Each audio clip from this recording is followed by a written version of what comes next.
Yo, yo, yo.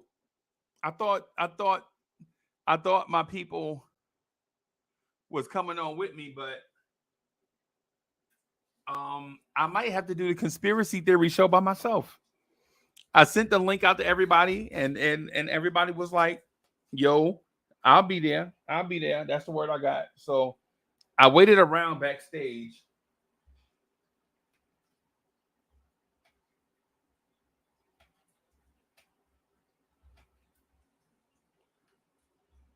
Pardon that. I had to find me a conspiracy theory hat to put on. I had to find a conspiracy theory hat to put on, so that I can rock the spot. Let me get some light in here.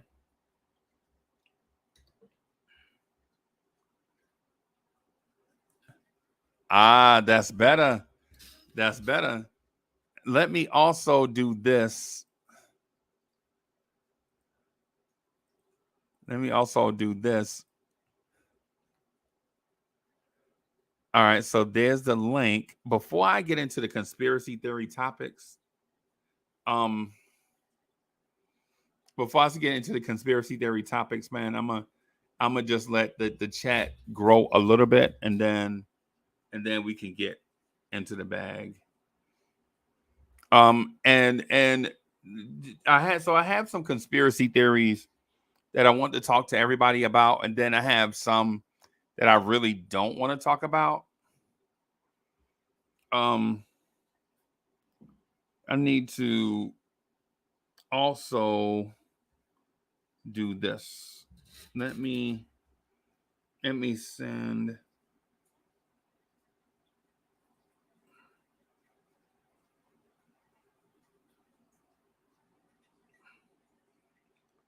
Let me jump in and do this just really quick. I hate to do this to everybody, but I just got to do it now that it's on my mind.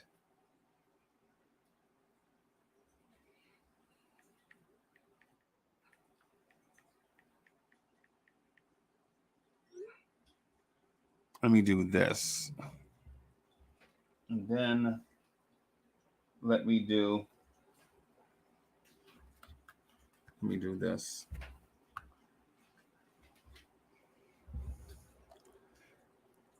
All right. Hey, so my man Anthony D is in the building. My man Corey Lee is in the building. So from since my man Anthony D is here, I'm just gonna play a little something for my man Anthony D just really quick. And then I'm gonna talk about how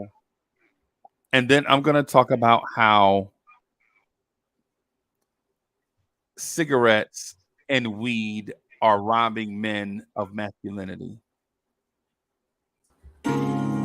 Yeah. Look out your window. Knicks fans is on your block. Y'all know the Knicks run the city. Pull them shades back. Look out your window. Look down there on the block. That's Knicks fans right there.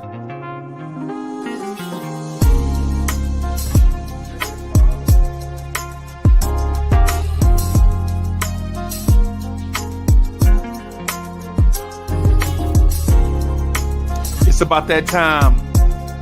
It's about that time of the week where you get ready for your work week with the man that is so smooth he does not require a chaser. Your main man, the real Anthony D, and your main man, Jersey's finest, the hood representative, Uncle Freezy.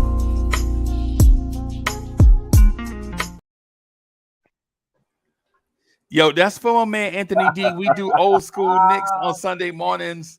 Me and Anthony D rocking the Cool in the Gang type intro, the Summer Madness type intro. That joint is fire. Salute to my main man Corey Lee is in the building. A dude that I've grown to love so much, man. I call him just about every day, just to throw a rock in his shoe. You know what I'm saying? So Lee, what's good, bro? How you doing? Man, I'm doing well. I'm pleased to be here with you. You know what I'm saying? The feeling's mutual. Hey, You know man, what I'm appreciate saying? that. Love is love. You know what I'm saying? I love every moment we have when we sit down and have a conversation. You know what I'm Yeah, saying? It's always educational as well as funny. I'm about to put a rock in your shoe today, though. I Yeah. gotta put a thorn in your finger today. Right. So I think AD likes the intro. So Lee having a tech difficulty, right?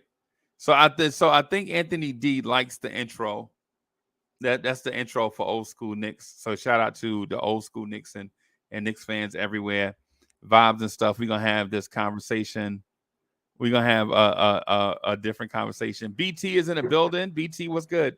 Oh, hey, what's up? Let me Yeah, just my man. hat real quick. Yo, you had that Summer Madness. I was on that. I was on a journey in outer space with that music, boy. Yeah, That's a good man. intro. Yeah, man. That's the Old School Knicks intro. Intro. I was playing it from a man, Anthony D in the building. Okay. So here goes. I'm gonna see if Lee is. Lee, can you hear us? Another conspiracy theory. See how the internet always mess up when you want it to work. Right. So, here goes. I think a conspiracy theory that we need to talk about is the toxins and additives that are placed in commercial tobacco products and marijuana products. And I honestly believe that we should consider, or at least think about how the additives in these smoking products affects humans long term. Yeah, I agree with the cigarettes. The marijuana though, I don't know because depending on where it's grown and where you're getting it from, it can help or it could also hurt because you don't even have to smoke it really for it to help you. Like you can make tea out of it, but tobacco, I agree with you because it has a very strong addicting. Like you're very addicted to it. Like me, I always love Newports, but then I switched to marbles and it's still the same addiction. So I don't know what they're putting in it, but I had to stop for a couple of minutes. Yeah, and the reason why I say it is because about 20 years ago, Uh-huh. it was brought up to me about how little kids look so grown now versus how little kids used to look back 30 years before that. Yeah. Right? Like for instance, the reason why I bring that up is because I think they were mentioning that the hormones that are placed in meat to get cows and chickens and everything faster are also affecting humans in the same way. Uh-huh. Right? That's their conspiracy theory, allegedly. Right? And Uh-huh. so while I think about that, I also think about, oh, Lee said he didn't get the link. Okay, I did send the link. Phenomenal. Okay.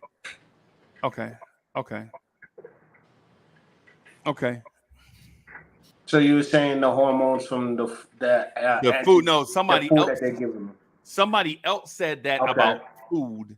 Yeah. And I'm saying that I think we might be able to apply that to marijuana. And I'm talking about commercial marijuana. I'm not talking about independently grown Okay. with no 'Cause I was factory gonna say, additives and all of I that was stuff. gonna say, And I'm not we talking go in about the backyard over here, they get the natural stuff, but I know what you mean. It's the chemicals, and the chemicals get you a lot. It's a lot more potent than anything else. Like I know people who just go out and they're just zombified after like one little joint or whatever, and I'm like, "What are you smoking?" They're like, "Oh, I'm smoking the new stuff from the shop," and I'm like, "But you're not even moving after you smoke. Like there's no functioning behind it."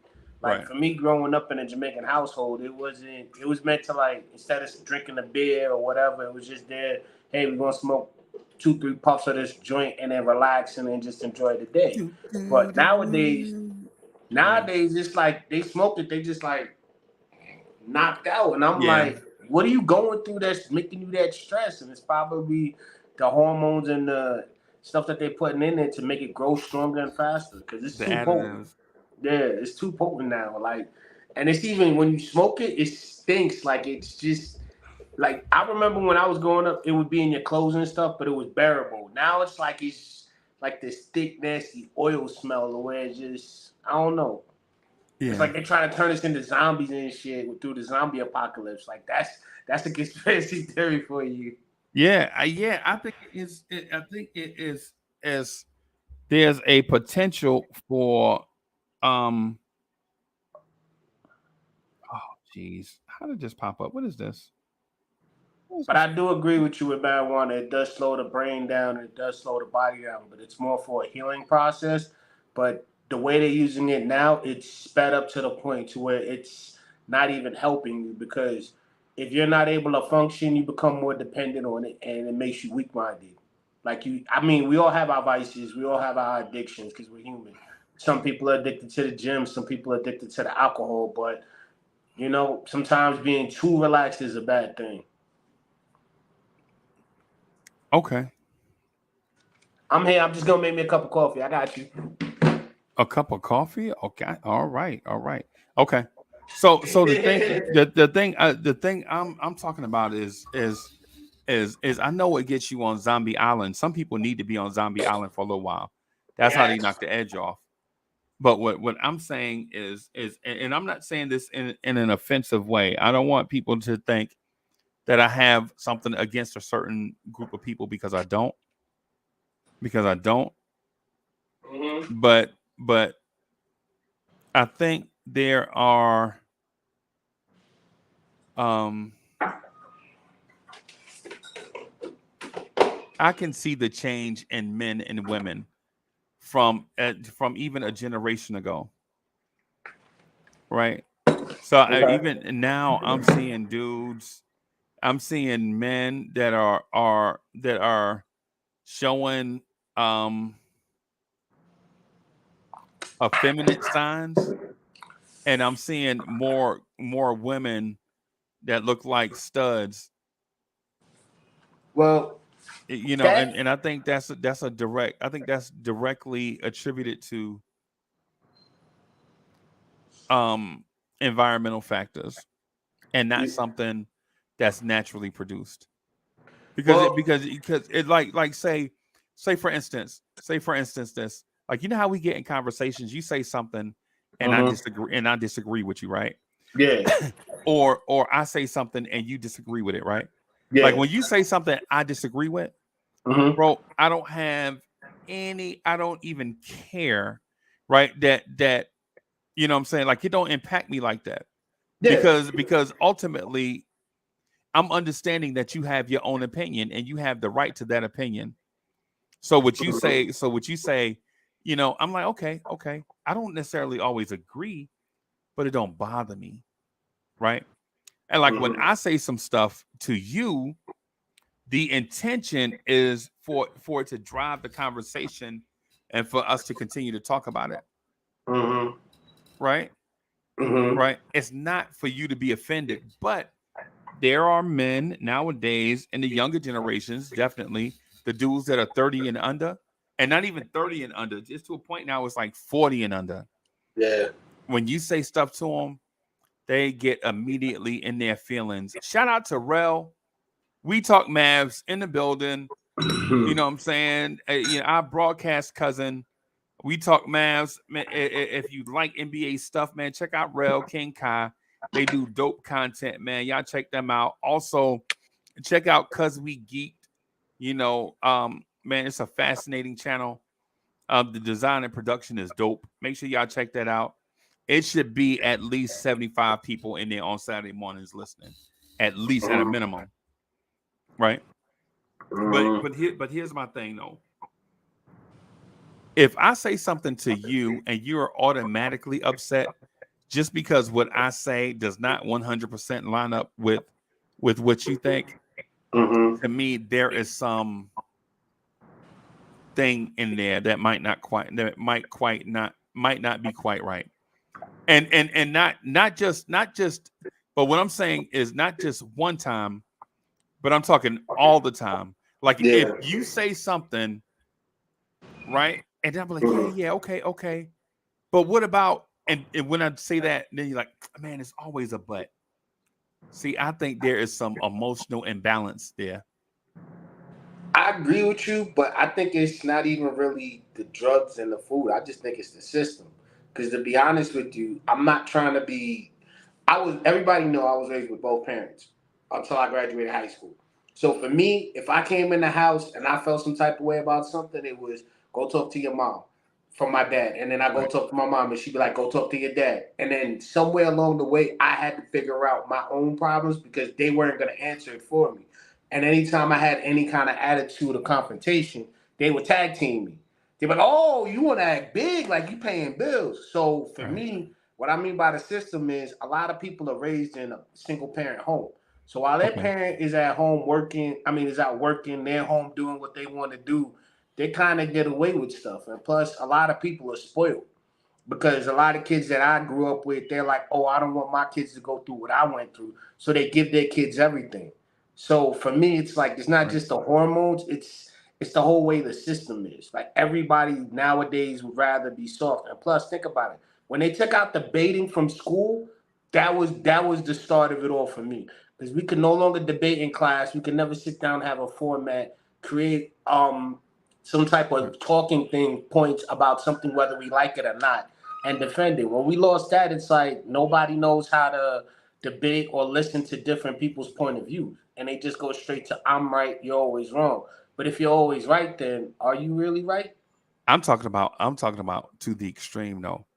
That's what I'm saying. But because of that, it's like that's the start of it. And then with the hormones, it hyphens that emotion. Lee, you see what I'm getting at, Lee? Huh? Lee, you see what I'm getting at? What happened though? I missed that because I was okay. So I'm gonna assume Lee is of a certain age, right?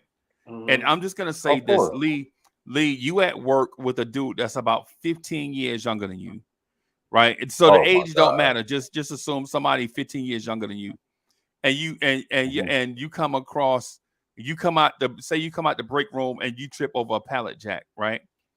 And you go to the dude that was supposed to park the pallet jack, and you like, hey man, didn't I tell you last week you supposed to park that pallet jack over in such and such a place? You know what? You know what he goes, man, who you think you talking to like that? I'm talking to you. And then they get all in their feelings. Man, you ain't gonna be talking to me like that because of it. Hey man, didn't I tell you to park that pallet jack over there last week? I told you 7 times not to leave that pallet jack right here. I come out the break room and almost trip and get hurt. Now I'm telling you because it's me. Now, if somebody else would have did it, tripped on that pallet jack and got hurt, they would have went to HR. Did they workers comp stuff, and then all of that stuff, they out of work, all of this stuff, all because you didn't park a pallet jack in the place that we trained you to put it at. We talked to you about it 10 different times, and then an accident does happen, and then now you like, well, we shouldn't have pallet jacks anyway. You know what I'm saying? Stop it. Then quit. Hold on a second. That's grounds for a write-up and a couple of days in the street. Yeah. You know what I'm saying? A couple of days in the street. Like, you need to go. Yeah, you need to figure out what the hell, you know what I'm saying, what your priorities are when you come to work, especially like a warehouse and stuff like that. Safety first. Yeah. Safety first. You know what I'm saying? Because you out here working with a bunch of people, you working with heavy equipment. Come on, man. And on top of that, the fact that you get on the defensive because somebody's trying to help you. Right. You know they just don't. They got that child mentality. Like, I ain't got to do that. I'm gonna just leave it right here, right? And then you say something to them, and then all of a sudden, for a man, that effeminate side come out in a confrontation. You know what I'm saying? Oh yeah. And then when you because they're wrong, they are wrong and know they wrong. And let then me tell you something. Listen, I've worked with young men, you know what I'm saying, doing what I've been doing for the last couple of years, you know what I'm saying? And me being the senior person out there, I tell them all the time. I say, listen, I'm not your boss. You know what I'm saying? But I've been on this job a little bit longer, and I kind of trying to explain something to you and how the way that they want things done. So at the end of the day, when the phone call comes and I tell them, they call me first because I'm a senior man. I tell them, no, you need to call them. They need to answer these questions because I'm not going to speak for them. They got to speak for themselves. Right. You know what I'm saying?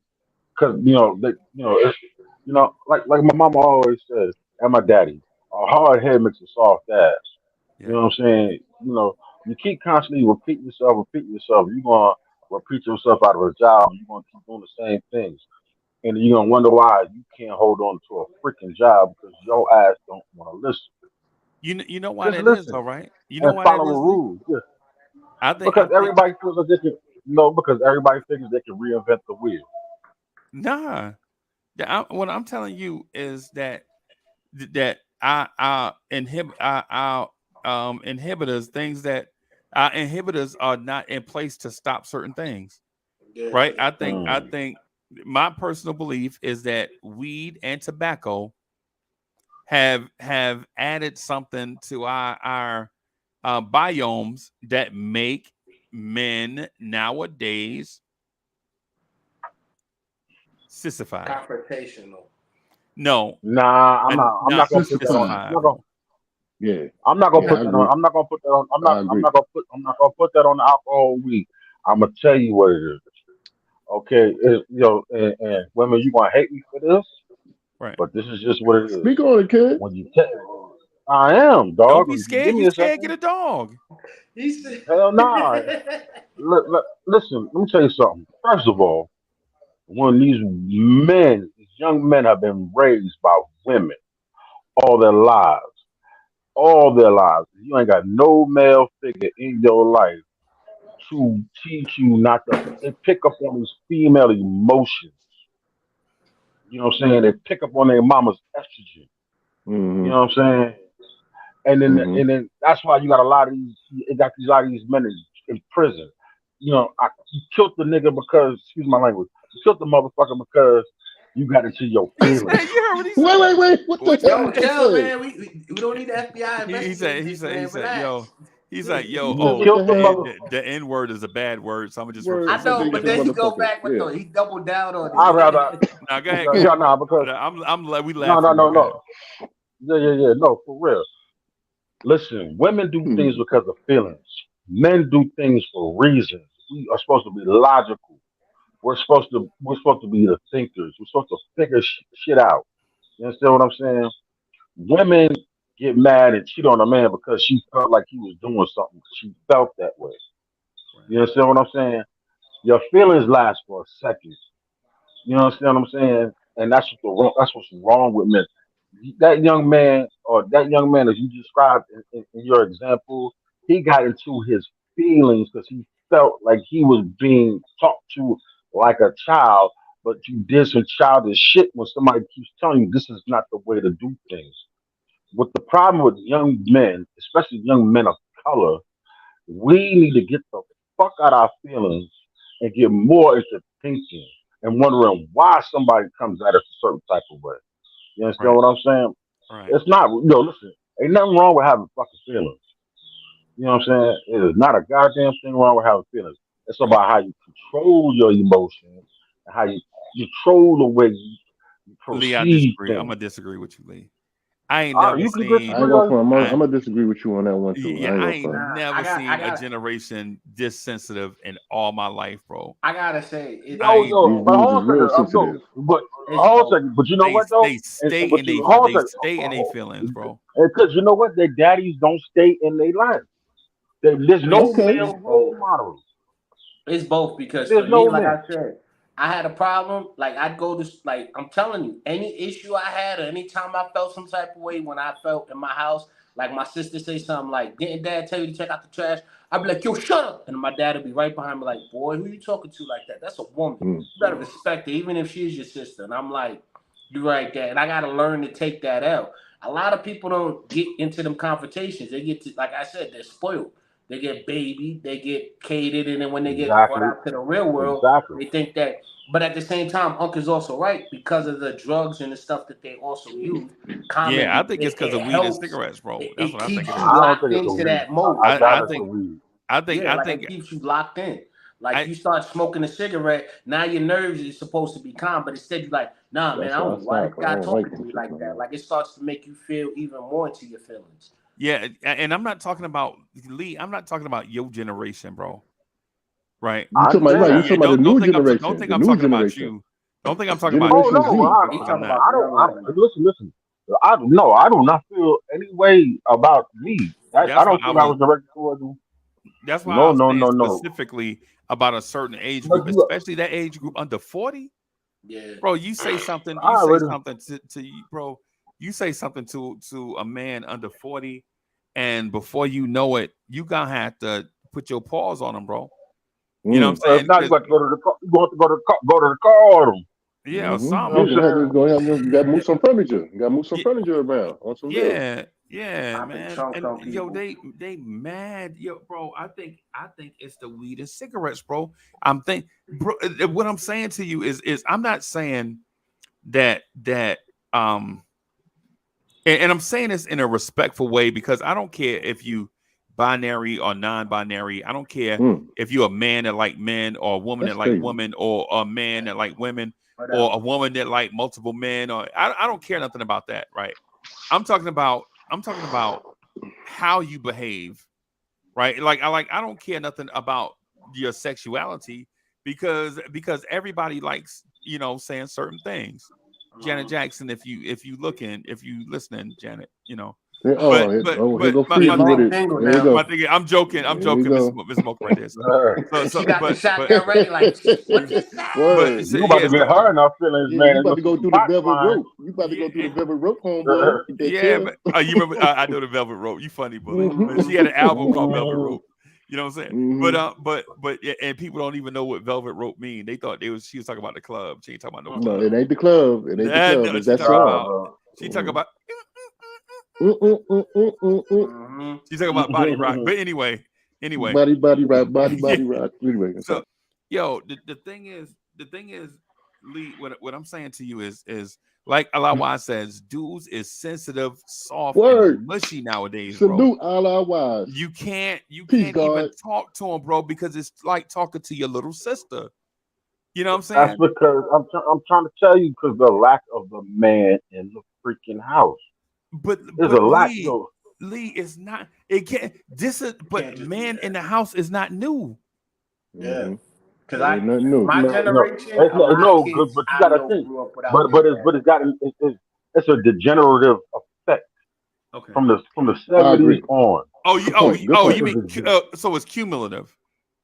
Exactly. Yeah, so it's like the granddaddy wasn't there, the father wasn't there, the great grandfather. So now a male is growing up with nothing but aunties and sisters in the house, and that's why they don't see a man nowhere. Exactly. And they always talk to express their feelings and talk about it rather than actually learn to deal with their problems. No, there's no rationale in the home. Yeah. There's no rational. There's no rational thinking. There's no rational speaking. Listen, I've seen this for myself. You know what I'm saying?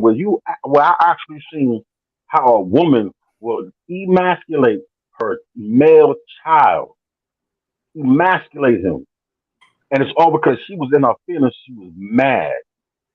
You know what I'm saying? Listen, the way I grew up, it wasn't my brother. This is how my brother used to fuck me up. I'm not gonna tell daddy when he get home. I'm gonna tell mom, and I'm gonna tell you why. Because see, listen. Daddy's ass whoopings, they hurt the worst, but they didn't last that long. But the shit be over. Yeah. It'll be over. It'll be dead. My mama, God bless her. She's still alive, and I'm grateful to have her with me. You know what I'm saying? For the last 51 years of my goddamn life. But when she got pissed off, she grabbed whatever she could grab. And she was gonna beat you to get all her frustration out in her life. Goddamn right. That's because of daddy. Right. That's why. And then she start crying afterwards, give you that mental stuff. No, she don't cry. My mama ain't cry. My mama will tell you, I wish you would. Right. No. I wish you would. Let me tell you something. Yo, listen, I'm not going to delve too deep. My brother did some stupid shit. This is what I knew my mama was off the chain crazy. My brother did some shit. My daddy had to go to the police station to go pick his ass up. Mm-hmm. She was, number one, she was embarrassed. Of course, yeah. That's the number one thing, because we ain't never been raised to be getting picked up from some goddamn police precinct. That's one. Two, and that's just that. You know what I'm saying? She went, and if anybody remember back in the 70s, they used to, the vacuum cleaners used to come with aluminum poles, you put them together. Yeah. Facts. And my brother got 1 foot step into the goddamn apartment, and all you heard was boom, boom, boom, boom, boom, boom, boom, boom, boom, boom, boom, boom, boom, boom, boom, and that motherfucker was lumped up. Mm-hmm. I was like, Jesus, my father had to pry this little 5'4", 125-pound woman off of my brother. You understand what I'm saying? Mm-hmm. He's talking about 5'7", 5'8", you know what I'm saying, 180 pounds. And she had, physically had to rip this woman and hold her down to gather her. It's like, you just lost your goddamn mind. Mm. All her frustrations in life getting taken out. All frustration. And Exactly. see, that's not a good thing, because I'm gonna tell y'all something. This is a topic for another day. Man, the only thing that beatings do is make people tender. Yep. Right? That's all. Like anything that you beat, all you want to do is make it soft. Right? Mm-hmm. You know what I'm saying? And like even when Lee, you remember when you said a hard head make a soft behind? You know why the behind is soft? Because you keep doing stupid shit, you're gonna keep getting beatings, and you know what I'm saying? You have a But hold on a second. But that's a trait that we brought from being enslaved, because that's the only way we knew how to discipline our children. You understand what I'm saying? Go get the scrap. Go get the scrap. Go get the switch. I don't like that, because to an extent, don't get me wrong, to an extent, beating is kind of good, because I would rather get a beating than get arrested by the police. But that's what's wrong with these kids now, because they ain't getting their ass whipped. That's what the beating did for me, because when I acted up and my mom caught me, she ain't forget. She would beat me today. She would beat me a week from tomorrow. Oh, you think I forgot? Like, she would just run up on me, and I constantly had to be like, yo, I really effed up. I got to change what I am. And plus, even with the beatings, at some point, yeah, I'm soft, but I realized, hey, this is why I'm getting beat. This is why, like, I had that confrontation of something that I did wrong is coming to me, rather than getting a butt whip than go to jail and be locked up and be in the system. Right. Because I could have never done college if I was in the system. You see homeboys. That's why we had ass whippings it will wake you up, and plus on top of that, the ass whippings would teach you how to shut the hell up, because sometimes when you're around adults, you say something stupid and you get knocked in the back of your head. You see what I'm saying? Like, for me growing up, I got beat a lot. So for me, it controlled my mouth and my tongue. So when I'm talking to an older man, I have respect, because I see my dad behind him, or I see my uncles behind him. So for me, a lot of people are raised with that confrontation. BT. Now, I hate to cut you off, blood. But you said three key things: my uncles, my father, and my all the male uncles. Because those were the ones beating me, and if my mother or my aunts didn't enjoy it, like, nah, he ain't done, move out the way. That's even worse. My pops was like this. Listen. In my household, once you got it once, it was done with. You get it 3 times. Nah, son, you get it 3 times, kid. No. I got it 3 times. No. But that's the way. Listen, that's the structure I grew up in. Okay. You understand what I'm saying? Listen. I do not pull away from corporal punishing. You know what I'm saying? Listen, me and my wife had started all over again. We got a 5-year-old, and just for an example, today, you know what I'm saying? I'm telling my little girl, listen, back off the TV. You know what I'm saying? She was home today from school because she was sick. Leave, put your socks on. Back off the TV, put your socks on. I had to tell her little ass that about 5 times today. I almost popped her. You know what I'm saying? But I said, you know what? I strike more fear when I raise my voice than I would popping her because see, and this is what I with my older kids. I never really was a disciplinary type of thing. And no. I'm gonna break you down and point out where you went wrong, and I'm gonna show you where you were stupid at. You understand what I'm saying? Mm. Now, if you did some shit and you was totally disrespectful, that's when I went upside your shit. You know what I'm saying? When the disrespect came in. I think it's levels to it, Lee. Like exactly. what BT was saying, I think that might be a bit much. And I grew up in that too, where now I look back at it, I feel like it was more abuse than correction. Right? Right. And you know, because some of it, man. Yeah, some of it was OD, but like ghetto moms, like ghetto moms who already feel marginalized. You know what I'm saying? They had the job. Like my mom and a man would be doing the same job, right? And he would be getting paid more than her just because he a man. Like he didn't do the job better. He was just born a man, right? That's it. And my mom, you know, she worked at a factory. She was the classic example of work at a factory, work your way up, move to the office, start doing a little bit of office work. And by the time she retired, she was the office manager. She walked in as a laborer. Y'all know the story. You start off as a laborer, but by the time you retire, you be over the office. You know what I'm saying?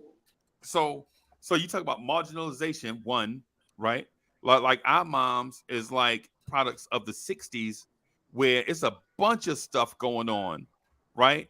You know, like for instance, if you ever seen that, what's the movie where a man went to Vietnam, Dead Presidents. Oh, Dead Presidents. For a lot of us, that husband and wife, that's what life was like for our parents just about. Like your mom couldn't even go to the store. She'll see her kids to the store because she got tired of walking down the street and dudes hitting on her all the way to the store and all the way back. Right? So she sent her kids. You know what I'm saying? Pushing the shopper cart. Yeah. Right. Just little stuff that we didn't pay attention to. You know what I'm saying? As kids, we didn't notice. We like, man, mommy always sending me to the store. You know what I'm saying? She's sending you to the store because she ain't want to deal with the stupid shit on the streets, bro. Exactly. She tired. She tired, man. Yeah, you 6 years old. Think about it, you 6 years old, right? And you're like, why is she sending me to the store with $3? That's too much money for me to be carrying, right? Make sure you play the numbers. But you pay that number and put it inside. Yeah, but think about this: you 6, but she 25, right? That means she had you when she was. She had you when she was 19. That means she got pregnant when she was 18. You know what I'm saying? So basically, she never got the opportunity to grow up because her transition years out of high school, she was already taking care. She was already taking care of a little human being. And then when you look at to your left and your right, if you 6, that means your sister is probably 4, and your little brother probably 2. That's why I used to hate them cabbage. That's why I used to hate them Cabbage Patch dolls and them little dolls that you have, them little baby dolls and whatnot, because you setting the mindset in a young girl's mind. Playing house. Playing house already. How you 13, 14, 15 years old, you got this little baby girl, you doing her hair. They send you up to try to take care or get you in the mind. Get you ready for what's to come in about 5 years. Man, it was cool. It was not cool. That shit wasn't cool. That shit was not cool. And my father, God rest his soul, and whatnot, he was not playing them games. They wanted Barbies and they wanted baby dolls and they wanted Cabbage Patch Kids and all this shit. My father said that shit ain't never walking through his house, and it never walked through the house. Right. And so what I'm saying, BT, is the punishment part. I get it. But to Lee's point about the accumulation, and this is my opinion too, by the way, I'm not saying that it's right. I don't have a university study to show, like yeah, I remember how we was doing the other show about economics, and I had the university's stats to back up. The Lee, remember I had the slides on the screen and all that stuff. For sure. In this conversation, I don't have none of that stuff. I'm just giving my opinion. Man, we live in the life. You ain't gotta put no screen up. You walk out the street every day and see with the destruction in the mind frame of people is right now. But every but this is the one. But this is the one time where stats really matter. You know what I'm saying? Okay, to a certain point, yes. But Lee, but let me finish my point, Leo, just real quick before you go ahead, bro. Get back. So the point that I'm getting at is in this conspiracy theory thing is that I don't think it's just that. What I'm telling you is in my opinion, it seems as if men and women are more fluid now than they've ever been. And I'm not saying that that's a bad thing for those that are fluid. Don't be coming at me talking about, oh, he's anti this. No, I'm not saying that. All I'm saying is I recognize it more. Right? I mean, like y'all remember when we were little, for those of a certain age, like if you in the early 70s, whatever, and you remember when we used to go outside. And it used to always, everybody block used to have a little boy named Butter. And they call him Butter because he was soft. He used to be jumping double dutch with the girls and playing hopscotch. And he used to always want to wear them shoes, them little shoes that they be wearing. You know what I'm saying? Jellies. And then it's always a girl, you know what I'm saying, probably named Pumpkin, that we used to try to get Butter to play basketball and Butter wouldn't play. But Pumpkin to come play. And Pumpkin, she never wanted like her hair. She never wanted stuff. She always wanted cornrows, right? You know what I'm saying? She had it in a ponytail. Yeah, but it was like but it was always like it was the fluidity was always around, right? It's just, but now what I'm saying, when you go kids be on the block, it's a block full of Butters and it's a block full of Pumpkins. But you know what I'm saying? They everywhere. You know what I'm saying? Dude. Yeah, and so it's like you know how a dude used to, you know what I'm saying, be in the clink, you know what I'm saying, like maybe he the dude that used to break in cars or whatever. He finally got caught. He come back and he mad different, like you could tell something going on with him. You don't know if he, you know what I'm saying, you know what I'm saying, but you know, huh? Institutionalized. I'm gonna say violated. Yeah, that true. Yeah. So you could tell he got touched. Yeah, because he come back, he extra clean, his collar button all the way up to the top for no reason. You know what I'm saying? Mm-hmm. You know what I'm saying? All of a sudden, you know what I'm saying? He just different. Like he ain't gonna tell you that he been touched and he might have liked it. He might have been turned out or nothing. He's just gonna say, you know what I'm saying, that just things just different. Right. And you can tell. You could tell, you know what I'm saying? And moving real sassy. Yeah. Like, man, your fingernails extra clean, bro. You're like, man, I keep my hands washed, you know what I'm saying? You gotta make sure you stay clean. Yeah. But see, you just hit on it though. If you really think about it, when we was kids, even me, we would all play outside. We would all talk to dozens, and our parents would let us fight. Kids nowadays, they ain't growing up outside. They inside in the house by themselves on a tablet watching TV. They're not really interacting with any kind of conflict. Yeah, they don't throw it up no more. They don't throw their dick beaters up no more. But that's what we. I'm just saying, like I remember they don't do it no more because they don't have none to throw up. There you go. Saying, they want to bend them. I remember going outside. Cats would be making fun of me. You ain't got no Jordans on. They were like, you ain't got no Jordans. Nobody wear Reeboks, and then I'd have to fight 2-3 kids down the block. Like, you know what I'm saying? Like all the confrontation and the mindset that I was built for is just gone. Nobody really. Everybody's just. It's easier to talk down than it is to actually figure out your problems, because you know what it is. Everybody wants to be the victim. That's what it is. Yeah. Everyone's playing the victim and role. Everybody loves playing the victim role because they want sympathy. That's why you got these cash apps, and this is why you be having these GoFundMes and shit. Because like this is a fact. It's a fact. Like it's an easy way to get some bread. I told y'all the other day, a lady quit the job that I was paying her to do in my house because I was just there and she was working. She was one of the workers. She would clean the house, whatever. Her 2 sons said that they needed her to stay home so that she can cook and clean for them because they didn't know how to use the stove. and they're 18 and 20 years old. I'm like, what? I knew how to cook when I was 10. What is going on? That's like my mom made me cook not just for me, but for my sister.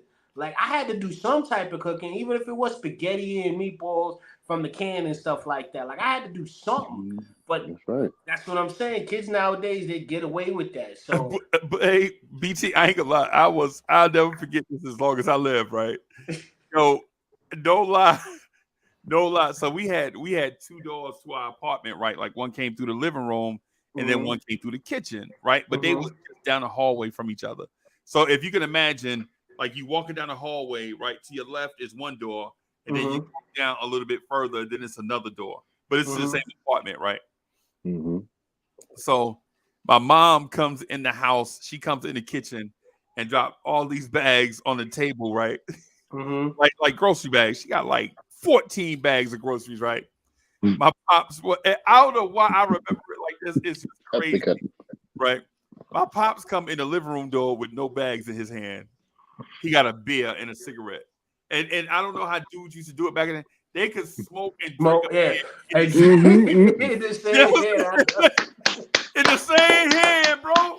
In the same hand. And the other hand would be like in their pocket or something.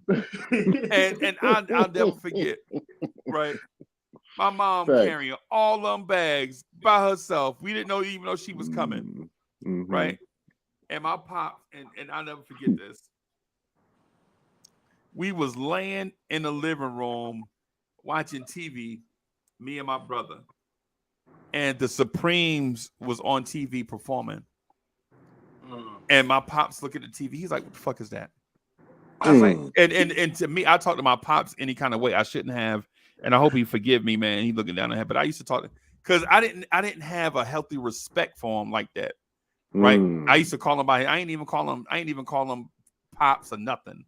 I didn't do that until I got older. Wow. I didn't even when I was little, like say if Corey Lee was my daddy, right? Say if Corey Lee was my daddy. And Corey Lee would be like, yo, every day. I would have been every day.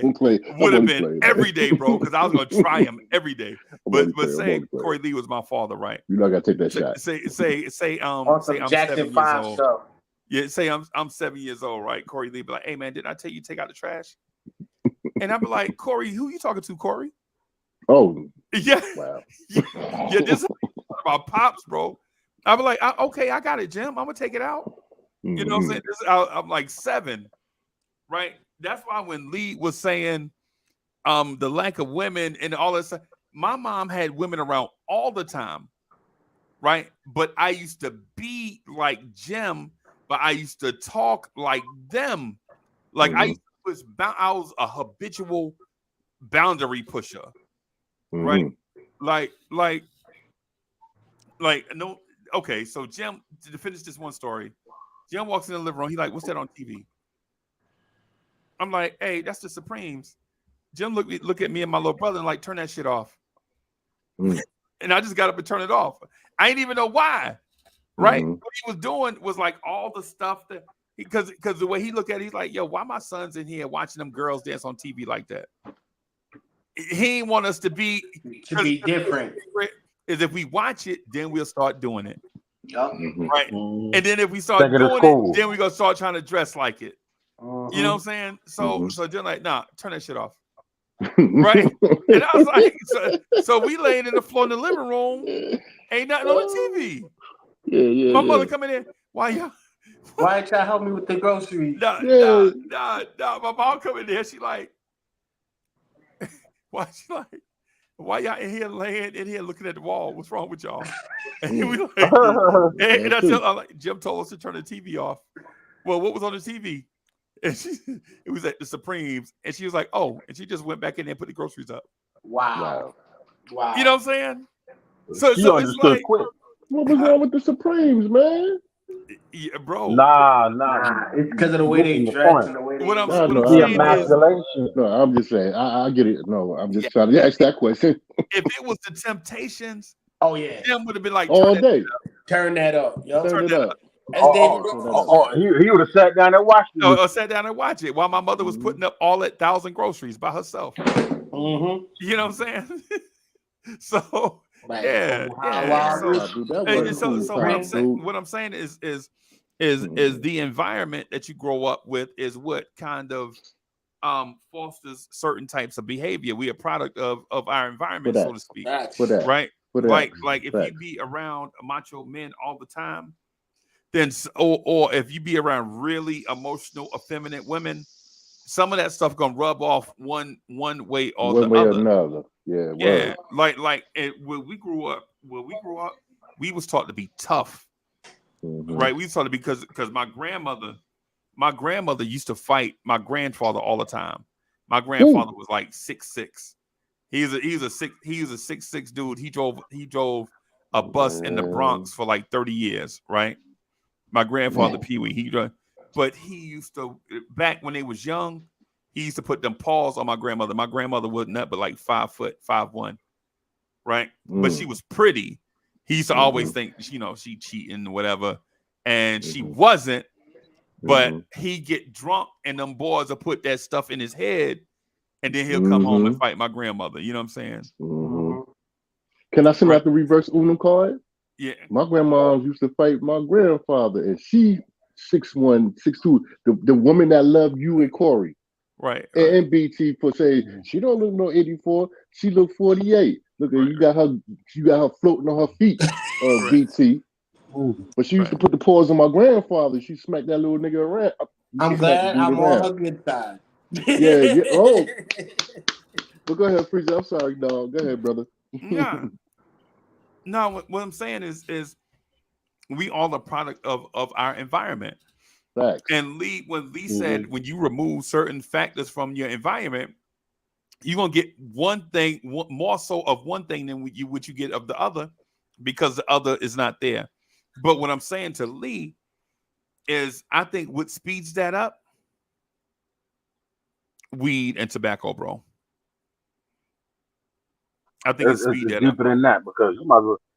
Nah, not even that, man. Because before it was weed, tobacco, it was heroin and alcohol. Right. Even so in the food, you can't just bring. You know what I'm saying? It was weed and heroin.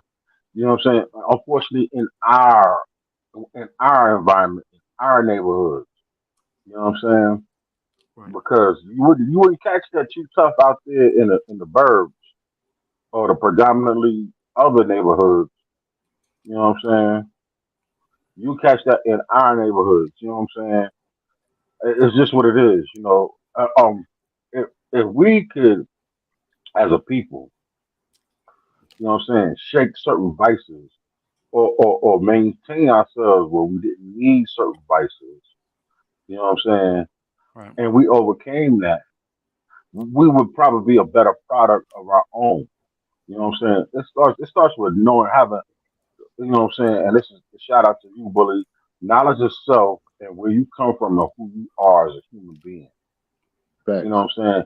And to discover what your capabilities are. You understand what I'm saying? Now, you know what I'm saying? That was the plus. That was the plus of the movement of the Nation of Islam. That was the plus. That was the plus. That was the plus. It was making us a community. You understand what I'm saying? Mm-hmm. When you take away a leader such as of a Malcolm X, or even as a Dr. Martin Luther King, or Fred Hampton. You know what I'm saying? Khalid Muhammad, you know what I'm saying? Clarence X. All these people. Clarence X, whomever. Yeah. For an example, you take those people over because they are helping people understand, helping us, you know what I'm saying, to be free thinking, not afraid of the establishment. Mm-hmm. You know what I'm saying? In the way the establishment has controlled and manipulated us. When we can do that, when we first gain knowledge of self, of who you are as a human being, and not to say about the religious aspect of it all. Oh boy! But follow the talking discipline. About the religious aspect of it. Yeah, see how y'all be throwing. How y'all be throwing my Jesus under the bus, bro? Nah, man. No. I was gonna say This is not. Hold on a second. No, stop. Let me finish. Let me finish. Is that a conspiracy theory? It's not a conspiracy theory. It's a more of a control factor. Right. You know what I'm saying? It depends on what you like. But you can't control. But you can't control a free thinker because salute. That's my point. To my members. Salute to all my members. I just want to say just real quick because so it won't sound like I'm being anti something because I'm not. So salute to all my members of the nation of gods and earths, and I respect the people that walk that walk. I walk a different walk though, and they respect me, and they respect me for my walk separately. I do think the conspiracy theory in that is that we fracture. Let me finish explaining. Let me explain myself. What I'm saying, knowledge itself. Knowledge itself is not the religious plane of 5%, the Nation of Islam, or Christianity, or Catholicism. Right. Knowledge itself is knowing who you are and where you generate from. That's right. You know what I'm saying? It's getting back into culture. You know what I'm saying? We have lost our language. Yeah. We have lost our language. Identity. We've lost our culture. We have lost all of that. You know what I'm saying? We have lost that over the 400 to 500 years of being in captivity, and not just us. Because now listen, and this is just my theory. I believe that we were here on this continent way before the Europeans even got here, and not just that you know what I'm saying, that we were here, because there's more pyramids. The reason why I said there's more pyramids on this nation and on this continent than there are in Northern Africa. Yes, it is. And that's a truth. That's a fact. That is the fact. That is a fact. That's a fact. That is a true fact. You know what I'm saying? More than Mexico, more than any of the South American nations and everything, is more pyramids. But that's all. But that encompasses. That encompasses this whole hemisphere. You understand what I'm saying? Mm-hmm. The northern and southern hemisphere. You know what I'm saying? What I'm trying to say is that we have lost every bit of what we were. You understand what I'm saying? By one being beaten out of us, by the fact that they bring Western African people and you still over can't here kill us, dude. who did not speak the dialect. And, you know what I'm saying? And by losing our dialect and losing our sense of self and who we are. You understand what I'm saying? Well, if we get back into that, you understand what I'm saying? And instead of picking up all these Western European doctrines, and I'm not saying Christianity is just a Western doctrine thing from Europe.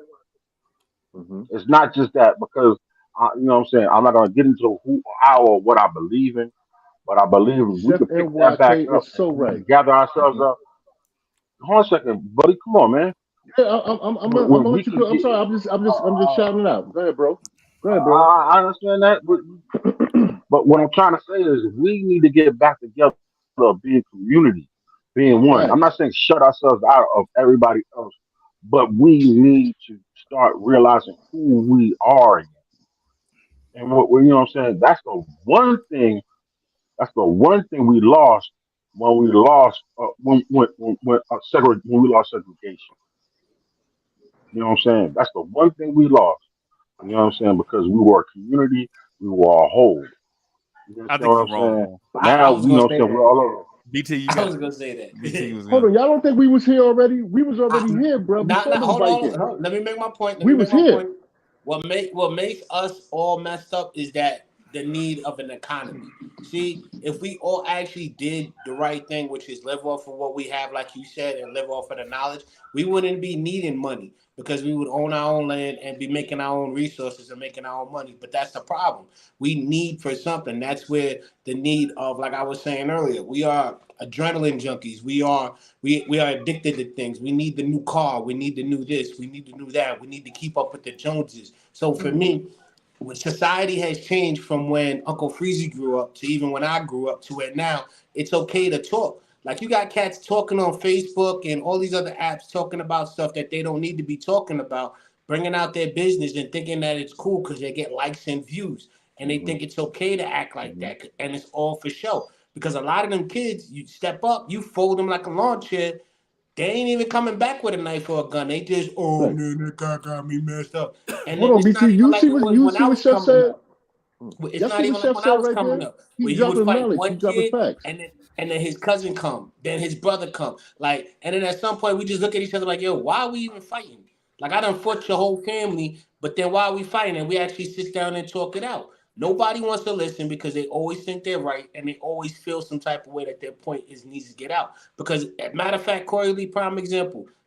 Before I even got on this show, I used to talk a lot. But then now I started calming down. But even last show, we spoke about. Oh no, you still talk a lot. It's just that we know how to section it up. We know when you get in your bag, so we move out of the way and let you get in your bag. Okay, cool. We just didn't know. We just didn't know then because we didn't know you as a person. Got you. So we didn't know when to jump in and when to allow you to cook. Right. And then the same thing, it's the same thing with us. You didn't know. But go ahead, bro. Nah, but it's even like last show. Last show we were talking about how you could take 600,000 and make money off of it. How many people are actually listening to the knowledge that we give out here? Some people just go with the vibe and think, oh, this is what it is. Nah, man, y'all need to be educated on yourself and do what's good for you. That's why I agree with Uncle Freezy. I'm not for all of this religion and everything. I'm up for bigging up myself and making myself better. How do I do that? By being the example, by saying, hey, I hear this knucklehead over here talking smack. I know I could just fold him like a lawn chair, but do I really want to do that? No, I'm just going to keep my mouth shut. Because sometimes it be like that. And like the cats these days now, they don't have any kind of person or confrontation that's really going to fall. Like, we always had a bully on our block that was like, here comes Sean. Oh, damn, how'd you, like Debo. We all had a Debo. Sean. Where the Debos at? They're gone. So now in society, because of those guys who used to check you and make you feel a certain type of way, the way you learn, you don't have that. So everybody think that it's okay to just go off at the mouth and be cool. But the drugs, the food, all of that amplifies it because, look, like you said earlier, the 70s, they had cocaine, crack, all of that stuff. They're slowly breaking down, and it's not just our projects, it's everybody they're trying to control. Because think about it. How is it that the suburbs don't make as much money as the ghetto can? Every ghetto got like 5 liquor stores. Every ghetto got like 5 different same spot got 5 different hair care products. What all I'm trying to say is it's easier now to say what you gotta say, and more people will listen to you and agree with you rather than be confrontational with you. Everybody got a soapbox nowadays, and they make money. Do y'all see what's going on in Africa? Like on some other stuff. Do y'all see what's going on in Africa? Yeah. Do y'all see the African nation is coming together and kicking the colonial Nas out of there, meaning they taking back their country's resources and stuff like that. And so now French is mad. That's because the United States is trying to give them $30 million in economic statute and change their stuff. Right. And they said no. That's a fact. That's a fact. And they said no. And they said no to France and whatnot. And now you got your boy Putin going over there helping them out. And the African nations know Putin. Listen, we done been through this colonization mess already. You ain't colonizing us. If you come over here with that fuckery, we gonna get busy. I'm loving what they doing in Africa, Ghana, Mali. But hold on, bro. Let me speak my piece. Let me speak my piece, homeboy, because you went. It wasn't. I love you, homeboy. But anywho, and they taking back their resources. They taking back their religion. They taking back the culture of real black folks originally from the continent and whatnot. And I understand America and France and the European, whatever, Germany, they want to get mad at them cats because we dealing with the Islam. We dealing with the original religion that we came from. We are the first people, but they want to sanction certain people for not falling in line with what they're talking about or what they need as a resource and stuff like that. Even China, right? They kicking China up out of there too. Thank you, Chef.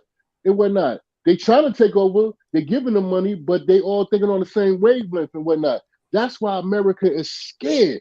They just gave up $24 billion to Ukraine and gave Hawaii $12 billion for the fire.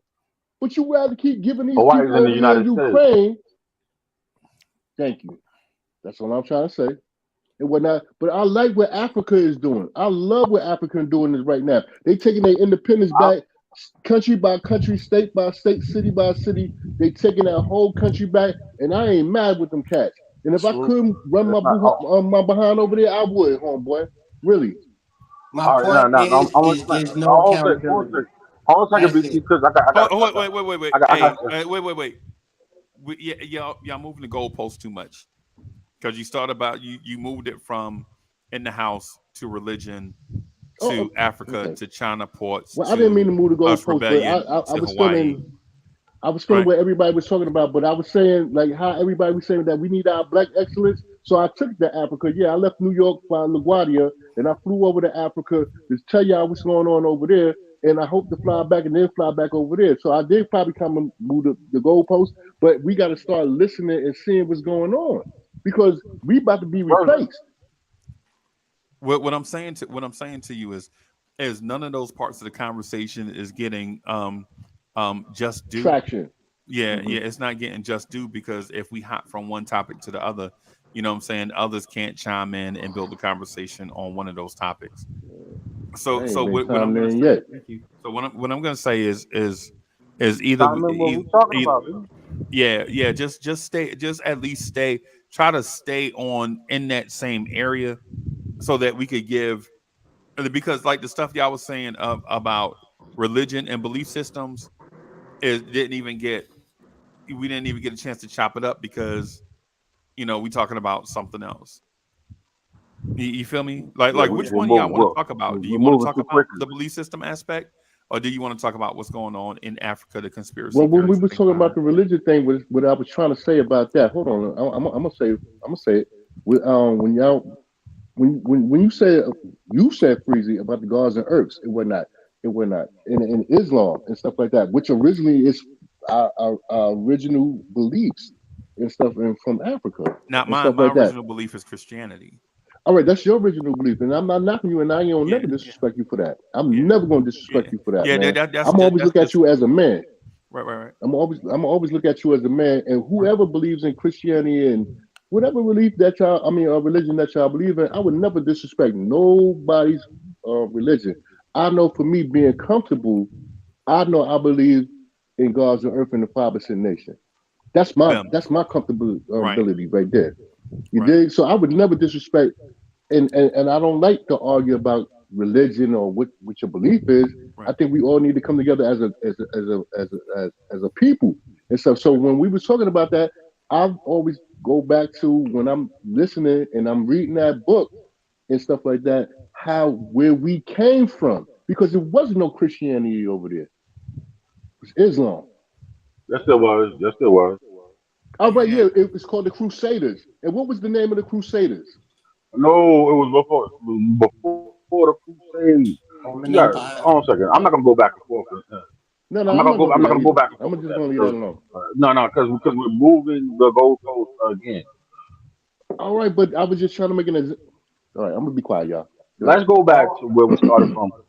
Okay, so let's go back to where we started from, and let's go back to where we started from as far as what we need to do to fix us here in America.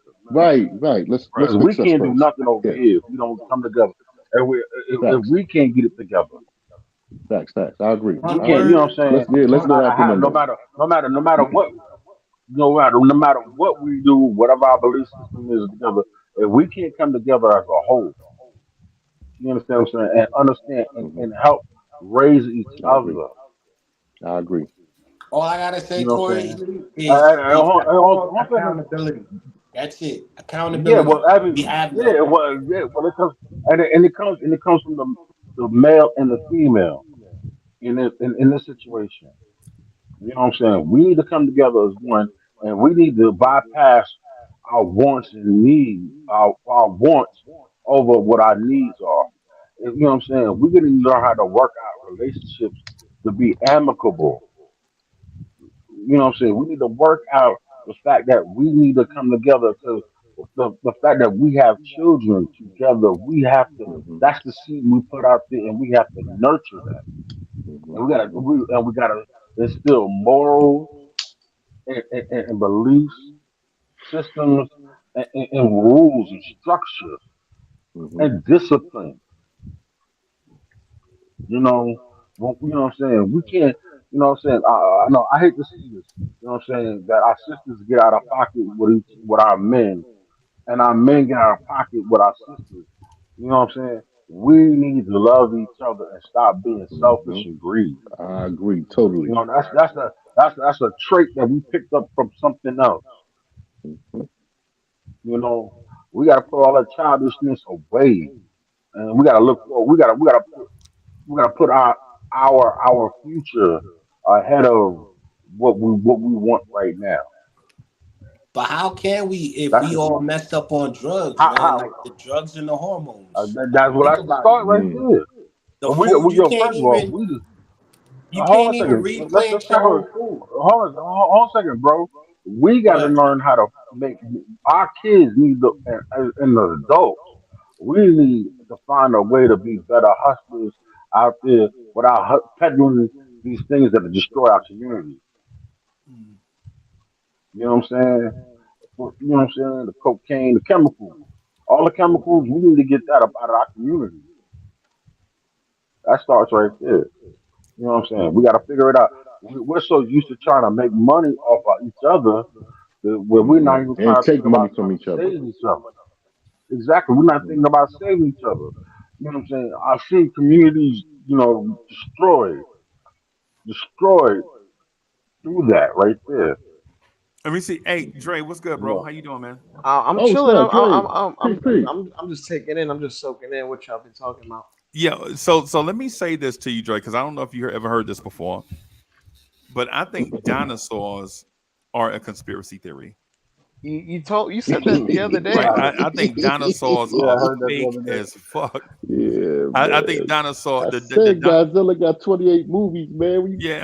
I think dinosaurs is like because I believe aliens exist because it's too much paranormal activity that exists on the planet for there not to be some type of alien existence, right?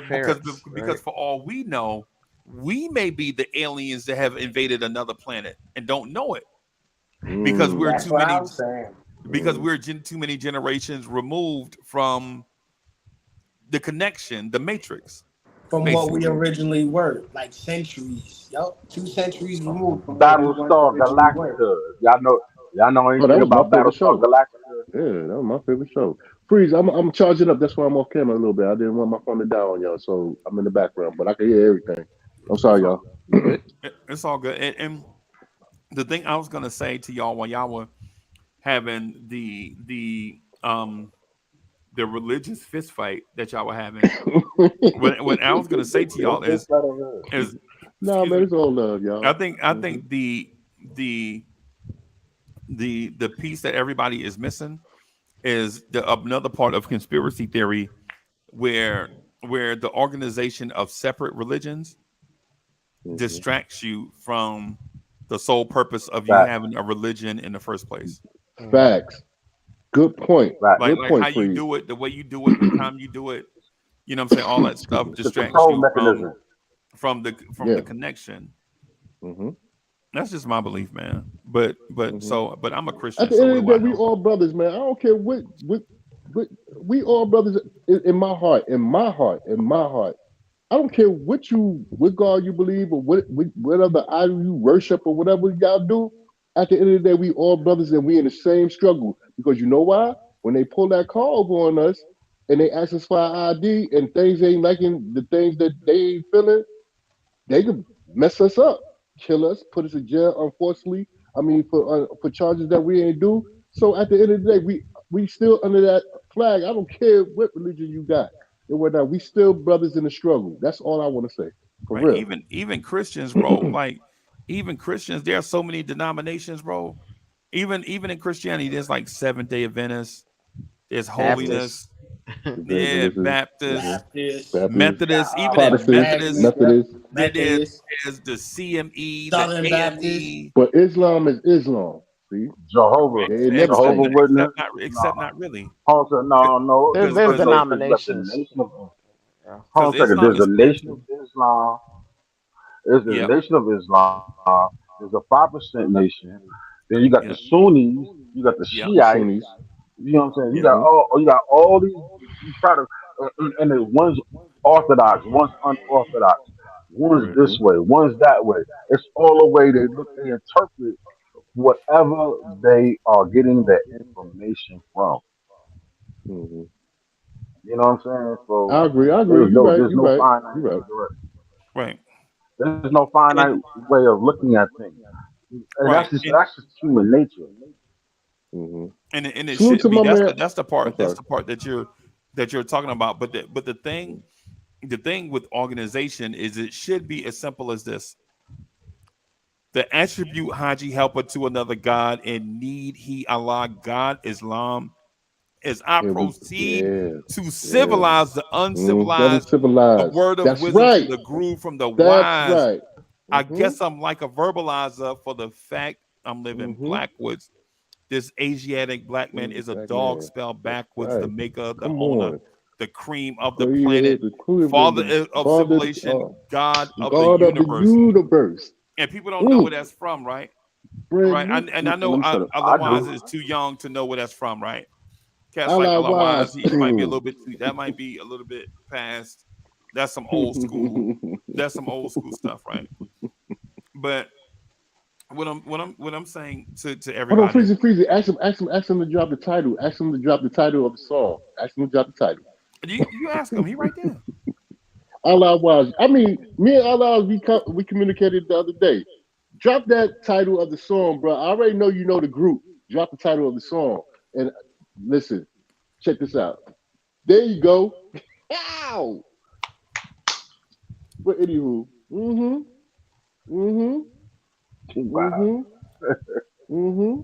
Right. Allah was on point, kid. Right. Go ahead, Freezy. Do your thing, boy. That was a good one, though, Freezy. Yeah, what I'm saying is some things distract us from a lot of things distract us from the truth, and the reason why people distract you from the truth is because some people are caretakers of the truth, and they distract people from the truth because some people, when they get the truth, the devil is in them, and the devil wants them to change the truth into the devil's truth. Yes. So they protect the truth from some, so the truth can stay pure. Right? It's just what it is.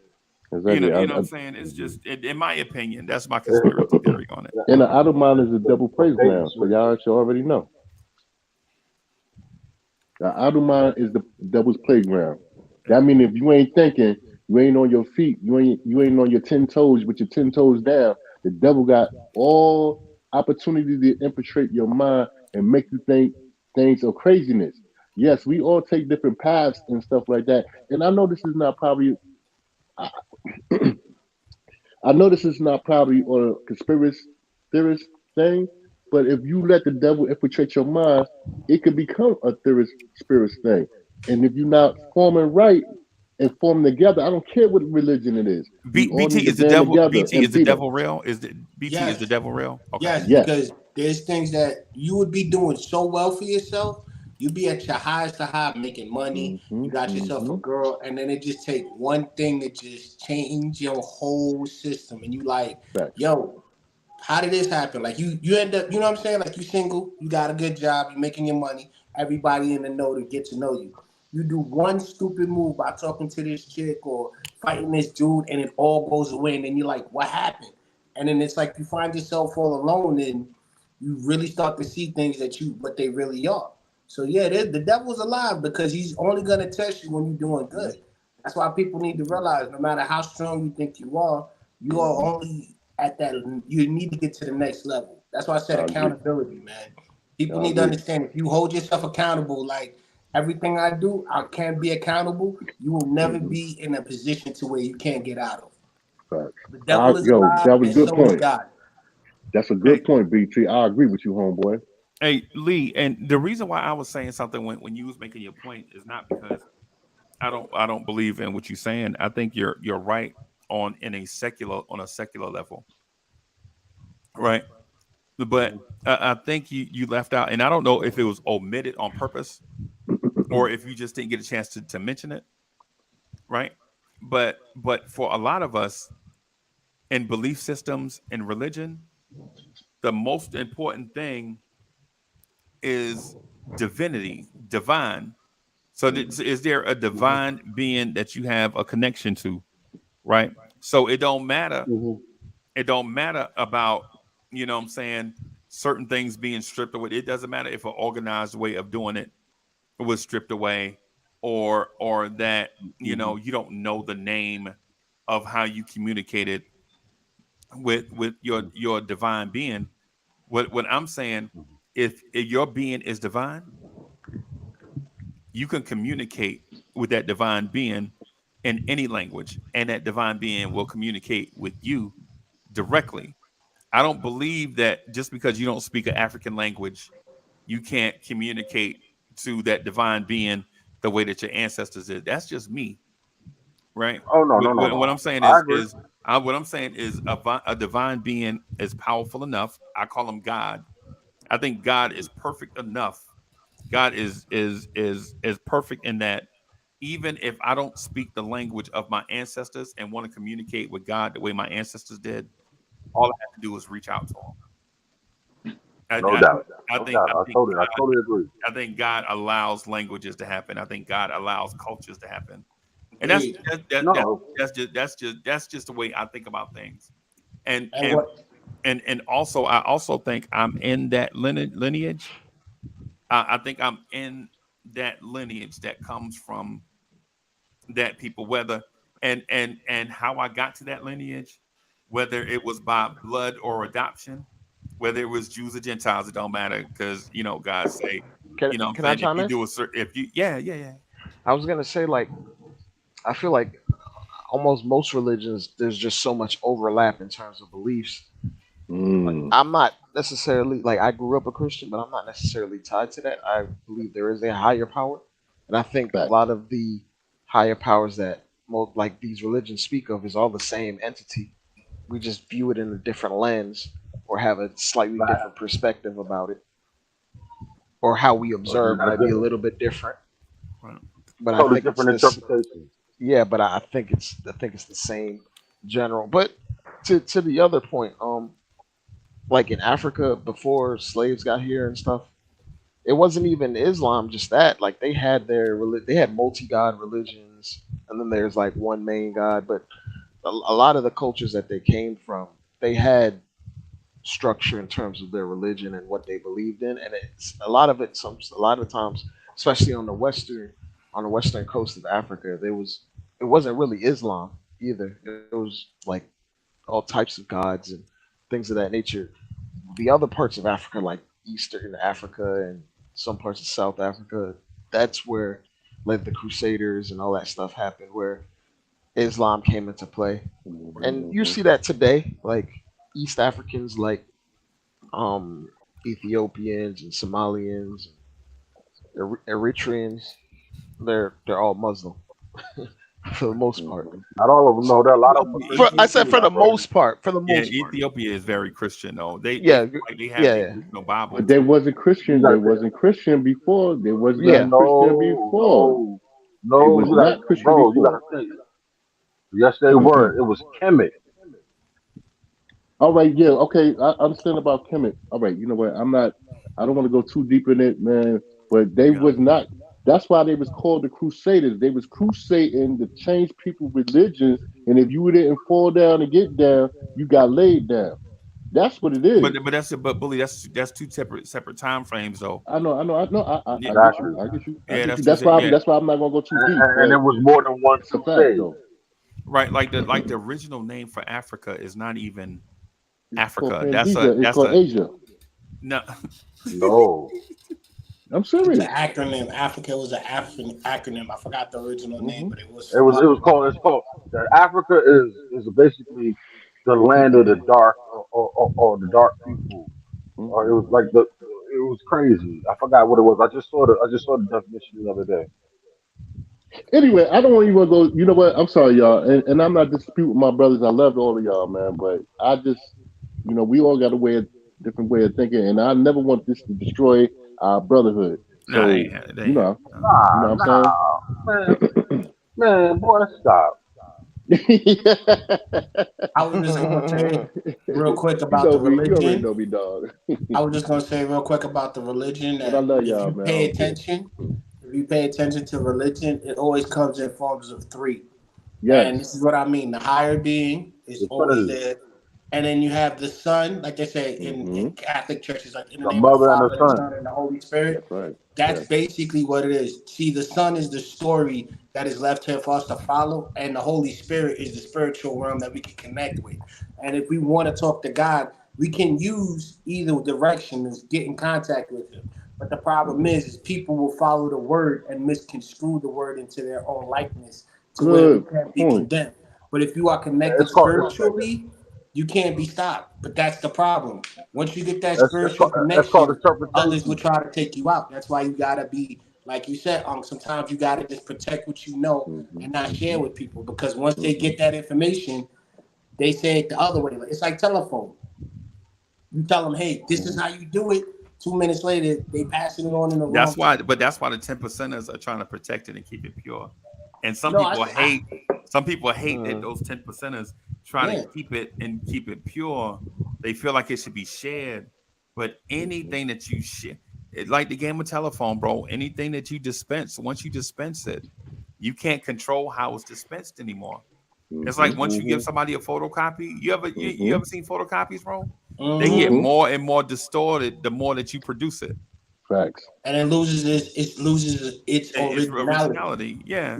It's like, think about the Declaration of Independence. If we all had a copy of that, like I think somebody it'd be watered down. I'd be president of the United States. Yeah, exactly. Yeah. Like even if you look at anything that we have, it's all watered down at some point. And why would we lose our value if you don't know our history? Like if you didn't take the time out to research it, to understand it, like my neighbor used to always say, he said, first things first, you learn the rules of the game. Play the rule, follow the rules of the game. Once you follow the rules long enough to where you get into a position of power, you then can change the rules.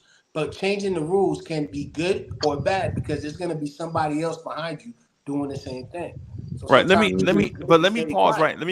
Let me pause right here. Right. So I just want to throw something at y'all real quick. Right. So Lisa hit me back. Okay. Let me rewind a little bit and go back to the names of Africa. Right. So the names of Africa, right?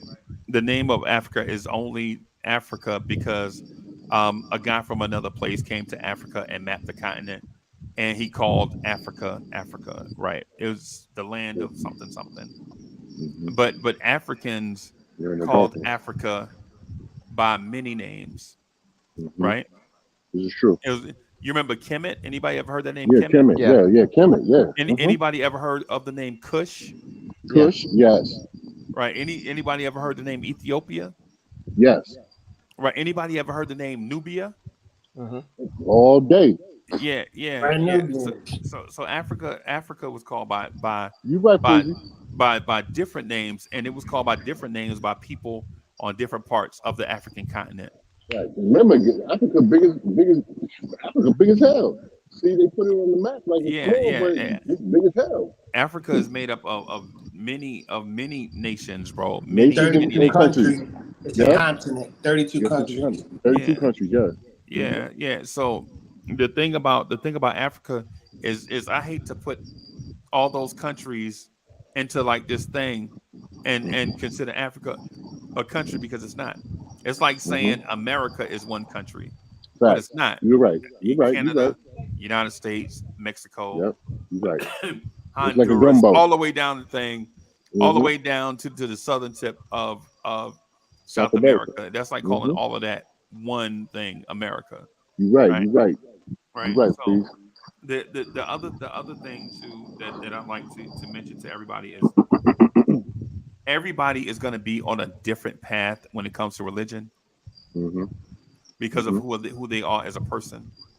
Everybody's path, everybody's start point and end point are not going to be the same because some people start and they'll hit the off ramp, right, and take a break from a certain path, and they might get back on that path later, right? Like some I've known some that were Christian their whole life. They go to prison, they come back Muslim, right? And they be Muslim for a long time after they get out, and then they start back going to church, and now they Christian again. But they do Christianity a different way, right? They do Christianity with the Muslim structure, right? So they hardcore Christians at that point, instead of being a loose Christian. And I've known some that were Christian, went to jail, were Muslim, came out as 5%ers, did 5%ers for a little while, couldn't find other 5%ers, and they slowly evolved back into being Christians, but kept a lot of 5%er principles. Right? So everybody's path is going to be their own path. Right. That's why, in the Bible it say, judge not, or ye shall be judged. Like, don't be looking at everybody else for what they doing when your path ain't entirely perfect. Right, that's right. You know what I'm saying? That's why when Bully was asking me the other day about the Poor Righteous Teachers and the KRS-One song, and I was like, nah, I ain't want to hear that shit. I ain't want to hear that shit. You know what I'm saying? I understand. Because I respect you for that. But because the thing is, I believe in divinity. Like the Brand Nubian song, Wake Up, reprised in the Sunshine. I think that is divine. I think that was specifically Grand Puba in his bag, wanting to express a certain message of purity. And I think others express a message just to connect and to be cool. And for me, if that's what you're doing, do that shit over there, but don't do that shit over here with me.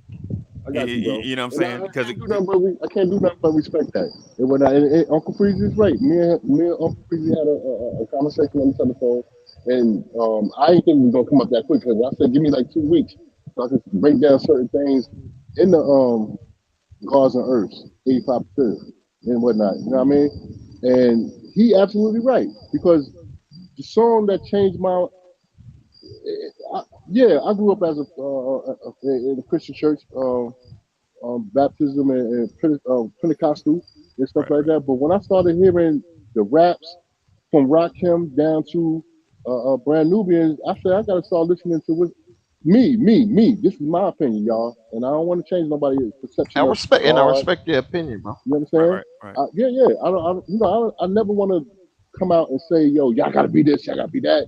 I ain't trying to be no bully on that level, and I'm really not a bully. I'm a gentle dude. But at the end of the day, for me, what make me comfortable is knowing that studying the lessons and whatnot, Allah was.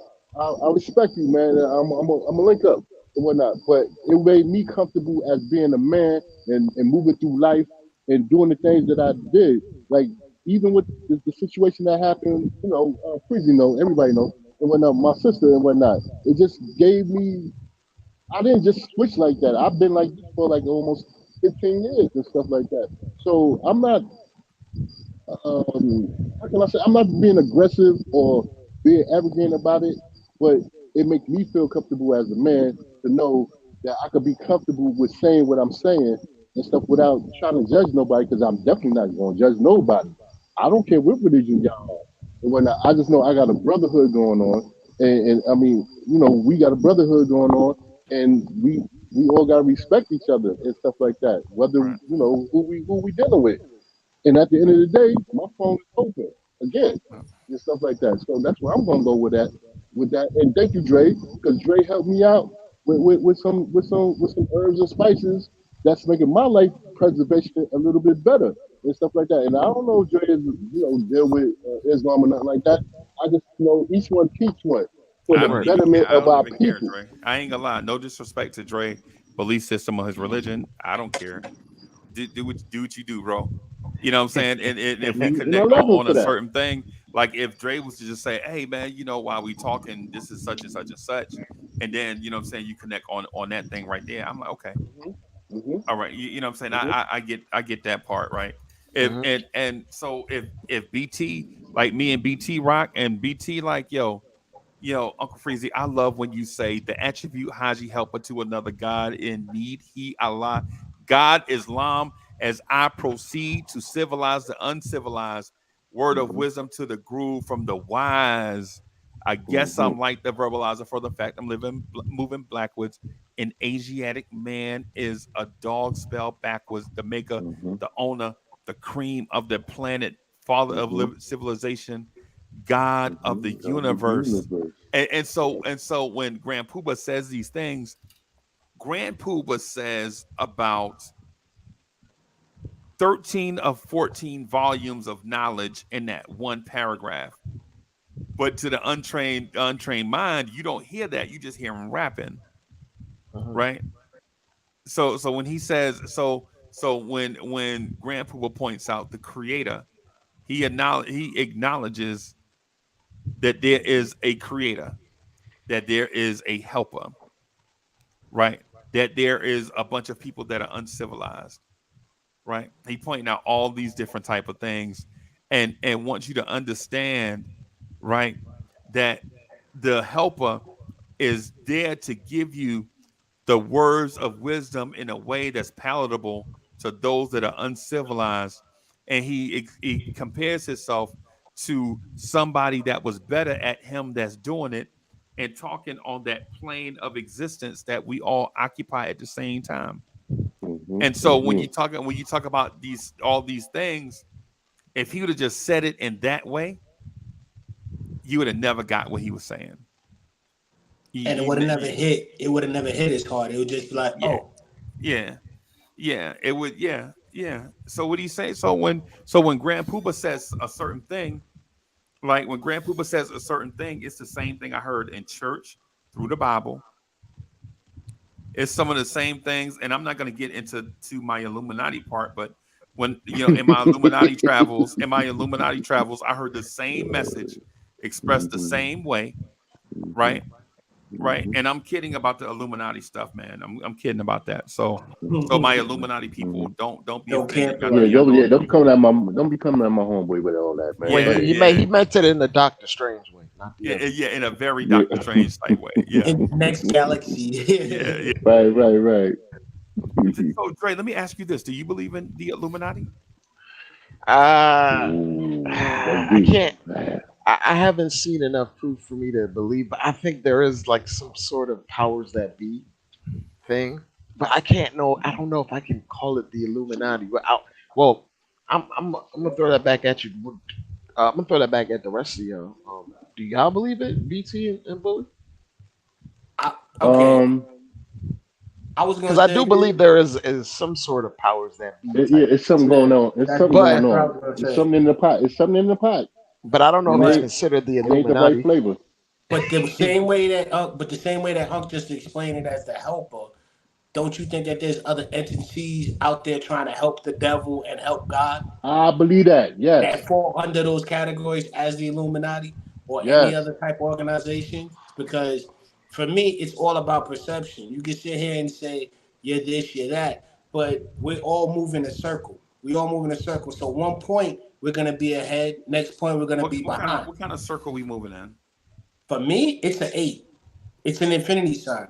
And when you look at it up close, it looks big. But then when you really look at it from outer space, it's small. But then if you were to move up to it, it's bigger than life. It's constantly creating and in constant motion. So for me, I used to always say as a kid, I was like, I'm straight like the number 8. My boy used to be like, 8 ain't straight. I'm like, yes, it is. If you lay it down on a piece of paper and you draw it at number 8, it's an infinity sign. And over time, what you see is just the lines. But if you zoom in or zoom out, it could be bigger or smaller. That's the type of circle we're moving in. And for me, we're constantly changing, and we're always going to hit at a certain point to where everybody understands. And yet still, we're going to be so far away. Like you said, 1 minute we'll be together like Clink. Oh, I agree with you. But then on the other side, you go over there with that. I'm going to go over here with that. That's why I say like an 8. Sometimes we're going to agree. Sometimes we're going to just, agree to disagree. I agree. Good point. But yeah, like I said, with the whole Illuminati and everything else, there's religions that fall under it. Everything falls under to either do good or bad. And well, I think what it basically is. My bad, brother. I think that's how we are good as an interview. I'm just waiting for my phone to charge back up. I think, so I can get back on camera. I just think as us as individuals, we take our own paths. and stuff, and we learn different things. Now, for me, I ain't been in a doggone prison and whatnot to understand Islam or whatever. I just understood that I had brothers that conform to it and whatnot. And once I started reading and learning the knowledge and stuff like that, it made me comfortable as me as a person, as an individual, and stuff like that. So I don't knock everybody going their own path with the religion type of thing. But for me, in my family structure and stuff like that, it benefit us.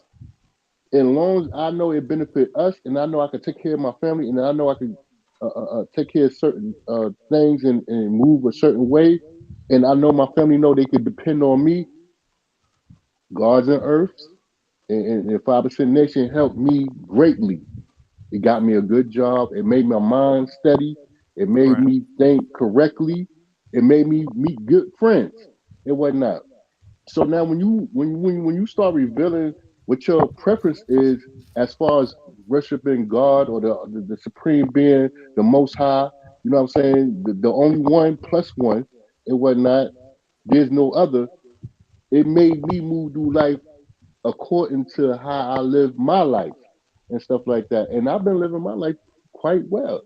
And whatnot. Yeah, I had some ups and some downs, but I always go resort back to where I know I can get my comfort from and be the best man I can be. So for that, that is for me. It's not for everybody, and that's why sometimes I don't like really talking about religion and everything because it's almost like talking like politics and stuff. I'm a Democrat. I'm this, and I'm a whip, and I'm in the Green Party, and I'm an independent. It causes confusion and arguments. All I know, if I stay on a steady pace and just keep my eyes forward, like I got blinders, like a horse when they running got him in the derby. Oh, there you go. You dig? It make me a better man. I just gotta say, with you having those blinders, man, you missing out on a lot. That's what I tell when people be like, "Oh, you need to stop and smell the roses." Nah, I just need to slow down and enjoy the garden. I smell a whole bunch of roses, man. Right. No. I understand what you're saying. I get it, and I have read the Bible. I've read all 7, whatever how many Bibles it was. I read Torahs. I read Islam books, the Quran, and everything. But for me, not to be into the life of purgatory and whatnot, is the 5% Nation adding with with infinite mathematics, like you said, infinite 8 upside down. But let me never stop. Let me add this though. Let me add this. Go ahead, brother. The thing I noticed with black men is not that we don't prepare ourselves, and others too, browns and whites and whoever. The thing I noticed, and I should probably clearly state that what I notice is that we don't. It's not that we don't try to get right. Right. It's what it is we're taught an educational approach to things, right? Since an early age. But when we get on our own, we don't use that same value system to elevate our mind state, right? So what happens is we'll find something that we like and it appeals to us, and we'll go down that road, right? Right, and as opposed to starting off in kindergarten, doing your kindergarten year, go to first grade, do your first grade year. Like for instance, what I learned is a lot of people will do religion or belief system based on the camaraderie, like they want to feel like they're part of a community, right, as opposed to elevating their mind state, right, and have the community come to them, right, or elevating their mind state and then adding something to the community, right? Because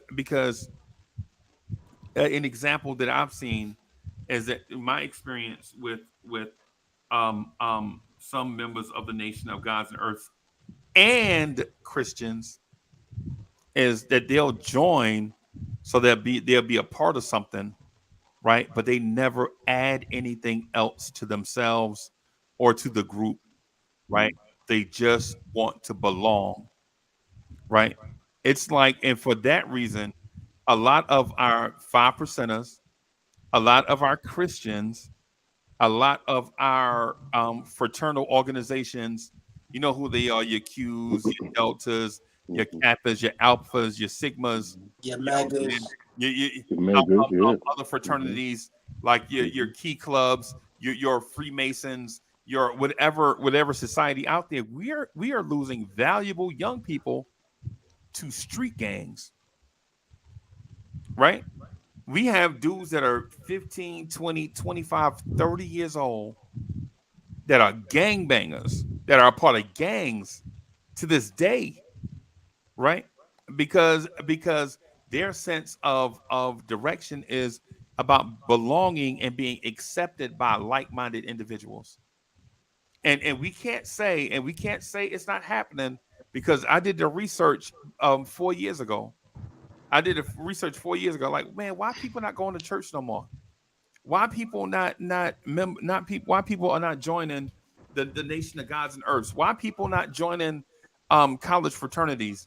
Why not people not joining social orders? Why people not joining such and such? Why they not going to college? Right? It's because of, for one, they don't need your prestige anymore. Like there was a time when you joined stuff because of prestige, right? Because you wanted to be accepted to be a part of a prestigious thing. Now our prestigious things are being accepted by, or being replaced by, other things like gangs and social media, right? Like now, for instance, you can go to certain some people join social media things, and they are about, like, the Bayhive. Like it's like the people that follow Beyonce. It's millions of them, bro. Millions of them, man, follow Beyonce, and all they do is see what she bought from the store today, and that make their day. The Beehive. Yeah. Like, they follow Rihanna. They don't. Yo, why have would a life of their own? They just keeping up with them. Why would I want to join my grandma Rotary Club when all they're gonna be doing is talking about their muffins and sewing and shit? When I can join, follow Rihanna, and at least I can see there's a different path out of where we are. I go to my grandma Rotary Club. It's just a whole bunch of women in there with bad wigs talking about sewing and muffins and grandkids and shit. Why would I join that when I'm 18 and they in their 70s?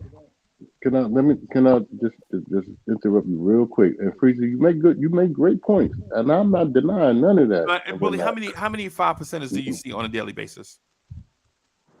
How many do I see, or how many do you interact with on a daily basis?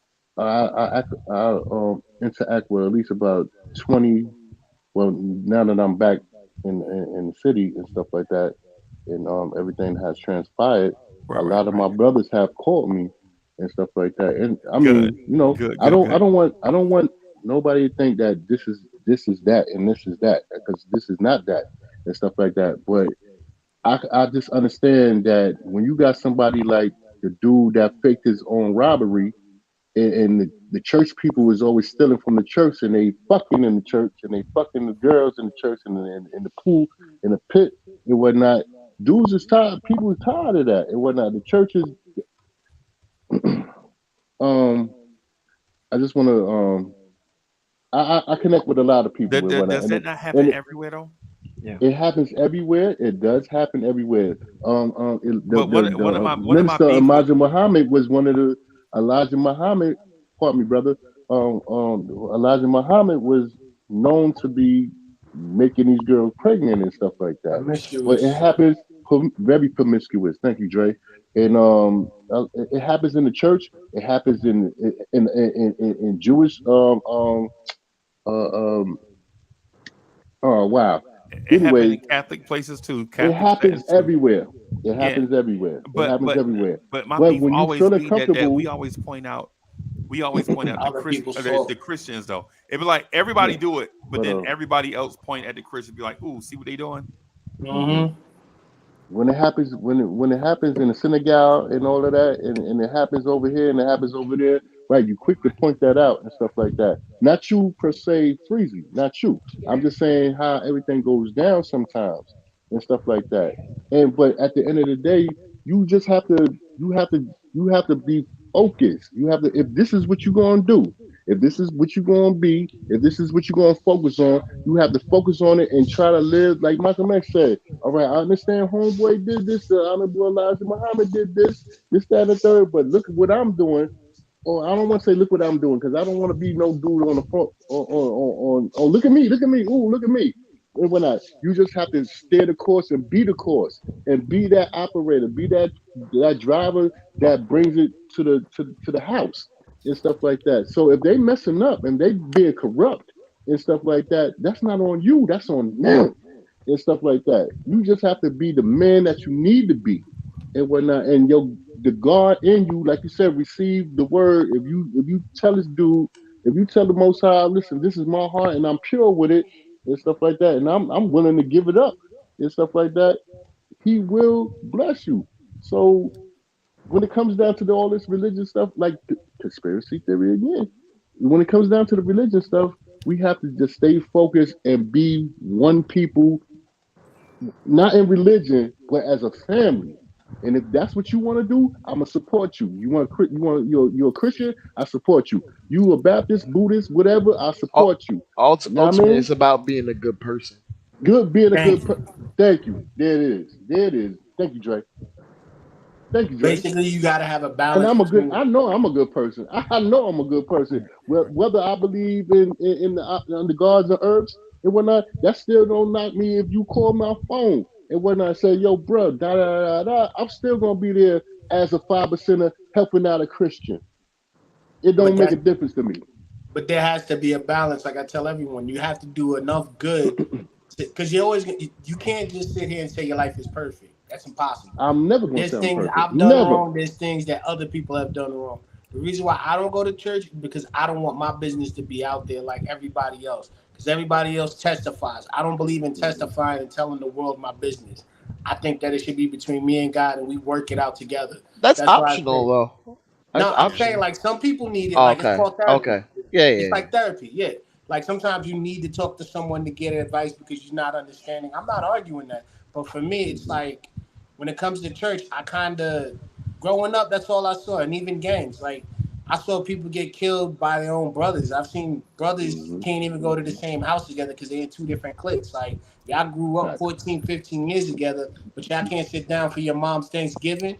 Y'all gotta have one at this house, another one at another house. Make your mom go back and forth, but you can't show her. Like I've seen all of that, so I stay away from all of that because to me, the bigger the number, the more problems you're gonna have.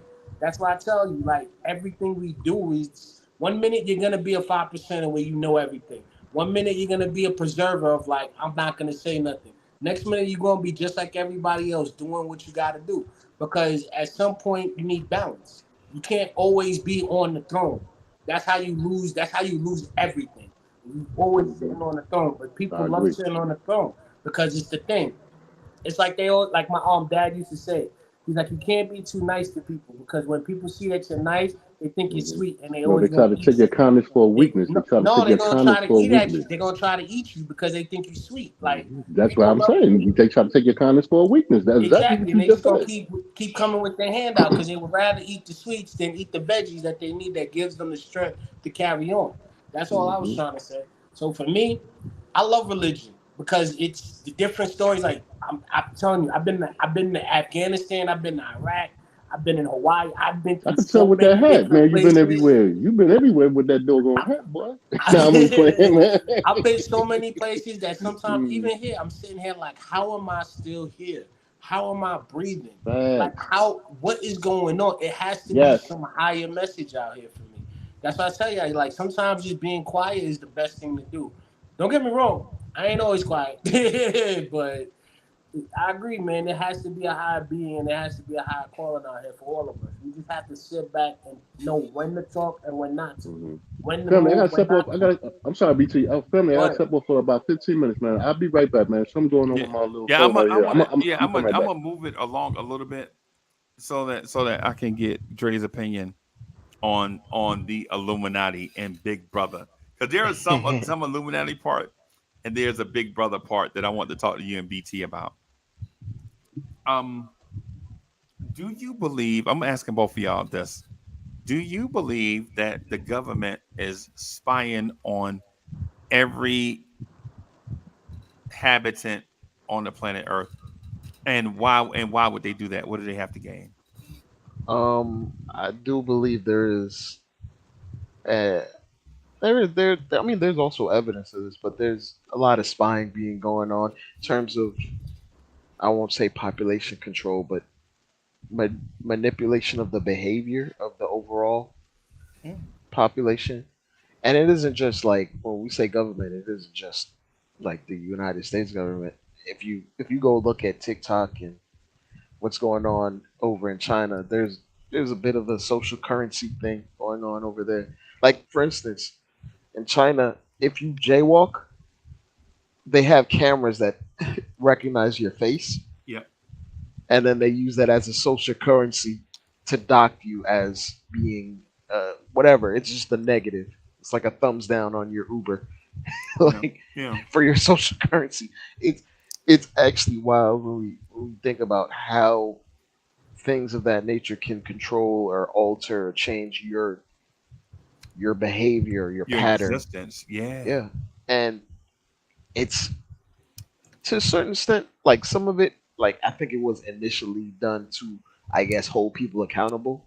But there's also definitely ulterior motives towards this, and it being beneficial towards, I guess, the powers that be, where they can benefit from it, whether it's having people in a herd mentality or having people like sheep, or benefiting from it financially, or just keeping themselves in power.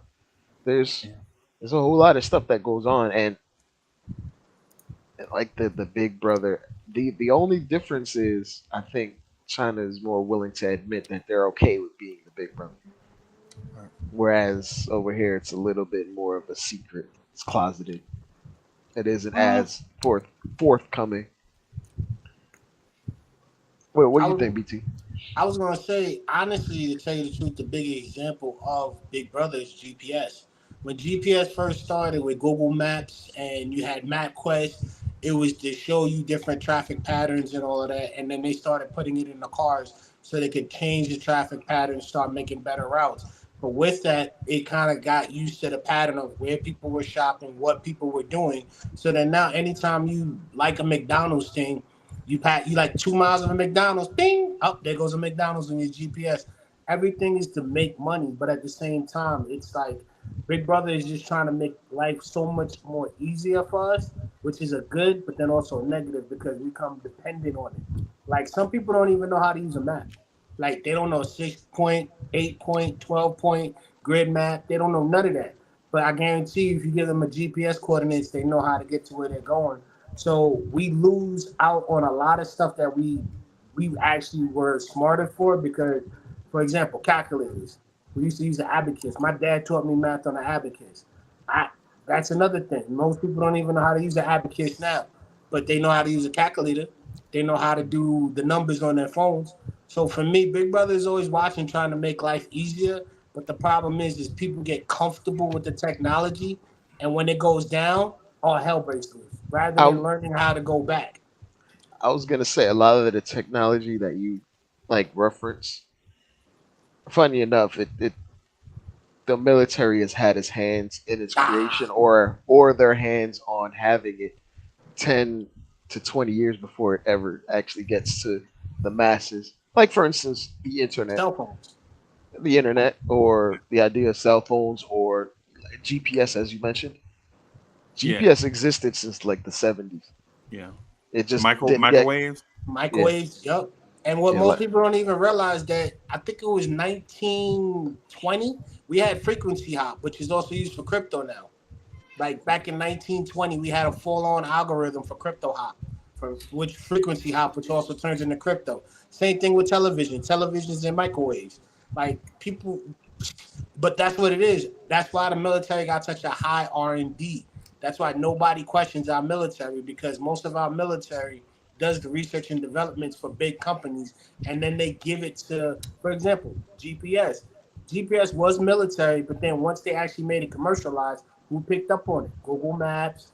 Everybody started doing, even Apple. So they made money. So what the government is really doing, they're doing all the real big R&D research, to where now when it gets to the company, they're the only ones making the money because they're big enough to buy it and resource it.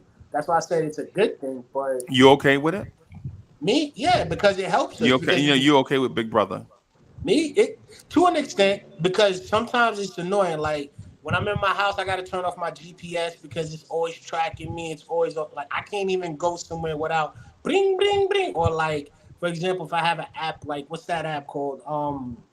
I forget, like Tinder or whatever them dating apps is. If I have one of those and I'm just in a local area of somebody, they could just spot me and run up on me like, oh, hey, why'd you? I don't like all of that. I like some privacy, but for me, I got to learn to get with the times because, like I said, I'm used to reading a map and getting to my location off of a map. GPS is faster and better, but again, if the technology is not there, we're going to have a lot of dumb people that don't know how to revert back. Like, even writing in pen, like most people don't even know how to write a letter, or even in script. They don't know none of that, but they know how to do code. They know how to do computers. So for me, it's a good thing because it's faster, but it sucks because once that speed's not there, we're all gonna crash. I think we split off into two separate things. I think we split off from being enemy of the state to technological. What's the word I'm looking for? Reliance. Yeah. I think the conversation kind of split some. Do you believe that? Let me ask this. Let me go back to the enemy of the state thing. Do you think, or subject of the state? Do you believe that most people on the planet Earth are subjects of the state? Yeah. I mean, can you can you give me an example of being a subject of the state? You have a social security number or an EIN, okay. Right? Okay. Whether you draw social security or not, that number tracks you your whole life.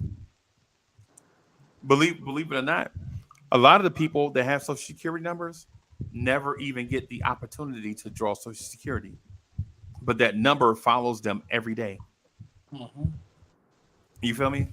You're tracked all the time. Yeah. All the time. Some bird. But people there are benefits to being tracked, and then there's things that aren't. But Dre, to even go deep, to go even further into that, you don't even need a social security number. You know, when you do your birth certificate and they do your hands and your feet, they track you that way too. All they need is 4, maybe 6 different genetic codings from birth to track you and see where you're at. So anytime you touch anything, they can find you. Yeah. Well, it's your fingerprint. Yeah. Yeah, that's what I'm saying. Your fingerprints are totally unique. Yeah. Even twins have different fingerprints. So. Yeah. Yeah, so we're always going to be tracked. So for me, might as well, because they can track us. Like you just said with China, we could be walking across the street, and because of our height and the camera hits us at a certain angle, our height deficit, our facial features, it can mark us. Boom, we already tracked. I'm gonna say that the team that we cover has an owner that's literally blocking people out of his arena using facial recognition. It's a conspiracy. I don't blame them. I would do it too. I don't blame them, because what they did to Julius Randle, bro, and it's not being covered like that, but what they were doing to Julius Randle is ridiculous. What you mean? I ain't gonna get it because I don't know how much of it is true and how much of it is not. But it's a certain group of lawyers in New York, and their main goal in life is to come in the garden and harass Julius Randle. Oh no, that's not cool, man. He's a player. Yeah, that's their whole lot in life. They get together before games and conspire to mess with Randle, right? And not to get off on a tangent, but I think it's that way because Randle has a mixed family. That's the reason why I think they do it. Randle has a beautiful wife yes. and mixed kids, right? And I think they fuck with Randle just because of that. But you know what's crazy though? You know what I'm saying? And I don't know how true that is, but when you look for other logic, like why would they just pick on Randall? Why would they just?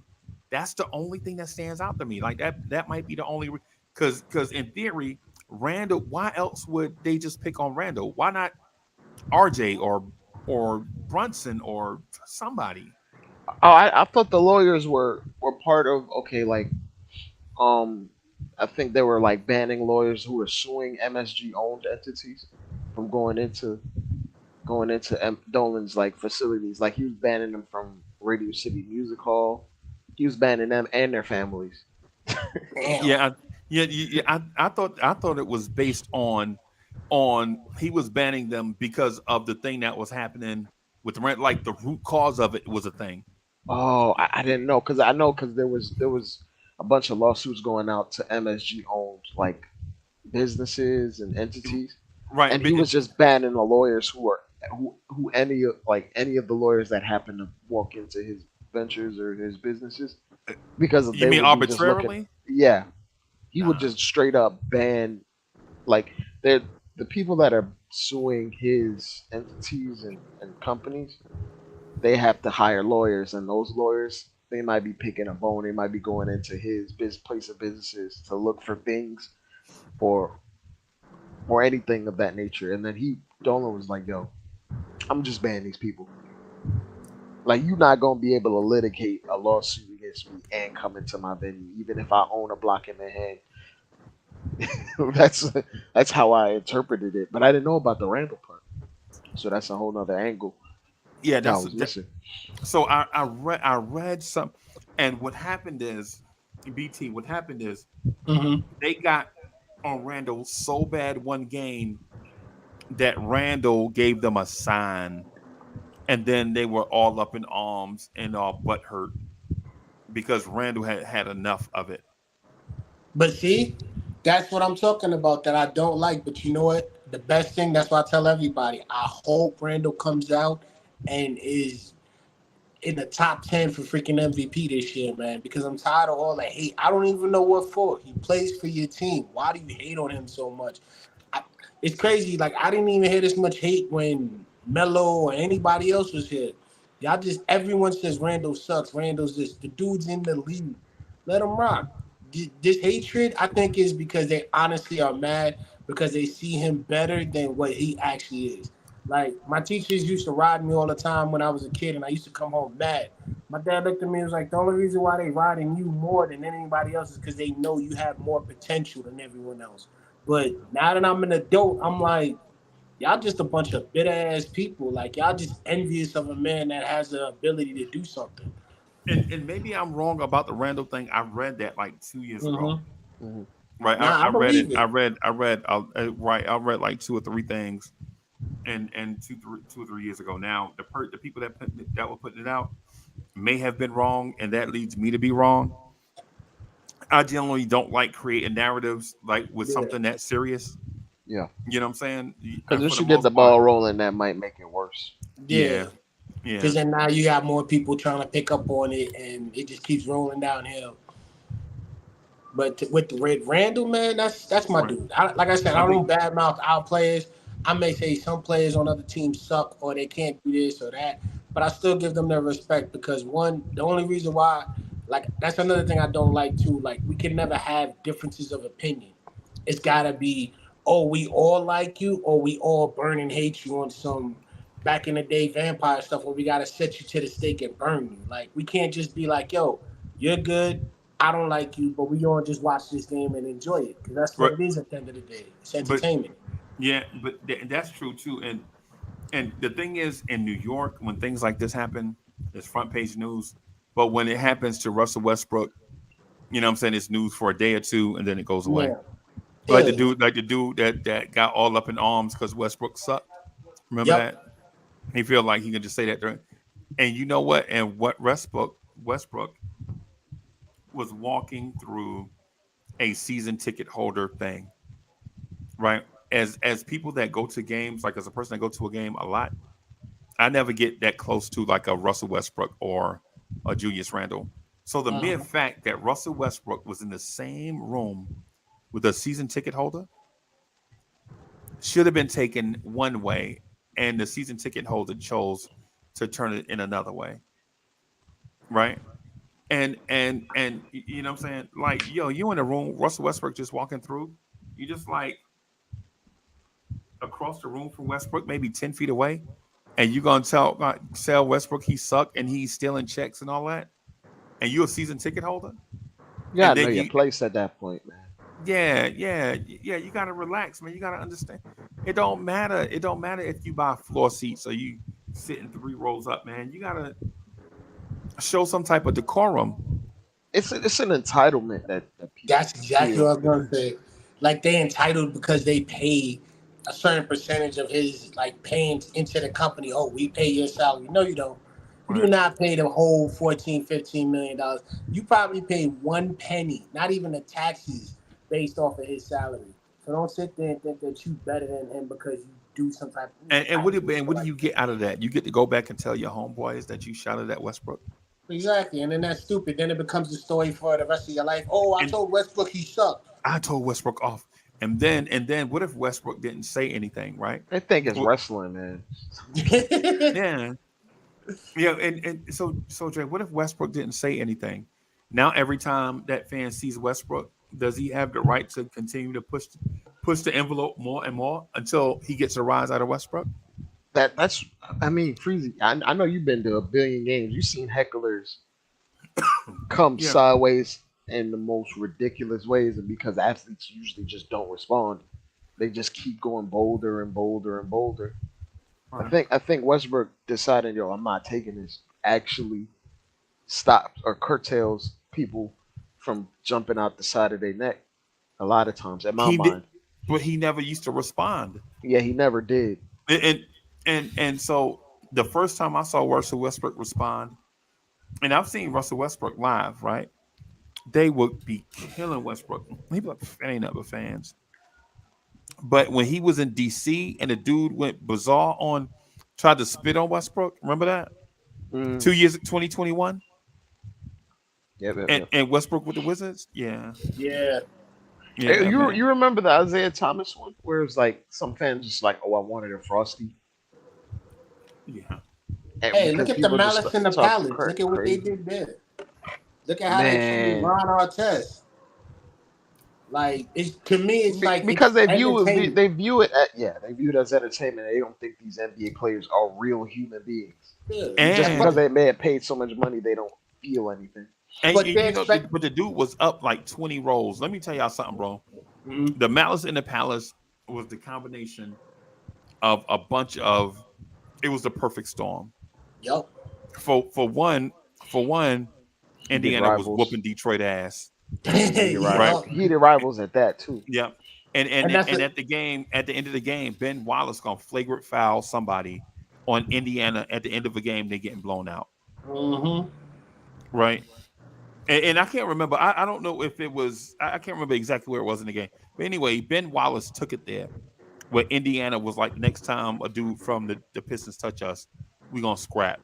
Mm-hmm. Right. Ron Artest is laying down on a scorer's table, right? Remember they was breaking up the fight and all of that? Ron Artest was laying down on the table, and the dude from 20 rows back throws a beer from 20 rows back, and it lands directly in Ron Artest's chest. When he tried to stop, and he laid down and calm. When he normally fight, he said, nah, I'm not going to fight today. I'm going to lay down right here and show everybody I'm calm. Right. And Dre, think about this. If you 20 rolls up and you throw a cup of beer and the cup lands flat like this in somebody's chest, think about how many times that man would have had to try to do that. That's that 1 in a million. Yeah. You know what I'm saying? That's that 1 in a million in the perfect storm thing that sends everything into haywire. Yeah. Broke the camel's back. I was gonna say, this is why I feel like a lot of times when things happen, I feel like really in a simulation. And sometimes something is being manipulated as things are happening or progressing. The 1 in a million odd things that happen to make things progress. As bad as the Detroit Lions needed a quarterback, bro. And this dude at the Pistons game throwing a cup from 20 rolls up dead in Ron Artest's chest. And he floated it too. He didn't just throw it down and float it. Yeah, he had an arc. It was touch, man. He had a little floater on it. Yeah. Like he was playing flip cup for the last 20 years practicing. Oh, I'm gonna hit Artest with this. Right. And then his man, he pretended he didn't throw it and let his man get beat the hell up. Yup. Yeah. And that's another thing. Like these guys are men, and they don't even expect to be in the league longer than 6, maybe 12 years. And y'all gonna be doing some stupidness like that, man. You know how hard it is to wake up every man, the day average and do NBA a career is workout? 4 years, man. Yep. I gave him the benefit of the doubt 6 years because some people don't. Some people get drafted high and then they still play in the league. Yeah, but I'm saying average. Yeah. Average. I'm taking Nah, you right. everybody into it. Yeah, because Yeah, you're right. the majority of That's what the I'm saying. It's only league. 4 or 5 years. So what are you really getting off of their back? Like Russell Westbrook, to me, I love that dude, man. That dude go out every day and try to put it to the max. And I'm looking at him like, I just wish you were consistent, bro. Because for what he did with them triple doubles, everybody still make, oh, nah, he just stat padding. I'm like, stat padding? This dude did something that Jordan couldn't even do. And y'all called Jordan the GOAT. When Oscar did it for a month and Jordan tried to do it and came back and was like, I don't know how Oscar did it, man. This is hard. But then Russ did it for 4 seasons, triple doubles. Come on, man. And y'all don't walk around and disrespect him. Sometimes I question if we're in a simulation or not, because some things happen, bro, and you're like, this feels like the Matrix, bro. And you sit there and be like, what if this? And it just goes right into play. Like, what if Ron Artest gets hit with the cup and then it just boop? Oh shit! It's one of those things where I'm like, are we like for lack of, I guess, a better explanation,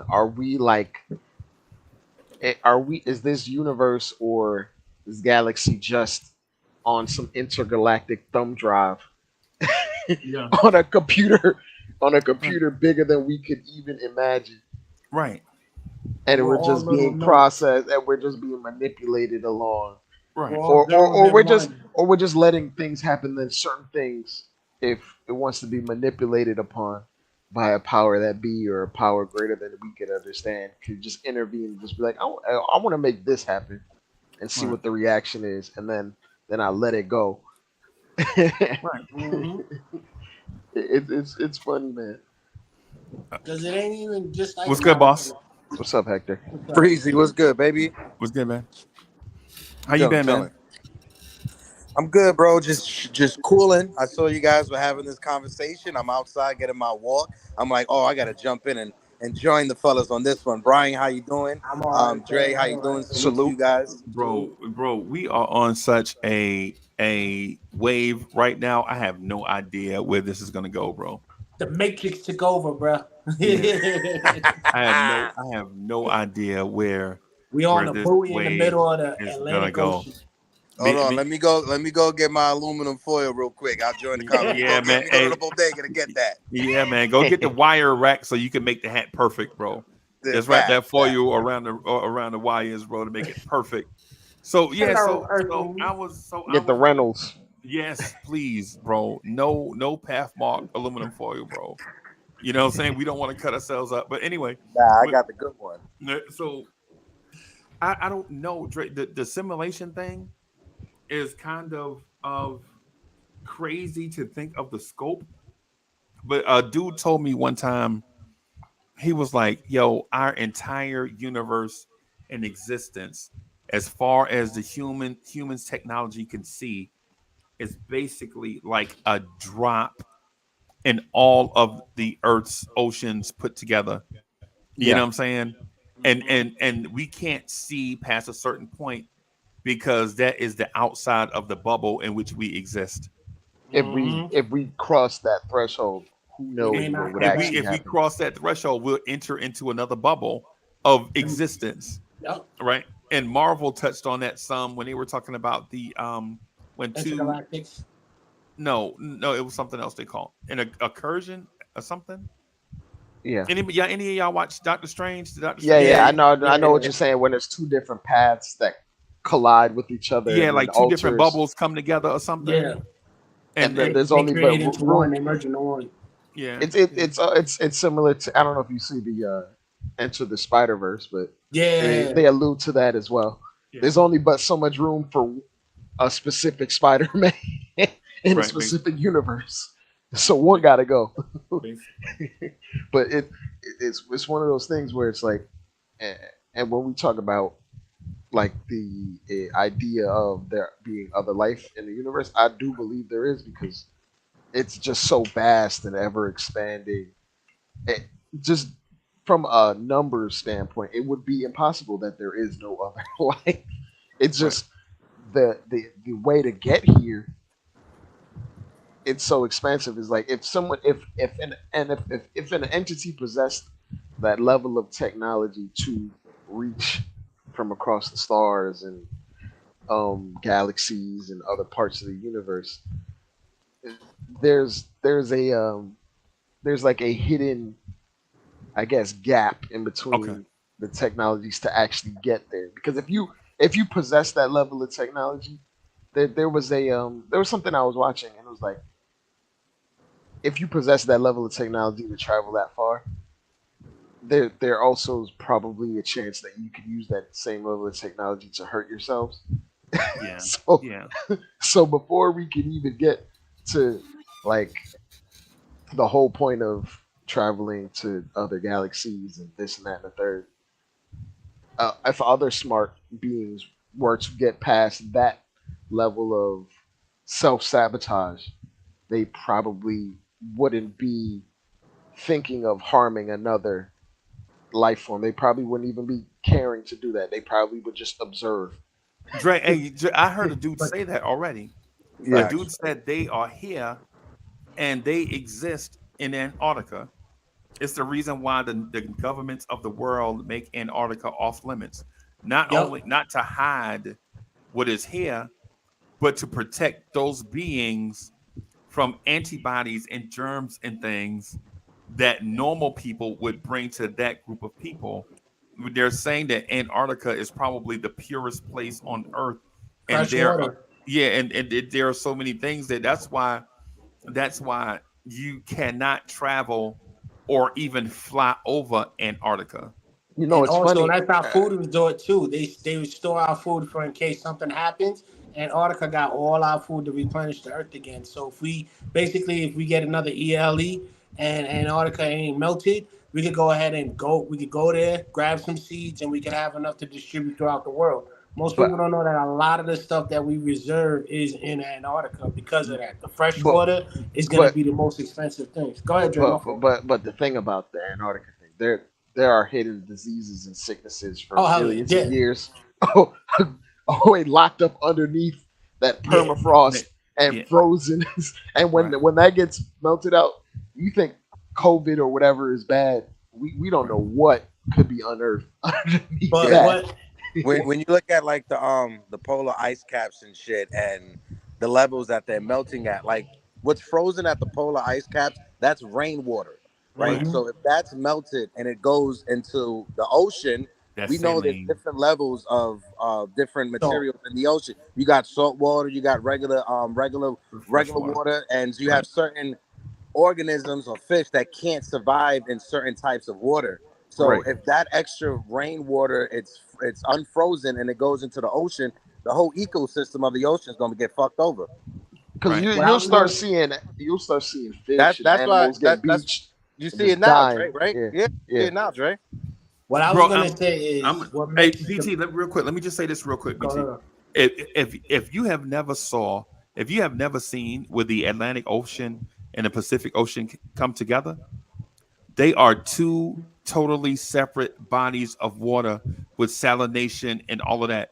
When you see them come together, you'll see a distinct border of one that is really, really, really, really green, right? And then another that is a greenish, bluish, turquoise color, right? And like when I go to Myrtle Beach, I don't see the turquoise green water. I see the Atlantic Ocean. Like for some of my New Yorkers who go to the lovely beach at Coney Island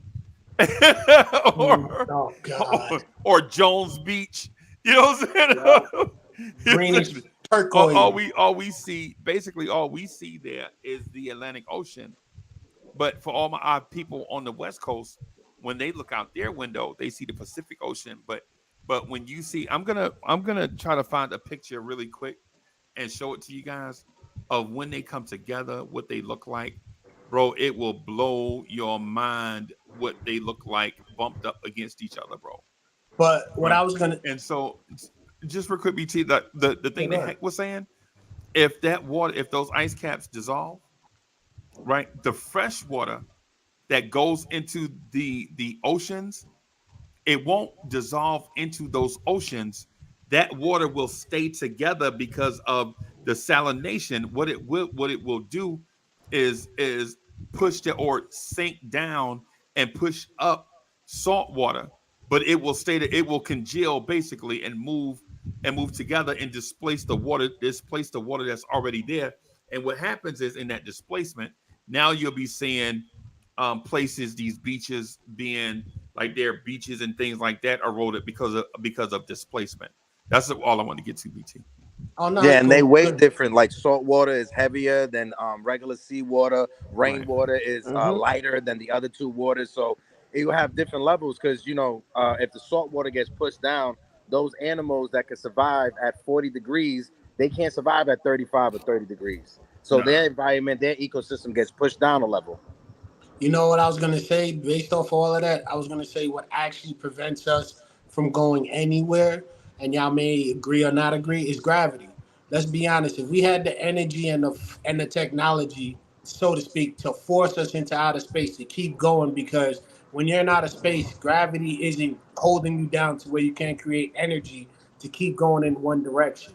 You have to make sure you're not tilting at a 30-degree angle or 40-degree angle. It's very hard in space without that. So for me, the reason why I feel we're in the Matrix is because of gravity. It holds us down, and we are able to create here and be functioning here.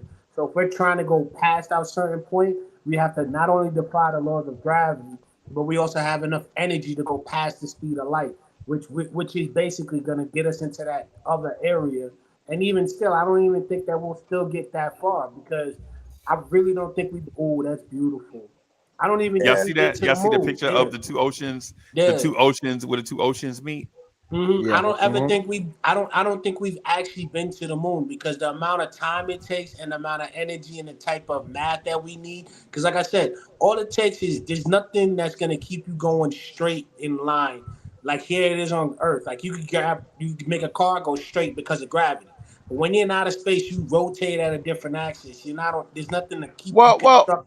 Well, there just went. BT just went off on a. Sorry, man. Come back, TT. Come back. Come back. That's what I'm saying, though. But for me, it's like, if you really look at it, gravity is what's holding us here. That's our matrix. That's what's keeping us in line. Because without it, man, we would be all over the place. That's what I'm just saying. I just want to say gravity is our prism. That's all. Because if we had the energy to.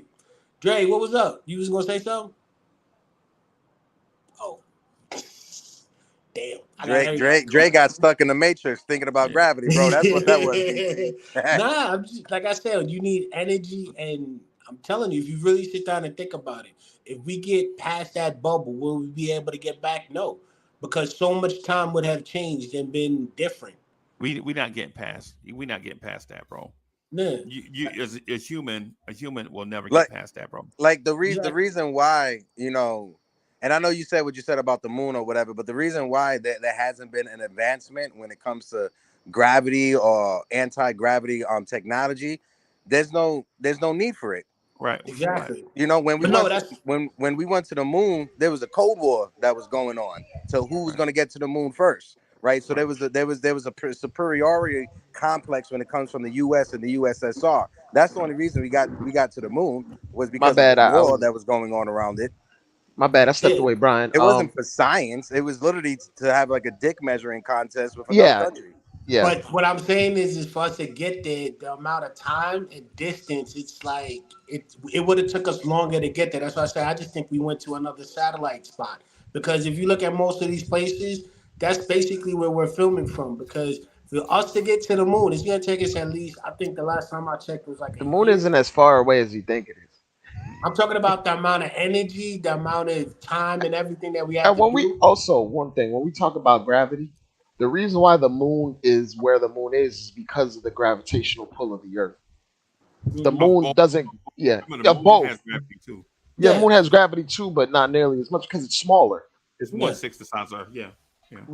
Yeah. So the reason why it's the moon is there and hasn't just spiraled off into outer space is because of the gravitational pulls.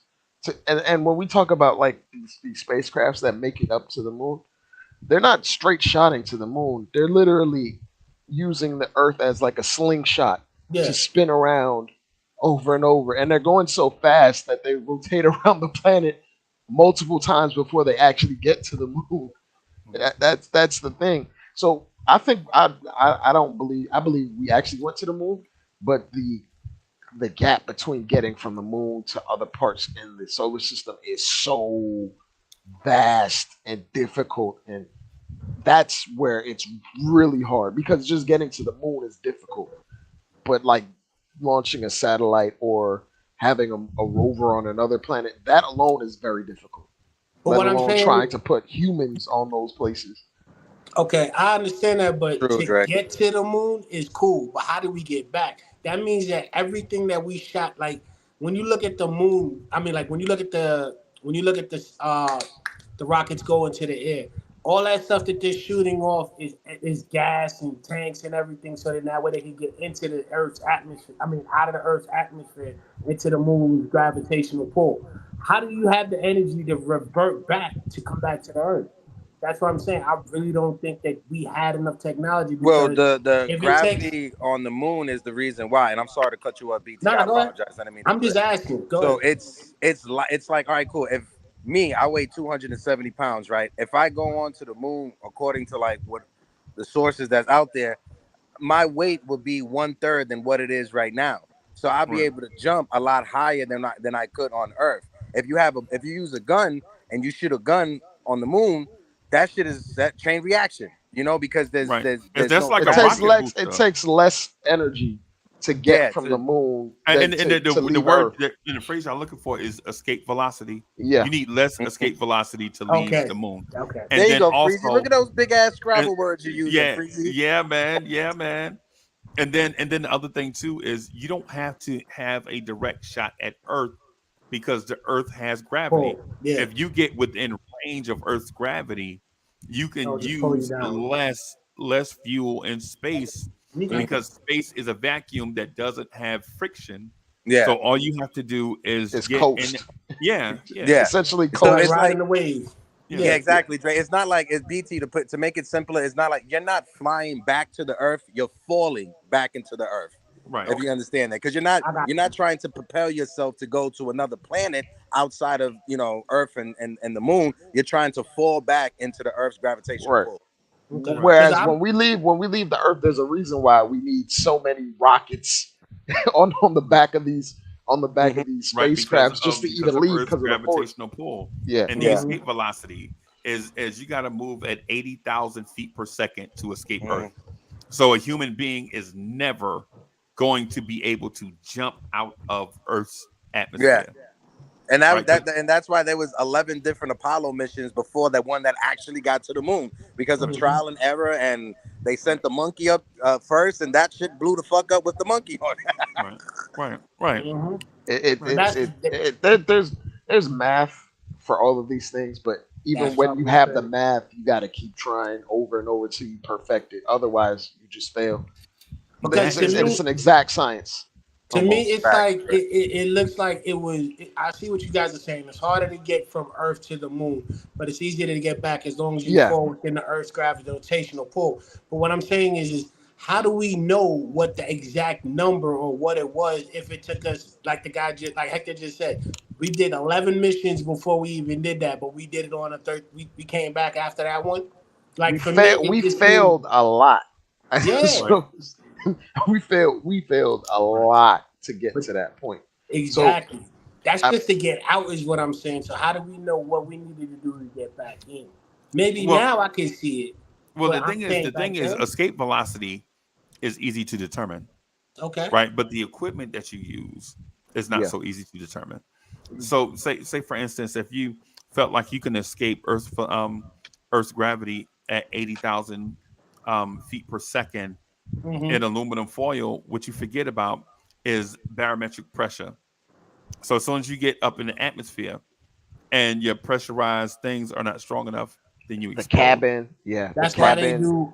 they do it underwater. Yeah, I got you. That's why they train underwater. And then when you add too much, you lose escape velocity. You get right. You get like weighed down. Now you can't get enough thrust, right? So it's got, and that's why they use specific kinds of material. Right. On when they talk about like space age and space material and aeronautic, like they're using things that aren't really used in our day to day because we wouldn't have a use for it. Like we don't need anything with a hull that is perfectly sealed. So then, what's the purpose of having NASA now? I mean, let's be real. I'll say NASA is definitely underfunded. And has been for a long time. Oh, absolutely. It is so underfunded, bro. Yeah. I'm we just spend saying, more on our military than anything by I told you why though. The military is the R&D of everything that we use in common life. Being real. Nah, BC, I disagree with you, bro. Okay, like I said, cell phones, microwaves. Let me tell you why. Let me tell you why. What we miss out on. See, science and exploration is not always for things that are far away. Sometimes it's for stuff that's right up on you. Right? Science and exploration, for example, is used to explore the human body. Something that we all use every day. Right? And so while everything that we do to explore and to create, to solve issues for, may not be for that product, but it may still be a valuable resource that could be used for something else. Like, hey, what's the thing that people inject in their face to make themselves stay young looking? Botox, right? Botox was a migraine medicine, right? Yeah. You remember that? Botox was created for people with migraines, and they were like, that's interesting. We can use it for something else as well. And now Botox is not known as a migraine medicine. Yeah, I was gonna say, Freezy, like a lot of them, almost, I want to say maybe even 50% of the medication we know is because we were researching something completely unrelated and we saw the effect, and then we repurposed it, and then in this country we commercialized it, exploited it, and turned it into for commercial capitalism. Yeah. So, and so the thing is, even with the microwave oven. Bro, that was an accident as well. Dude, go in the break room. He left the microwave. Left the microwave machine on in his office. He go in the break room and find out that his candy bar in his pocket is melting because microwaves are flowing throughout the place where they are. And they were like, "Why is my candy bar melting?" Right? Mm-hmm. Come to find out, it's because of the microwaves that they were testing in another area. And and as dumb as they were, they didn't even know that shit was dangerous. Because in trial and error, you don't know things a lot of times until somebody gets hurt. Or a lot of money is wasted. That's human. That's human in general. Since the dawn of time, we are definitely built to test and then see what happens after. But with that being said, people died building the Brooklyn Bridge. But what I'm saying is you guys are all right with that, but when is enough enough? Because at some point we're gonna learn because we're explorers, but we're explorers by nature. I understand that, but what I'm saying because we're born with a learning gene. We're born with that learning gene. When you're a baby, you have an inherent disposition to learn. And then the people that take care of you have an inherent disposition to teach. So at the same time, when you couple those together, your whole existence, you're learning and teaching and communicating, even as an adult, like even right now in this moment where a bunch of everybody feels like they know a lot. In this moment right now, we're still all learning and teaching at the same time. Exactly. And the process gets expedited because of the internet. Yeah. So we're at like a kaleidoscopic pace compared to any other version of like humanity before the 1800s.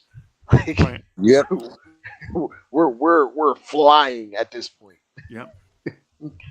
I'm just saying at some point we're gonna have too much information to where we're not even gonna be able to enjoy life because that's all we're seeking is, hey, we need this new. You see what I'm saying? Like, hey, we gotta like even now, everybody a new iPhone comes out every year. Everybody's always buying the new iPhone. And the features are, oh, you could do this extra than the last phone. Just something simple like Facebook button or something craziness like that. That's what I'm saying. Like for me, it's like I could understand going out and seeing outer space and creating technology like that. That's cool. But what I'm saying is we are creating so much of everything because we're curious that we're gonna actually miss out on our time of us being here. Like, when are we gonna enjoy it? That's what people used to say too before the icebox, right? You're right. That's for real. That's what they used to say before the icebox. And when the horse and buggy was a thing. Right, Oh right, my right.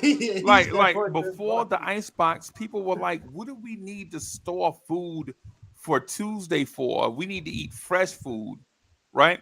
But the reason why is because some food was spoiled and you were eating it anyway, and then some food was spoiled and you were throwing it away. So instead of letting the food spoil, now you saving it. Now you spent back then you would spend $200 on an icebox, and that's a lot of money back then. That's what some people used to make in 2 months when this thing came out. But at the same time, they would be saving about $600 a year on food. And now you can spend the money you saved on food and spend it on something else. Like that automobile that is getting around town, basically that automobile was a lawnmower on wheels, but the more you invested in it, the better the technology got. Basically, it was a go-kart on big carriage wheels, but the more money, the more it was a priority for families, the better the technology got. So for that reason, and I'm just gonna also say this, BT, just real quick. I don't know if humans will ever be in a place to say enough is enough when you don't know what you can discover, what you will uncover through discovery.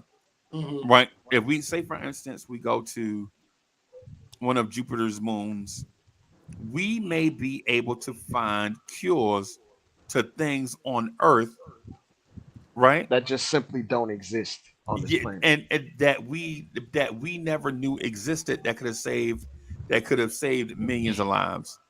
Now the population control people will say we already have it. We're keeping it a secret from everybody. You know what I'm saying? The people that believe that there's a population control police. Mm-hmm. You know what I'm saying? So yeah. But then it's like, okay, this is my point. You're right. We can find all these cures. We could be better. We can live longer. But then at the end of the day, let's say we do find something to where we end up living longer, where everybody's living up to 100, 120. Or somebody finds out to where now we can live up to 200. We're going to get to that point, by the way. But then I'm saying, what are we going to do? Just keep trying to preserve life? Like, we need to learn that everything starts and ends. Like, you see what I'm saying? You're not going to have any more new beginnings if that happens. The longer life is, there's going to be no more new life. Like, what you're going to end up doing is just killing off the race because now everyone's staying to 200, 300 years old. And nobody, look at China. But hold on, Brian. To that point, our average lifespan is longer than it's ever been, and our population is still growing. It's growing. Yeah. It's not slowing down. It is like going up. Even when people say we're slowing down, it's still higher than the pace that it was in like the 40s or something. It's never gonna actually slow down. It's one of those things where it's hard to quantify because these numbers are just so astronomical. Like 8 billion people, 9 billion people. That is, you know how long it would take you to count to 9 billion? Yeah. Word. If you counted one number per second, bro, I think they say it would take you 33 years. If you just sat down in a chair and said 1, 2, 3, 4, 5, 6, it would take you like 34 years, bro. But there was a study that was done. I'll send you the link after I get off with you fellas so you guys could check it out or whatever. But a guy he took the date from when Jesus came back, right? When he was resurrected and stuff like that. If you, Brian, was to start working a job when Jesus came back at $1,000 per hour, $1,000 per hour, cuídate, mama, for 40 hours a week, normal work week like we do. And if you did that from back then to 2023, you would only have a little bit over $1 billion. Yeah. That you was making $1,000 an hour. These From numbers back are so then till astronomical, man. 2023. Now think of this. Jeff Bezos has that 153 times. Yep. But then see, this is okay. This is what I'm trying to get at. I don't want to end up like the Roman Empire to where we're too big and exploring and trying to figure out to where we miss out on the things that can actually save us. I agree with us living longer now because I know people who are living longer now than they did back then.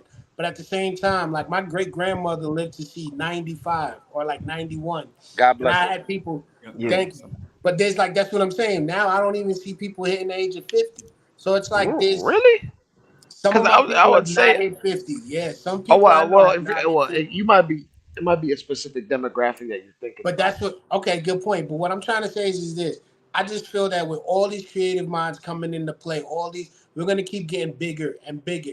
We are gonna sooner or later need another place to go, and where is that gonna be? If everyone says, "Oh, let's go to Mars," why would we try to go to Mars and create a whole new world in Mars when this one is in turmoil because of what we're doing to it now? Like the way we don't. The planet is so large. I mean, Yeah. I was gonna say the planet is so large you could probably fit like another 100 billion people on this planet. In terms of But what I'm space. saying is like look at the garbage waste that we do. Look at all the way that we waste things and the way that we don't take care of certain things. Hold on, BT. Hey man, you going to? I'm all over the place. I'm sorry. Yeah, You good, man. Relax, bro. Let's stay in like one train. Yeah. So the thing is, first of all, like the first point you mentioned, you said something about 12 minutes ago, right? About age and people dying, like people living to like 200 or whatever. But you have to look at the things that are lost when people die, right? So when people die, it's not like it's one less mouth to feed.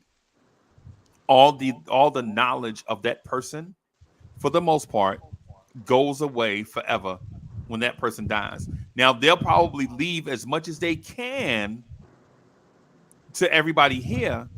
Like they might write a memoir, they might write 2 or 3 books, maybe 6, 7 books, but for the most part, the knowledge with that person is gone, right? And so now you have to try to replace that through somebody that person trained, or hope somebody comes along with that. For instance, Albert Einstein was not the smartest person to ever live, right? Yep. He didn't graduate high school. But the thing about him is he had applied knowledge, right? Like he legit sat down and thought about stuff and applied what he knew against stuff that already existed, and then came up with new stuff. But you needed the stuff that already existed. But you needed the stuff that already you know what I'm saying? You needed the stuff that already existed to continue to build your knowledge base. You know what I'm saying? So somebody living to 200 that's of sound mind and body. Imagine if you think about what they knew at 50 and just multiply it times 4, not exponentially, because we learned exponentially. But I'm just saying for the sake of this exercise, if you only multiply it times 4, think about all the stuff that person knows, right? And then when that person dies and is gone away forever, all the stuff that has left the earth or is gone from our realm of wisdom.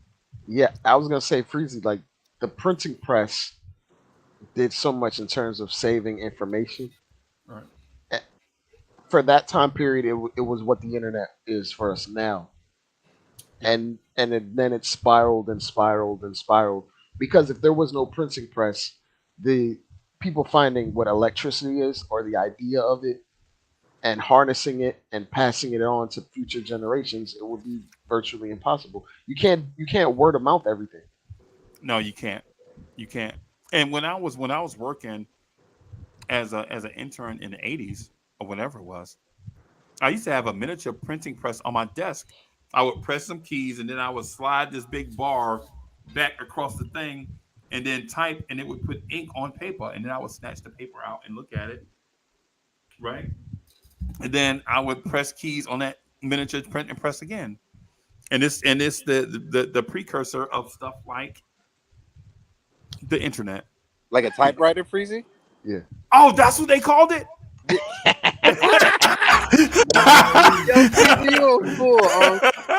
Yeah, that's it. That's what they call it. Yeah, they had the one with the ribbon in it. They had 3 different typewriters. The one with the ribbon in it that saved every single word you had, where you had the big key, and then they had the ribbon that you had to change every, I think, 5,000 words. Then they had the newer one that automatically slide, and then they had one that turned into a printer that you connected to a computer. Yes, that's a typewriter. Yeah, we used to call those word processors. Wow. And then all that. Now we go to Google Docs, and you can press one key, and like 30 other people can see you edit a document.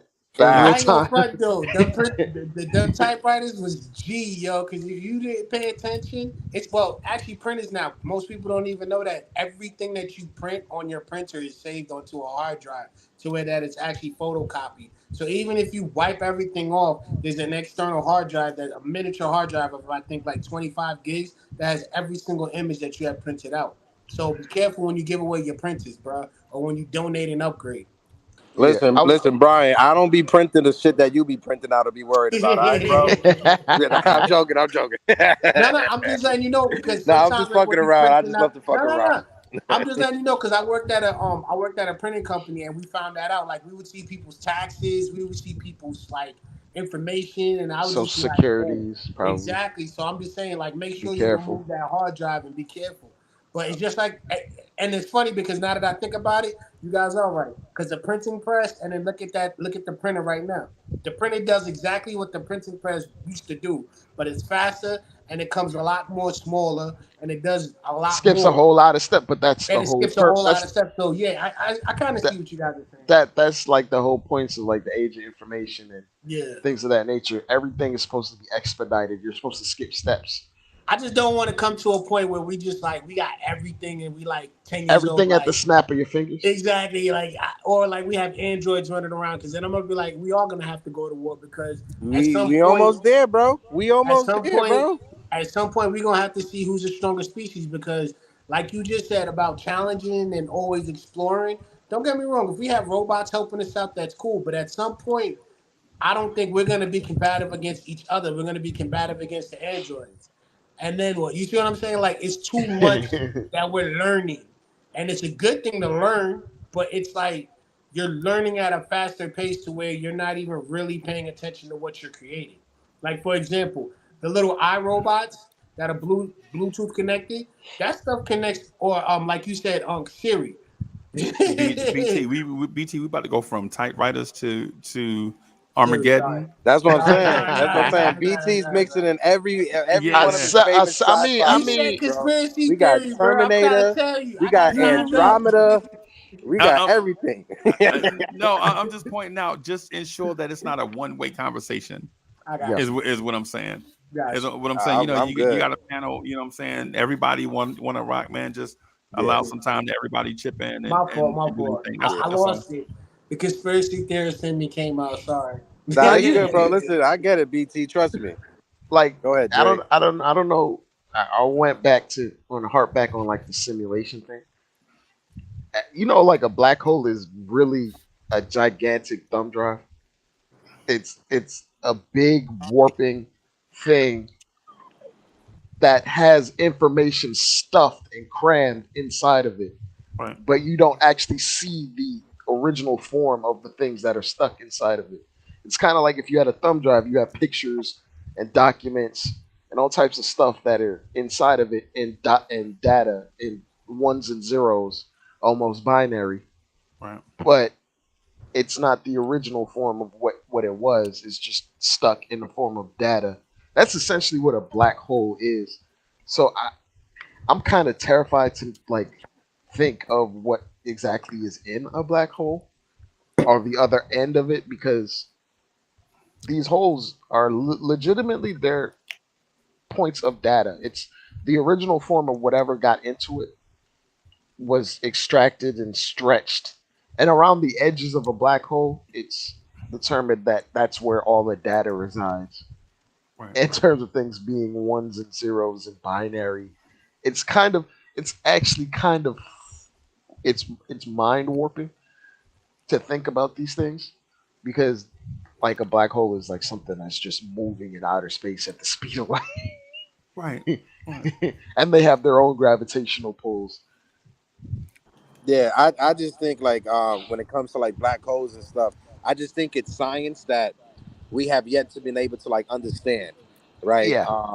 Like if we was to go back in time to like the 1400s with an iPhone, motherfuckers would think we're demonic and would try to lynch us and shit like that, because it's just science that they don't understand. So that's how I look at it when it comes to black holes and just things that are in space that we typically don't understand or don't have the capacity to understand with the knowledge that we have been presented as a society. When it comes to other beings being out in the galaxy or in the universe, like Dre said, I definitely believe that. You got to be one arrogant and self-centered person to believe that us here on Earth are the only center of the universe, intelligent life, and are the center of the galaxy or the universe. I just think that's a very arrogant and ignorant way to look at life, because the universe is an endless possibilities of different answers. Right, so there could be different versions of you, Brian, or different versions of Dre, like you guys were talking about earlier.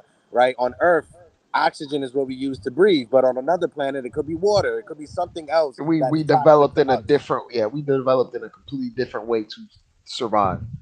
Or we may be looked at as an animal, like as the way we look at dogs. You know, we may be looked at as them the same way that they look at the way we look at dogs. They may look at us that way too, like or hey, higher. our pet. Or exactly. Salute, Willie. What's up, dude? I'm back. I'm back. I had to let my fam. What up, Heck, man? What's up? Peace, man. Good meeting you, brother, for the first time. Peace, God. Yeah, peace, God. Nah, man. There's just an unlimited I have to let the phone charge up real quick. I was gonna say there's just like an unlimited amount of possibilities in terms of like the things that we do know about the universe is that it's not slowing down, it's expanding. And the crazy part is the technology that you even talk about. If you look in the ocean, like when some of the cities, we don't even know what's in the bottom of the ocean. Exactly, that's what I'm saying. Like stop playing around down there. We can't even explain it. Like where the Titanic actually sunk. Like where? Don't fuck around. Well, it sunk. I mean, we our technology has gone so far to the point. You're gonna bring Godzilla up. I was gonna say like for real. I was gonna say our technology has gone so far to the point like people commercialize diving deep, and they actually died in that process because they cut corners, but it's where we don't even know what's at the bottom of the ocean because there's just so much pressure. We haven't developed the technology to go further and further and further.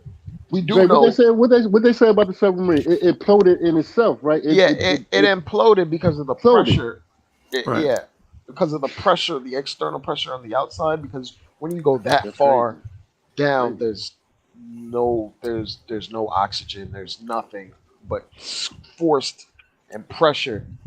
And because they were using a ship that cut corners, they didn't use the right specifications to handle that. Right. And wasn't they controlling it with a PlayStation controller? Yeah. Wait, what? I didn't even know that.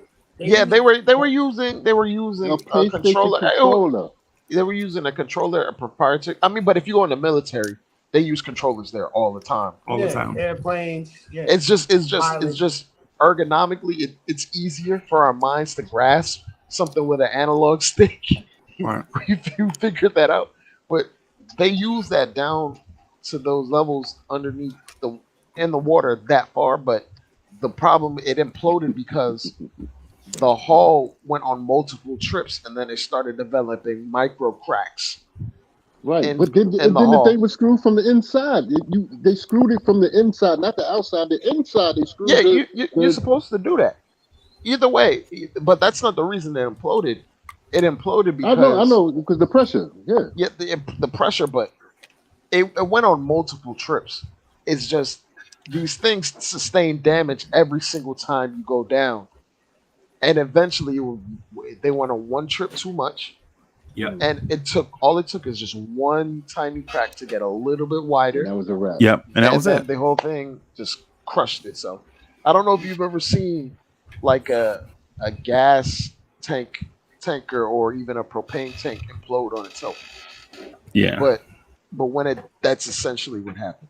Yeah. Because the external pressure, outside pressure, is so much more heavier than the pressure on the inside. And it's not the thing that I think people forget too is it's not like a uniform pressure type thing, right? Or it's not like a pressure laid out on a certain thing. It's right? relative. It's pressure per square inch of surface area. So every inch of surface area is feeling the same amount of pressure. So it's not like you can get help from the surrounding areas to prevent the pressure from overwhelming the thing, because all of the surface area is feeling the same amount of pressure at one time. So right? It's like when you arguing.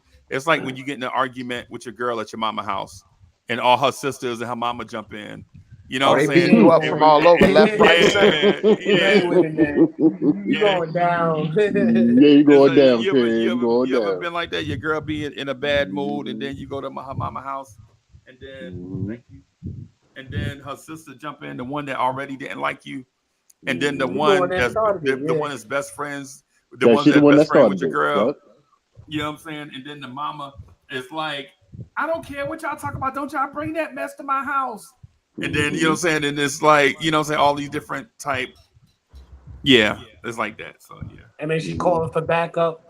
Aunties and them be coming, and you're like, can I go now? I want to go home. Yeah, the auntie come over there with the headscarf on. And that's what I do is we need our own spot. We need our own place. Yeah. That's why I'm glad I got my own joint. And then the thing with a lot of unnecessary violence is because there is not an outlet. You ever saw a balloon, when you pump a balloon up so much to the part that it bursts, but you know what those balloons have on them? They have an opening. If you just let some of that air out, pressure, it never gets to that point where it expands beyond the surface area that's there to support it. So all you need is a release, an escape valve, and a balloon won't burst. Yes, that's what they have for submarines. Yeah. When they go down, they start releasing some of the air to go ahead and let it relieve some of the pressure. Yeah. And like I don't know if you've seen these videos that put things into perspective of how small we are compared to the universe, and how small we are just compared to things on this planet. Like the trenches are so deep. Like just the Earth's crust is so deep and thick. Like we've used science to deduct what we think is at the core of the Earth.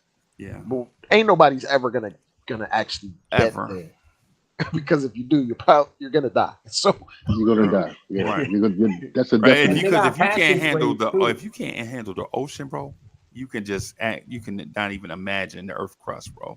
And they got little passageways too. That is like another, like I know we use 10% of the Earth's surface, but like if you were to go another, let's say another 12 or 13 down, like you will see underwater passageways, and there's all new open surfaces that most people don't even realize exist. They got some in the Amazon too. And then to the opposite, you got to understand spectrum, that the nuclear. Oh, go ahead, Dre. I was going to say, like to the opposite spectrum, you've seen videos showing like how gigantic the Earth is, and then compared to other planets, then stars, then galaxies, then there's black holes that are larger than this galaxy. Then there's stars larger than that black hole that's larger than this galaxy. Right. Like it's like a whole planet, whole galaxy. Let me do one thing. I want to shift real quick because while I got Heck here, I just want to. I got Heck and Dre and BT and Bully here. What I want to do is shift gears just real quick. Yeah. Because I don't know when the next time we'll be able to do a conspiracy theory show. Right. Okay. What I want to talk about is just I want to just throw this out there real quick. So what do y'all think about the New World Order, the world economy, the organized religion, the streamlining of population? Yeah. One world system. Do you guys believe that it exists? And does it exist as a shadow world government? It's here. So you believe in the Illuminati? I'm not saying I believe in Illuminati. I think there's some type of formacy of it. I'm not saying all the way totally, but there's something going on, bro. There's something going on, bro. I think. Yeah, my fault, Bully. Go ahead, finish. All right. Thanks, Ray. I think there's some type of formacy towards this one world system, Bitcoin, and all right. So I'm gonna just say this: Skynet is here. Skynet is here. I mean, for those believers of the Terminator and whatever sequences of the Terminator, Skynet is here. You can't go nowhere. You can't do nothing. Big Brother is always watching, and if they want to, they can mess your money up, fuck your money up. They can mess your name up, and they can do all type of everything. That's why these people is on strike right now. The girls writing, the writers of Hollywood. Hollywood is about to fall. That's number one. In my eyes, Hollywood is about to fall and whatnot. And then you got AI out here. You got artificial intelligence out here. So why would not be consistent with this new world system? Why wouldn't not be? The movie's been telling you this forever. This is where my conspiracy theory come in at. The movie's been telling you this forever, and it is here. It's here. So either we gotta wake up or y'all gonna wake out. Facts. I was gonna say I think everything is financially motivated. So like the idea of like a Big Brother, there's monetary gain behind that.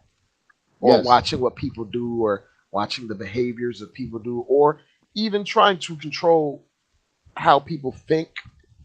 Like for instance, the sole point of like YouTube Shorts and TikTok and things of that nature is to make you addicted to scrolling over and over to generate ad revenue. That is a form of controlling your behavior or manipulating how you want to feel. And like just using the internet consistently, you'll develop some sort of form of ADD or ADHD. and in that process, people monetize that. And if you want to monetize people being on the internet, or you're gonna do things to make people want to be online more often. So you're kind of, I guess, controlling, or you're not kind of, you are controlling how people operate in order to get monetary gain. It's why, like, even in China has their own version of TikTok. Their version of TikTok is not the same one that we have over here, because they don't want their people to be completely stuck on that medium. It's not as addictive, and they have time restrictions on it. It's kind of funny. It's kind of the reason why we're trying to, or you've seen people amongst our government try to ban TikTok. It's kind of the Big Brother. It's part of that kind of thinking, and there's all sorts of things, that's all sorts of machinations that are going on that lead towards people not even unknowingly just being controlled and forced to do things that they don't even realize it's happening. Mm-hmm. I agree. And you got to think about also you got to think about all these apps that's coming out, man. Now, TikTok ain't even TikTok no more. It's called X. Oh, that's Twitter. No, that's Twitter. Excuse me, Twitter. My bad. Elon Musk fucked that one up. Yeah, it's called X, but we got to think, when you start doing logic and stuff like that, what is X? I mean, we got a Generation Z and we got a Generation X. I was going to say, he named it X because he bought Twitter and he has an affinity. He wants to there's a company in China called WeChat. WeChat. He wants everything. Yeah, WeChat. WeChat. Yeah. He's been trying to do that ever since his days being at PayPal. Yeah. Facts. And he wants to monetize everything. Hey, that's why. You know what? But let me jump in here right quick. I'm gonna say this. Yeah, bro. What it is, and I don't know if we get this or not. But what we're experiencing is excessive taxation in different forms.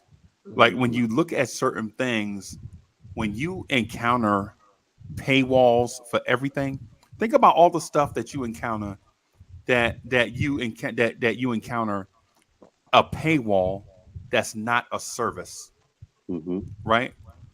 Think about the stuff that you pay for that you need versus the stuff that you pay for that you don't need. And then when you think about the excessive taxation in different forms that's funding all types of government projects and agencies, things like Big Brother, the Eye in the Sky, and all of that stuff.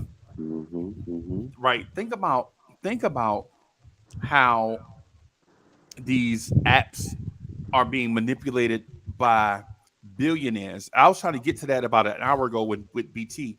The thing BT was what I was trying to get to is don't think in terms of nations anymore. Think of in terms of corporations. Corporations are controlling the planet right now. Corporations control countries, bro.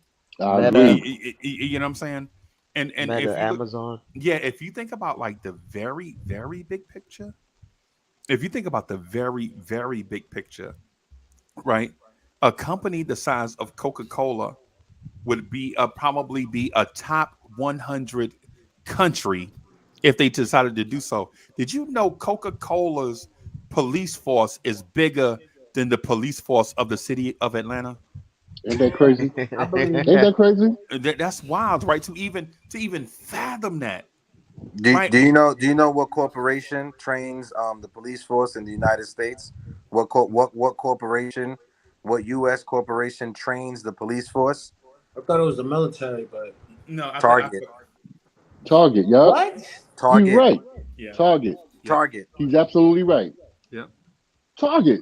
Loss and prevention. Target. The part of Target that's in charge of loss preventions, that part of it, that entity, is what sets up the training videos for the police force in the United States. Yep. He's absolutely right.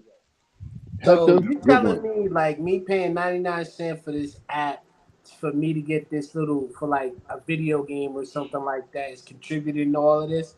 What are you talking about, like through Target? If you go through Target, I'm saying like with the companies, like as far as the companies, right? Like, With companies, abroad. I play a game and you talking about like Candy Crush? Yeah, well, it's consumerism. 99 cents. Yeah, BT, it's consumerism at the end of the day, right? Because like Dre brought up, there are some politicians that are mostly Republicans trying to ban TikTok, but the reason why it's for financial reasons. That's why they don't care about how it affects people mentally. They TikTok care about the money. is not a publicly traded company in the United States like Facebook, like Google and all that. Those are publicly traded companies inside the US. TikTok is outside of the US. So they're trying to use this scare tactic of, they're taking your information and selling it. But at the same time, Google, Facebook, YouTube, they take all of our information and they sell it to different companies. But yeah, because it's a publicly traded company. That's why. And they make money off of it. It's called a third party. It's with TikTok. Yeah. I was going to say TikTok is owned by this company called ByteDance, which is ran by Chinese I guess it's ran out of Taiwan. It's not ran from mainland China, right? Not mainland China. Taiwan. Yeah, Taiwan is the part of China that the U.S. actually has interest in. But the money, the money it's bankrolled is from people from China. Like the who are the most people on TikTok? Because of the war that's going on between Taiwan and China. Mainland China cannot operate in Taiwan because they're backed by the U.S. government. Right. Yeah. China doesn't acknowledge Taiwan as its own sovereign country like the U.S. and other Western powers do. That's the way Howard. They got mad at him because he called Taiwan China, and they ran his behind up out of there with the quickness. Look it up. Yeah, businesses is running things. Then we might as well just say we are in the matrix. We are in the matrix, right? We in Skynet. We are in the matrix. We in Skynet. If you really think about it, if all this stuff, like you just said, purchasing and doing all of that, we're literally spending our money just to work. It's like a catch-22. We're spending money to work because of a luxury. Like, for example, Uber Eats. Everybody loves Uber Eats. oh, I'm gonna go ahead and order Uber Eats because it's quick, fast, and convenient. But then you're That's paying laziness. like an extra $5-10 for the food that's coming quicker than what it would have been if you delivered it from our original pizza place, or you get went out and got it yourself, or if you even prepared it, you probably would have saved $20-30. But because of convenience, we're gonna pay so much, and then now we got to work even harder. So we basically are the robots. We are. You know, it's funny. Even with that, Uber is operating in a negative. No, that's even what with I'm saying. And even with the taxi, like they make you think that shit, but I guarantee you, the CEO, he still gets his salary paid. Oh no, he's getting his salary. He gonna get paid. Yeah, he gonna get paid, man. I'm saying he's getting his salary, but it's not sustainable. It is sustainable, bro. It is sustainable. It's just like he can live off of that forever. He ain't never gonna come back in there. They've been operating in the red from 2011 to 2019. We all smart as hell. You guys believe the Yankees haven't been making a profit since 2011? It's just they're not making the same profit. That's why they say they're making more than what they're doing now. Let me. Can I just I just want to add something to no. Y'all good. I just want to add something to that. The thing is, when you let financial people tell you, let accountants tell you about the way companies operate, they are operating in a speculative market. It's the thing that we learned, like Bully. It's one of those things that I learned. I just actually learned this last week. When they mention stuff like that, they operate in a speculative market. Like they project a certain amount, and if they don't reach that dollar amount based on previous calendar dates or whatever, say they project to make $7 billion, right? But they only make $6.5 billion. You know what they're gonna tell Hector? They take a loss. We operating in the red, right? And you know what somebody who has no concept of that type of money will think? That they're broke, right? Which is not true. Right. Trust me. If companies were that far in debt, like Lehman Brothers, the government would already be trying to go save those companies, right? The MLB would already be lending money to the Yankees, and if they could save the Yankees, they would contract the Kansas City Royals to save the Yankees afloat. Because ultimately the New York market will make more money than the Kansas City market would. So would they? It's just like the human body. The human body will go dead in the fingers and toes before it would go dead in the heart, like in the case of frost or something like that. Yeah, you know, like when you out in the cold, you get frostbite in your extremities, right? You don't get frostbite in your chest because the body is gonna save the most important thing and get rid of the least important things first. The mind and the heart. It's like look at the Grizzlies in Seattle. As a matter of fact, with the NBA, you're right. They got rid of Seattle. They got rid of the Grizzlies. Yeah. In Vancouver. Yep. Well, I mean, they moved to like the Seattle. They moved to Memphis. And the Oklahoma Thunder is the old Supersonics. Yeah, you absolutely right. Yeah. But I'm just saying, like, they'll make the moves they need to. But that's just, man, the way you guys just said that, I'm telling you, we are literally working just for comfortability. That's it. I agree. Like, I agree. Luxury. Because to be honest with you, I did a fantasy, like, let's be real. Let's look at fantasy football and fantasy basketball or any type of fantasy sport. The amount of money that can contribute, companies making, like, you create companies off of that. And it's crazy how something that... I mean, when you look at these podcasts, they all have their own, like, the companies that run, like, podcasts, like FanDuel, they started from free money gambling. They're just using podcasts and other mediums to flip over and over and over and over. Good point. But that's what I'm saying. And it's convenient for us because, like, I'm not going to front. When I did fantasy baseball, I used to listen to the podcast, buy all these books, and I'm sitting back like, I spend like $300, $400 on just the information alone before I even got to this, So that's what I'm saying. Like, we're losing ourselves by spending so much money ahead of what is making us comfortable. Like, I used to go to, out of the Yankees, I used to go to about 40 games a year for about a good 6 years straight. I went to 40 games a year to Yankee games, 40 of them. every season for 8 years straight. Do you know how much money I would have saved had I not went to those? Oh, I know that. Right. I think I lost like a good 100K every year, and I didn't even know. But that's what I'm saying because of the luxury, and that's what I wanted. So if big businesses is operating like that, then yeah, of course we losing out, man. Yeah, and these They companies make the have, money off them season tickets, man. Exactly. yeah, and they have and these big companies have an expected growth ratio, and if they don't meet or exceed the expected growth ratio, then the CEO is immediately on the hot seat. See, it's not like you know what I'm saying. When They you're fail. rebuilding the Knicks and you trade away a veteran for draft picks and you try to rebuild, when you have your stockholder meeting, you tell these stockholders, if you trust me with your money, I am going to try my very best to get you this amount of growth, right? And then what that does is it riles up your base. Now tell me if you heard this before. It riles up your base and they get enthusiastic and pump money in that exceeds the expectation that you set for them. Right. Right. But when that base feels like they're not going to get that return that you put out there in front of them, they are immediately looking at your successor. You know what I'm saying? Because what they did is they took a risk, a gamble, right? And you took their 100K. You said that they would make 108K. They take 108K instead, right? And give it to you so that they can get 125K. So when it looks like the numbers are going to come in at 107, 107K, you know what I'm saying? They're like, man, listen, you told us 110. You told us give us 100. We gave you 108. We're coming in at 107, not 125.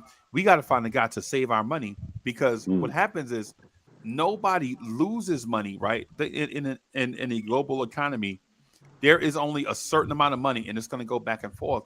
So there is always going to be a winner and a loser, right? The people, or let me rephrase it. There are always going to be calls and puts, right? So, so there's going to be call and puts. So, and then there's going to be managers like the dude that owns the Mets, Steve Cohen. The reason why he's successful is because he mitigates losses well, right? His gains may not be excessive, but the man never loses. So what happens is, in every account, every quarter or so, whenever it's time for market returns, he's gonna be like, he'll take like Dre's 107. It might come back at 124 and a half. It might not be 125, right? But guess what? It's not 107. So it wasn't 125, barely, but it wasn't 107. And so the next time Steve Cohen talks to Dre is like, oh, we done did this like 3 years in a row. Okay, I got you. You know what? Here's my 200 next time. Yeah. So yeah. Yeah, like Jay in the chat. Ultimately, it's just capitalism, right? Yeah. It's just making a profit, capitalism, maximizing as much profit as you can get back. Because when you look at cars, right? A car in 2023 is not going to be on the road 40 years down the line like cars from the 1950s or cars from the 1960s to this day are still on the road. Right. They're developed to not last that long. Exactly. Like They're developed to not last as long and to be sold at a higher price for cheaper on the material return. Facts. That Look at fiberglass and shit. Laptops used to last a lot longer. Now you can't even get a laptop after 2 years because what happens? The software isn't updating. You got all these random viruses that pop up to force you to get another one. Not even and that. then sometimes, if you pay for a $1,200 phone, not even that. Right, if you pay for a $1,200 phone and it goes off, that's it. You gotta go buy another phone. It's not even that. It's build quality, man. Yeah. Look. Hey, Hank, you were saying something? I was saying, look at cell phone wires, right? Why isn't that in the U.S.? Every cell phone wire, because every lithium battery for the cell phones take the same charge. I learned this when I went to school to learn electrical theory or whatever. Why isn't that iPhones and Google and Androids, if they take the same charge to charge it up, Why don't they have the same wire? Right. It's because of the adapters. They trying to make money Because they're trying to make money. And you know it's funny. Apple was forced to use the USB-C because in Europe was like, yo, because in Europe they have a one. I forgot what the term is actually. It's rated one wire that is the same. That's rated the same. Yeah, and you know it's funny. It's been hinted like because of the new iPhone. Because every phone is gonna have USB-C, they're gonna limit with like the regular Pro. The Pro is gonna have quick charging instead, and the other one is just gonna take regular charging, even though it's still the same USB-C. They're gonna cap you, or for instance, because of capitalism, these new cars that come out, they're literally capping your performance behind a subscription. Facts. You gotta pay a specific amount of money to go a specific speed or have a specific kind of acceleration. That's what they do with your car insurance. You talking about electronic cars? In Freezy, in general, any car in general. Freezy, Freezy, I got a 2023 Toyota, right? Okay. They hit me with a subscription service where I can close the car door. I can close my car doors with an app, but I gotta pay for it. Even though I already paid for the entire car. Yes, sir, Dre.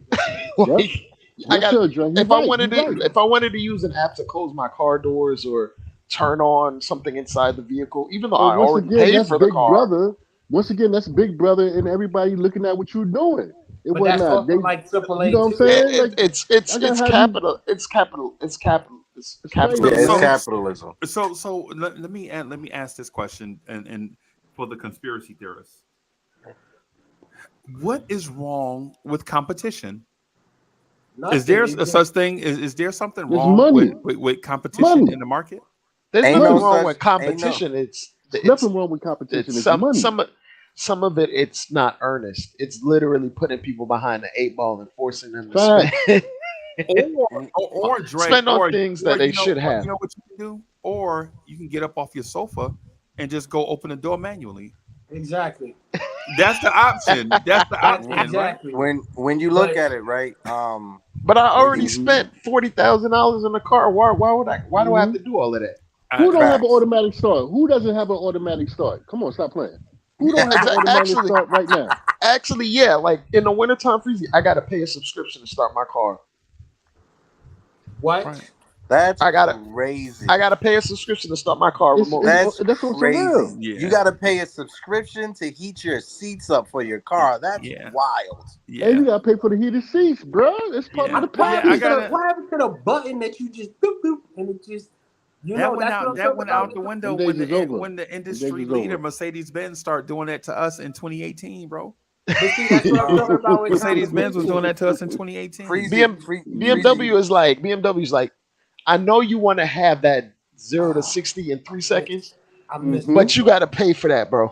You got to pay for that. Yeah, you got to pay for that. Even though the car can do it natively, but you're behind a software wall. So you got to pay for the subscription. So even if you want to pay for it, I mean, cool. You can get that 0 to 60 in 5 seconds. But, I mean, you can do it. But if you give us $8 or $10 a month, it can go right down to 3 seconds. And you get all the Mercedes-Benz stuff, though, Bully. For us, it's like $14, right? And you get all the Mercedes stuff. I blame Scion for that. And I'm a GMC dude. And so, but the thing is, one of the other things, you know what I learned, Bully? I learned this, and this is the craziest thing. That one of the craziest facts that I ever heard. Last year, I learned, right? The demographic that purchases the most Mercedes-Benz in the United States is guess what people? Black people? Dominicans. Black people. Well, I was gonna say Dominicans. Dominicans. Haitians. Yo, it boggles my mind. While we're like the last in medium salary income, yeah. But I think the dude said it's like the number is like 43% of the Mercedes-Benzes that are purchased. Yeah. Can I tell you what I purchased on my car? And not by minorities, bro. I didn't say minorities. You said black. I said black. That's crazy. That's crazy, bro. And you know what I think it is? I purchased GM. I purchased General Motors, Chevrolets, Tahoes, GMC. You look like you drive a big Tahoe, man. A big Tahoe with a sleeve of CD, blacked out tints everywhere. Blacked out. He riding around presidential with black tints out. And just to keep it Dre, funky, my little brother, I love you. He got a customized 8-track player just to be different. He still got the cigarette lighter. He still got the cigarette lighter that pop out when you want to light a cigarette. Girl, put on that Otis Redding. That's a fact, Bully. That's a fact. You know when you wear Timbs, man, you can't be getting those little ass cars. You gotta get in a big ass truck. You gotta New York Jeep City. I always say it. New York Jeep City. I got to have that, dog. I gotta have it. But see, Uncle Freezy, see what happens with competition? Competition opens up other doors and avenues to where now you're paying for stuff that used to be free. Dre, you off the chain. But that's what I'm saying. That's why I was saying to you about the involuntary tax. What happens is some of these things are not even a service. Like the thing with us, for me to have, there's a certain you got to pay for lights inside of your bands, right? To change the colors. So, it's all of that. I got blue and orange. Like when I open the door, right? Oh. When I open the door, it's blue in the door and orange in the footboards. You know what I'm saying? So so it's all of that stuff that come with, right? But the thing is I knew that when I was at the dealership. Right, when I was at the dealership, the dude told me, and I was like, "Well, I ain't never had a Mercedes before." You know what I'm saying? And it's like, if you're willing to pay for it, why not?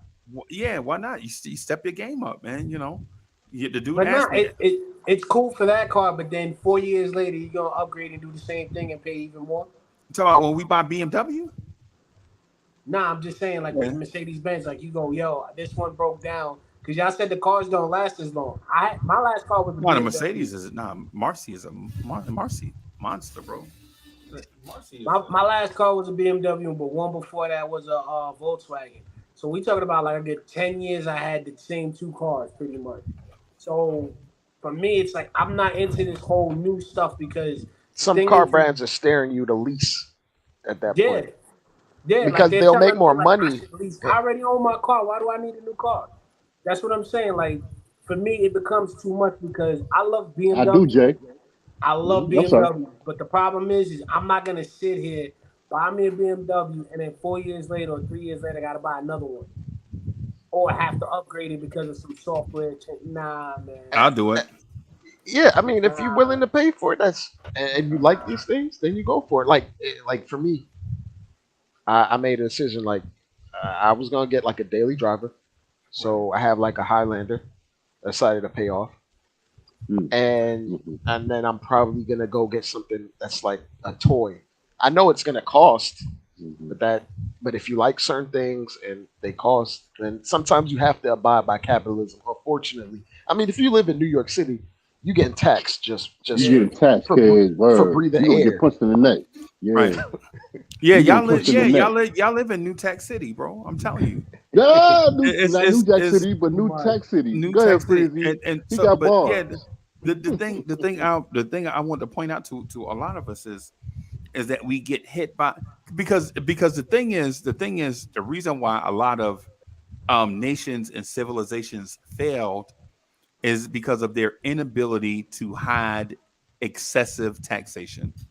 Right? You know what I'm saying? Like think about all the civilizations in history, and not all of them. I'm not saying that all of them did this. What I'm saying is that when you think back to all the civilizations in history, and then you think about the ones that failed, what they did was they expanded so fast and grew so quickly that they taxed the people within those borders so much. USSR. That it kind of led to some of those nations folding underneath the pressure that they put upon themselves. Right? Living above their means, funny enough, as a country, as a nation. But if you invent this thing called, and BT, be careful, but I'm gonna say this, BT. Please don't start talking about Joe Montana when I say this, BT, because I know how you're gonna do. BT gonna take what I said, he gonna stretch it, right? So BT, what happens is, it's, instead of So what we do is we hide things under a certain guise, right? Right. And so in our thing, the excessive taxation that's hidden under a guise is called credit. Right. So it teaches people to get into more and more and more debt. And they even say, listen, if you're good at being in debt, if you're good at being in debt, I will give you more debt. If you're good at being in debt, give me some more. Best around. Give me some more. And so what they'll say is, man, listen, you are so good at being in debt. The next time you come, I'm going to give you 3 times as much debt for you to be a good guy paying back debt as you were the last time. And part of these, I'm not going to say slave, I'm going to say indentured. Part of these indentured contracts are things that are so normal that we don't even look at them as being indentured contracts. Like, for instance, mortgages. Right? Yep. Mortgages. Bro, if you look at mortgages, if you look at the total value of your property, right? The price of it. Say it is worth $200,000, or say it is worth $350,000, right? When you look at your contract, the mortgage, when you agree to pay, most of us at closing, we see the keys on the table, so we don't listen to a lot of stuff that's said because our girl is with us. She about to cry, and maybe she got company. Maybe she got like a baby bump or some shit. You know what I'm saying? And maybe we got a new job. You know what I'm saying? And so she over there holding your hand. Or however, whatever the couple look like. I don't care what the couple look like, right? Right. What I'm saying is 2 people into like a mortgage, and the lawyer is like, yeah, this is the APR, this is the interest rate, this is the blah blah blah. When you think about how much money you pay for that mortgage after the fact, when you look at your amortization schedule, when you look at your principal and interest payments, like the first payment you make is all interest to the bank, and it's going to be like that for the first 5 years. It's all interest going to the bank, right? Because the bank don't think you're going to make it 30 years, so they want all their money, just about all their money up front, the risk, and they don't care. And hold on. What I'm saying is I'm not saying the property value. I'm talking about what the bank spent to buy the property, because the property to you is valued at $250,000, right? To the bank bought 200 of them houses at one time in retail from a place in Atlanta, Georgia. I'm not going to get into the government agencies and all that stuff, but the bank bought 20,000 properties all at one time in one sale.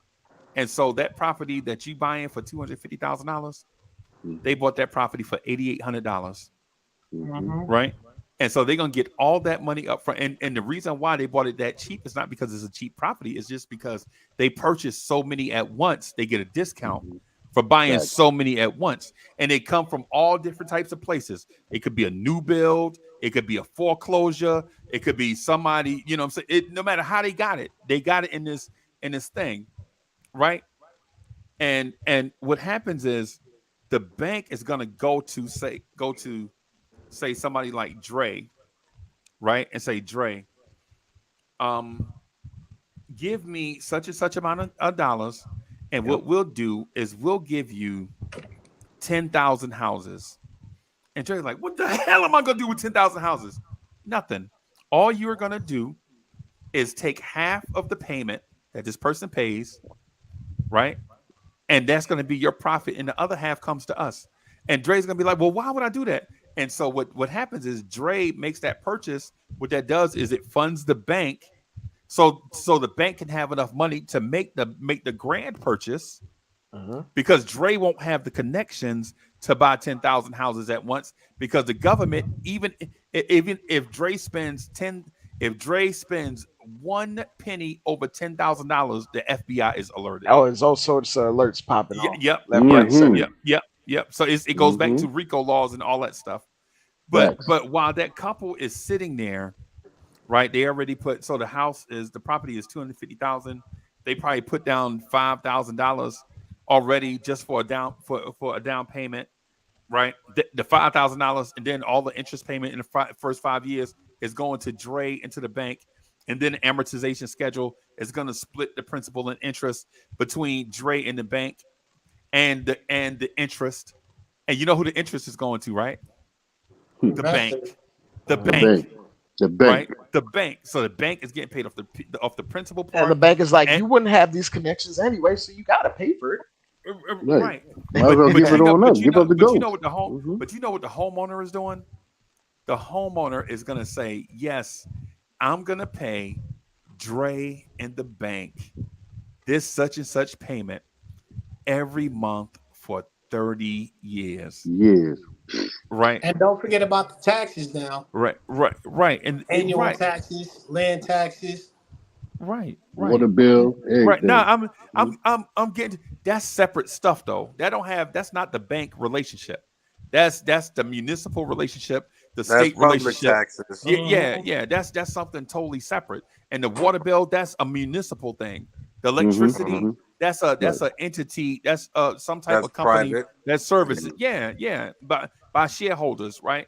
So when you make your purchase, when you walk into your house the first time and you turn the key and the lights are on, the cable is on, the water is on, don't fuck around have a security system. You know what I'm saying? When you turn the key to go in your house, there are so many people that you are paying just so that you can live what you think is the American dream. That when you break it down in all these, when you break down the minutia and look at all these entities, Dre is on an island named after his daughter, Mercedes, right? Dre is on Mercedes Island because he's got 10,000 people turning that key, going into a house that they think is theirs that's really in the possession of a trustee third party, right? It's out of the bank's hands, but in the hands of a trustee, right? So the bank can't come take it anytime they want to. For those that understand the process, there's a third party involved that is the go-between between both sides, right? So now Dre is on an island. Say Dre's daughter is named Tamika. So now Dre is on Tamika Island, right? Having his asset managed by Steve Cohen, right? With not a worry in the world. But what happens? What will happen though? When the people that made the purchase, they go to work, and Dre is like, "Hey, I need to make more money. So what Dre does is he's like, "Hey, you need to cut out some of these. You know what? Cut back at such and such company." And whoever made the purchase gets caught up in that layoff because Dre likes colder drinks on Tamika Island, right? Flown in. It trickles down and it affects the people that made the purchase. And now those people have to do loss prevention, loss mitigation, and things like that to try to avoid foreclosure for a property that the bank only paid $8,800 for, and they're in debt for $250,000. But they're not going to pay $250,000. They're going to wind up paying probably depending on their credit rating, they'll probably pay $880,000 for a property that was worth $8,800 to the bank. When you talk about the whole banking system and just the housing market in the U.S., it's a bubble at the end of the day that's about to pop over the next 5 to 10 years, right? It's so much imbalance in it. But for me, I think the solution is decommodifying the housing market, putting in certain regulations when it comes to the banking loan programs on how much they can get back when it comes to interest and stuff like that, to avoid what happened back in 2007 and 2008 when it comes to the housing crisis that happened back then. When you then look at ownership or co-ops, right? People being allowed to own co-ops of apartment buildings that they live in. I think co-op programs are something that the government should put in place to have. If you live in a building that has a slumlord that can't pass a certain test, I think the tenants in the building should be able to petition democratically to vote if they want to buy and own their apartment building. I think that's something that they should be able to have the right. That measure should be in place first, though, before the tenant goes crazy. Good point. Yeah. But when you look at, say, for instance, O Block in Chicago, where Chief Keef and them is from, right? Yeah. But what a lot of people don't talk about, O Block in the 70s, it was the largest Black-owned apartment co-op in the United States. The families that lived in those buildings, they owned their apartments. The city came in with eminent domain and took over those co-ops and then gave it to a realty company to manage it and to defund it. And that's why the O Block is what it is right now, because of underfunding it, you know, because a co-op can work if it's funded properly. Right. But who funds I hate that word, eminent domain. I hate that. Yeah, it's a way the government can come in and just take resources, take land from indigenous peoples, et cetera, et cetera. That's what they did at Crispus Attucks Park. That's what they did in Jersey City, over in Jersey City too. Yeah. What was doing it now at Oceanside, down in man, same thing. That word is crazy. They're taking over the beach houses and stuff as well. Yeah, eminent domain. Yeah, and so I'm asking, how are these places going to be funded? Are you going to fund it through the federal government? You fund it the same way you fund other local municipalities, just funded more, right? Dre brought up the military industrial complex. There should be no reason we fund our military. No. I'm saying at what level though? I understand both local and both statewide and both federally. Right. So like for instance, if that is the case, then you set up a certain type municipal tax. Right. Yes, so a local one. Yes. Right. And what I mean is not local to the city. I'm talking about local to that specific area. Right. County and so if you're talking about that building or set of buildings, my belief is that set of buildings should pay an additional tax, just like how New York City has municipal taxes. People don't realize it. Like people just say it's expensive to live in New York, right? But what the people don't realize is it's expensive to live in New York, and I'm talking about the city, right? It is, I'm talking about Manhattan and the areas just outside of Manhattan. I ain't talking Look about at Brooklyn. Brooklyn moved Manhattan. Right, but I'm not talking about. I'm sorry, but what I'm excluding is your Mount Vernons. You know what I'm saying? I'm excluding them. Okay, right. That's what I'm excluding when I say this.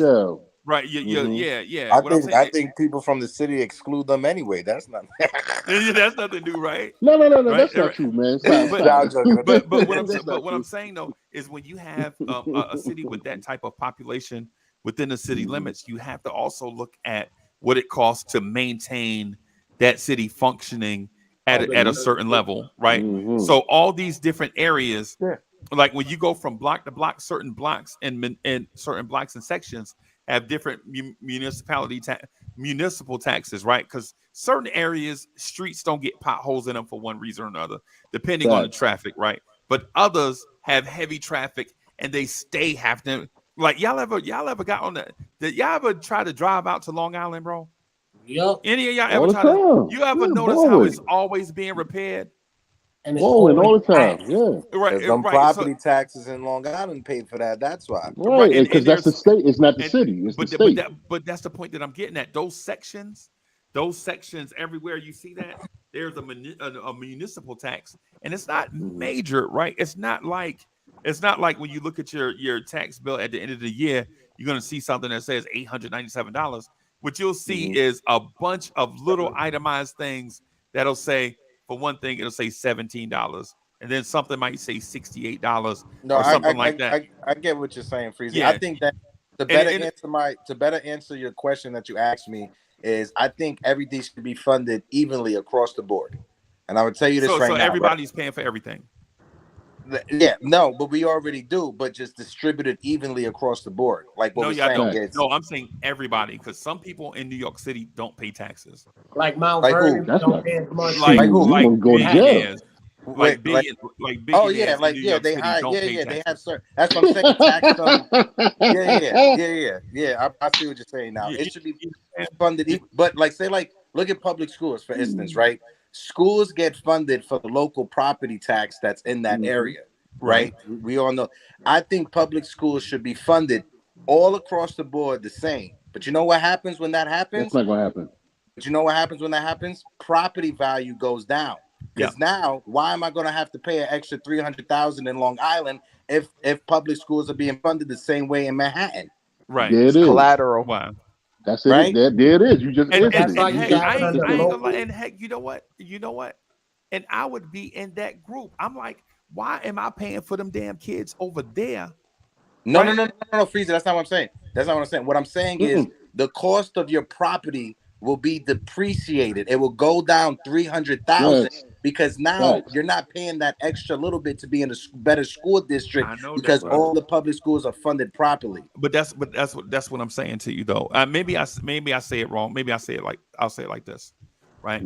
Why should that my property that I feel like is worth $1.5-2 million taking a hit for them properties over here that's worth say 600,000 or so?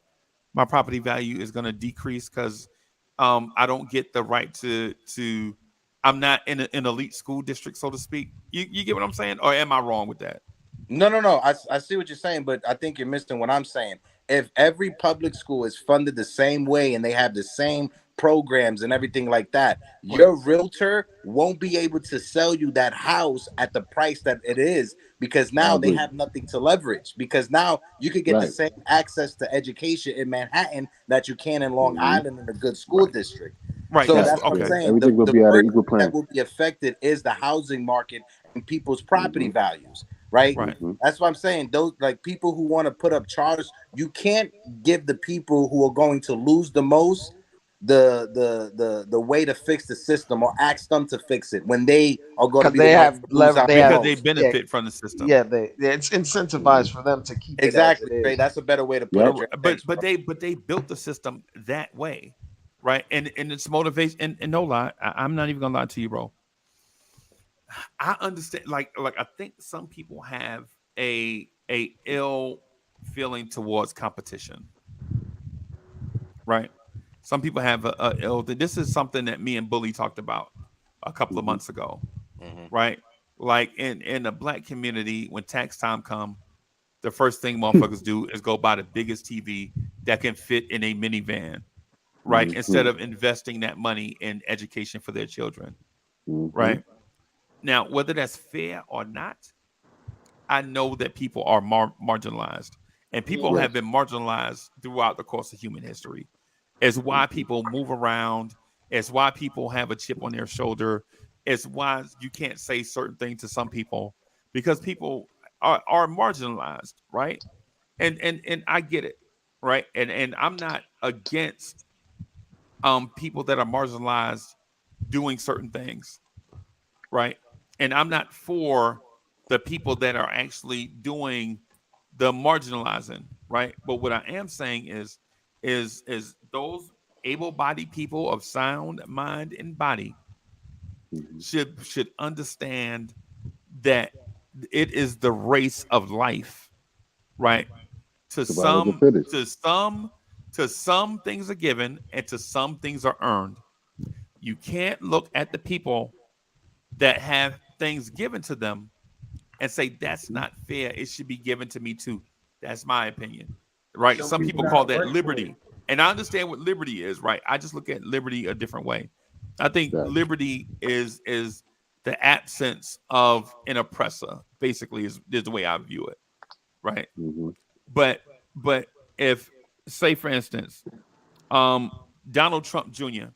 is born with a silver spoon in his mouth, and we're born in the projects, right? I'm not going to be jealous of Don Jr.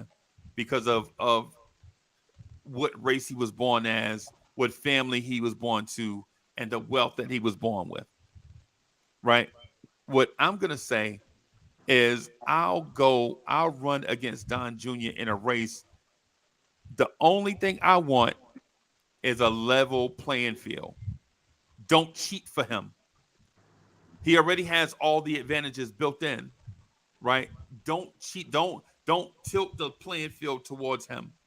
If you give us a level playing field, I feel like I'm smart enough and have the abilities to go out and be a winner also. And I may not get it like how he got it.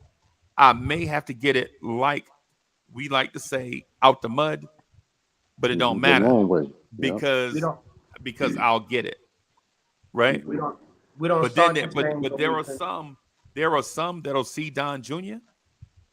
and they won't work a day in their life, and their claim to fame is, yo, I'm from Left Rack Building 2. You know what I'm saying? And that'll be their claim to fame, right? I ain't never leaving the projects.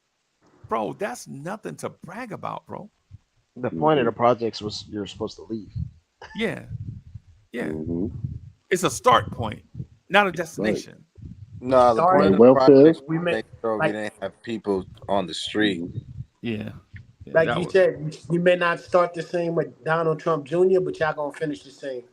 And that's what makes it worth it. Yeah. Even if there's some prejudices in place, even if I can't get into the schools that he get into, I'll go to the schools that's designed for me. Right? And even if I can't get into certain secret things that he can get into, I'll go get into the secret things that's designed for me. As long as I can get to those places, as long as my liberty is not obstructed. Right? Yo, that's all I'm asking. Real quick, I'm sorry, brothers. Heck, good meeting you, Dre, of course, BT. Of course, Billy. Big brother Freezy. You know, man, I love this conversation, but I gotta get up in the morning. I got some things I gotta do and stuff like that. But I'm gonna listen in the background and whatnot. Freezy, hey, Bully, always, I might be buying a building tomorrow, so we'll see. Hey, a building, bro. You gonna let me hold $5? I need $5 for a bacon, egg, and cheese in the morning. Wait, hold on. Time out. I need some chopped cheese. We're gonna be looking in the morning. You looking at the building? Yeah, we looking in the morning. Where? All right, we can talk behind the scenes and stuff like that. Yo, congratulations, brother. It's a big better thing. Hey, I'll tell you if congratulations is in order tomorrow. All right, bet. Yo, heck, good meeting you, man. Yo, good meeting you too, Bully. I see you be on with my guys Will and Al and shit, holding it down, Bully. Keep doing your thing, baby. Keep doing Thank you, thing, brother. I appreciate that, man. And I'm gonna subscribe to the channel, man, for sure. And whatnot, Dre, little brother, always. BT, I'm gonna give me a hat. I'm about to give me a hat like that tomorrow. I'm telling you right now. I'm gonna need BT to tell me where he got that from. That's son. That's sharp. That's sharp. Wait till next week. That's sharp. Next week I got a new one. It's gonna be either white or navy. Cool. And Big Brother Freeze, yo, congratulations, homeboy. That's what's up. Yeah, man. But I definitely gonna kick it with you tomorrow. I gotta give me some. Night. I ain't playing. No doubt. But I'll be listening in the background. Thank you, man. I love y'all. Peace, y'all. Love you too, fam. Be safe. Yeah, man. Freezy, so if I may add something real quick, just before we wrap it up, because I'm gonna have to get out here, so I gotta prepare for my show in the morning. Yeah, but you bring up the word competition, right? Now, when it comes to an individual level, I understand your argument when it comes to competition, but when you look at corporate America or just like Dre and I was talking about capitalism, ain't no such thing as competition. Right? Because if you understand the goal of capitalism is to maximize profit and to own and privatize the means of productions, you're trying to eat up your competition, right? And trying to force it to assimilate. You're trying to eliminate competition. You're eliminating even if you have to change the laws. Even if you have to change the laws. Look at what Disney did, bro. Look at what Disney did when they brought up Fox. They changed the laws to allow Disney to buy up. You're not supposed to, if you're a media company, you can't own one sports, like two different sports companies that are you can't own ESPN and Fox Sports. It's a monopoly. And that's what happened with Disney. They had to sell Fox Sports because it was viewed as a monopoly. So when you look at Amazon, right, there was a company that was making GoPros or was making cell phone stands. Amazon saw that little mom and pop company was making $5 million in profit. Amazon literally brought the patent, started making the same shit for half the price, and that company had to go out of business. The business, yeah. Yeah, but that's part of it though. That's part. That's of what the I'm thing. saying. That competition is non-existing because you're eating up your No, competition. the capitalism part is capitalism is just eating up competition, and just there's no free market when small businesses can't succeed in a free market. Right, but the thing about that small mom and pop company, what they should have done is diversified their stuff, because no matter what race you're in against other people are going eventually. Excuse me. Eventually, other people are bound to catch up. It's like when we talk about the thing is, what was different between Amazon and that small mom and pop company? Amazon, it has the marketplace for you to sell the product. It has the bound by factories budgets to make what you're going to sell, and at the same time, it has the shipping company to distribute it. So we could diversify our funds as much as we want. Freezy, me, you, Dre, and BT. We can't compete with Amazon that owns every aspect of the industry. But I'm not talking about that part though. I'm talking about what I'm talking about is this Amazon. Amazon is always going to be the whale in a small pond, bro. There's nothing we can do about that unless some global government entities decide to break up Amazon. What I'm saying though is the ingenuity that it took for that company to come up with a certain thing. They always have to keep evolving, or because the day of reckoning is coming for all small companies. If you're a small company, your day of reckoning is coming. It's not Amazon, bro. Walmart was doing that to people before Amazon. Right? They're still doing it. Walmart is still doing it, and Target's still doing it also. Yeah, right. That's what I'm saying. So like the day of a small town having a square that had a barbershop, a restaurant, a tire company, all that stuff. As soon as Walmart move into your town, people are not going to them entities no more. They're going to Walmart because Walmart is going to have more flexible hours, and it's going to be cheaper, and your son or daughter might be working in there. It's like all these little things that add up to that. So what I'm saying is, it's like it's Dre. Dre knows what I'm talking about. Like for instance, with Lawrence Tears, I know Lawrence Tears is a guppy in a very big pond of sharks and whales, right? So instead of staying on that Lawrence Tears course, over the years, y'all have seen me move and evolve to certain things to try to stay ahead of what other people are catching up to in a thing where hopefully I'll get big enough to start fending off the whales and the sharks, right? But while I'm a guppy, I have to maybe evolve into a blowfish. So when the whales and sharks come around, I can show them I'm bigger than I am, and then maybe that'll scare them off for a little while, right? But there's an evolution thing to it. Like you got to constantly doing stuff. Like for those that have like the small YouTube channels, you got to do a newsletter. You got to be on social media. You got to be consistent with your channel. You got to have personalities that work. You got to have topics that hit. You got to have all these different things. You got to have an attractiveness, an attraction. You got to have all these things, because if you stay in that one lane, eventually Amazon's gonna gobble you up, bro. That's just a part of it. That's the part that's the reason why when I mentioned it, I didn't want to mention anything. I didn't want to say capitalism and all that stuff. I wanted to mention competition, because in competition, then as long as there is a fight to be had, you still have a chance. Is ultimately what I'm getting at. I gotta dip out. I just want to say peace to you fellas, BT, Dre, Freezy. You know I love you, Unc. Yeah, man, no doubt. We got a couple of announcements we'll be announcing over the next couple of weeks. So when everything, tell Jig I say what's up. Tell Jig I say what's up. I will. You got to come on, talk with. We got the Mets boys now. We got the Jets show. Our Giant show that we do next week, Friday. Jerry Ferrara is going to be coming on the Giant show to talk Giants. Dexter Henry is coming on the Yankee show next week, Thursday, to talk Yankees with us as well. So you guys, if you guys haven't tuned into Morning Brew Sports, tune into Morning Brew Sports. I got a show tomorrow morning, 12 o'clock, talking about the Yankees. Unc, I appreciate you. BT, Dre, salute. Peace, guys. Salute. All right, boys. Salute. We hit that sub. Hit the sub. But what I was going to say real quick was to also help those Walmarts is minimum wage. Because once minimum wage goes up, those mom and pops can't afford to stay in business. So they end up I'm just saying that's what also happens too. It's always you're right though. I'm agreeing with you saying you're right. You always got to stay ahead of the curve by trying new things and keeping yourself active to where you can stay above the it's the competition piece. Yeah. It's like when you first started coming on Lawrence Tears, and when cats wouldn't let you talk, you had to bust your way in, elbow your way in. You know what I'm saying, to let people know that you here. Yeah, and then you got to stay consistent because at some point you just can't keep repeating yourself. Cause Dre know what I'm talking about. Like even everything, it'd be like the little hint of competition. It's not that you dislike one or the other. You know, just for the sake of survival, man. You just gotta, sometimes you just gotta, And I don't have anything against political figures and rich folks and all that stuff. What I'm saying is I don't think that intelligentsia is only given to people that are rich. Yep. Some people work for it. Yeah. I just don't believe in it. I don't believe that drive and motivation are only given to wealthy people. That's why I told you last show when I said jealousy is a great motivator. It's just that people allow it to turn into envy.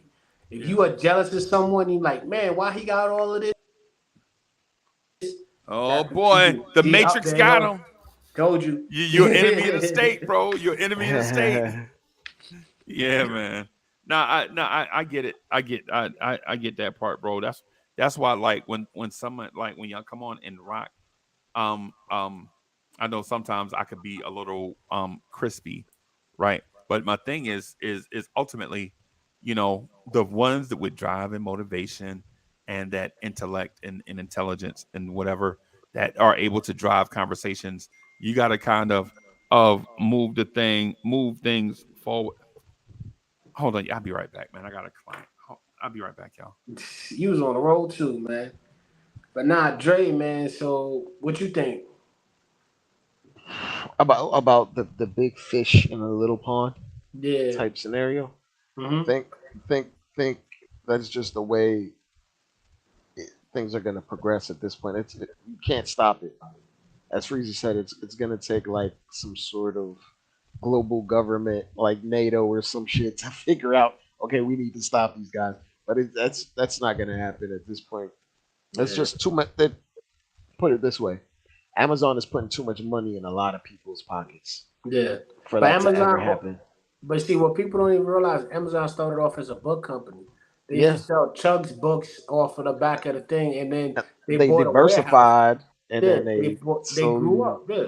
They bought a warehouse, and then they started selling college books at like 30%, 40% off, and then they went from there and then started going into small companies, and then bought out the small companies, and then resurged the small companies. Like, oh, you guys make this, okay, we're gonna make you work here at this warehouse, and you just work for us.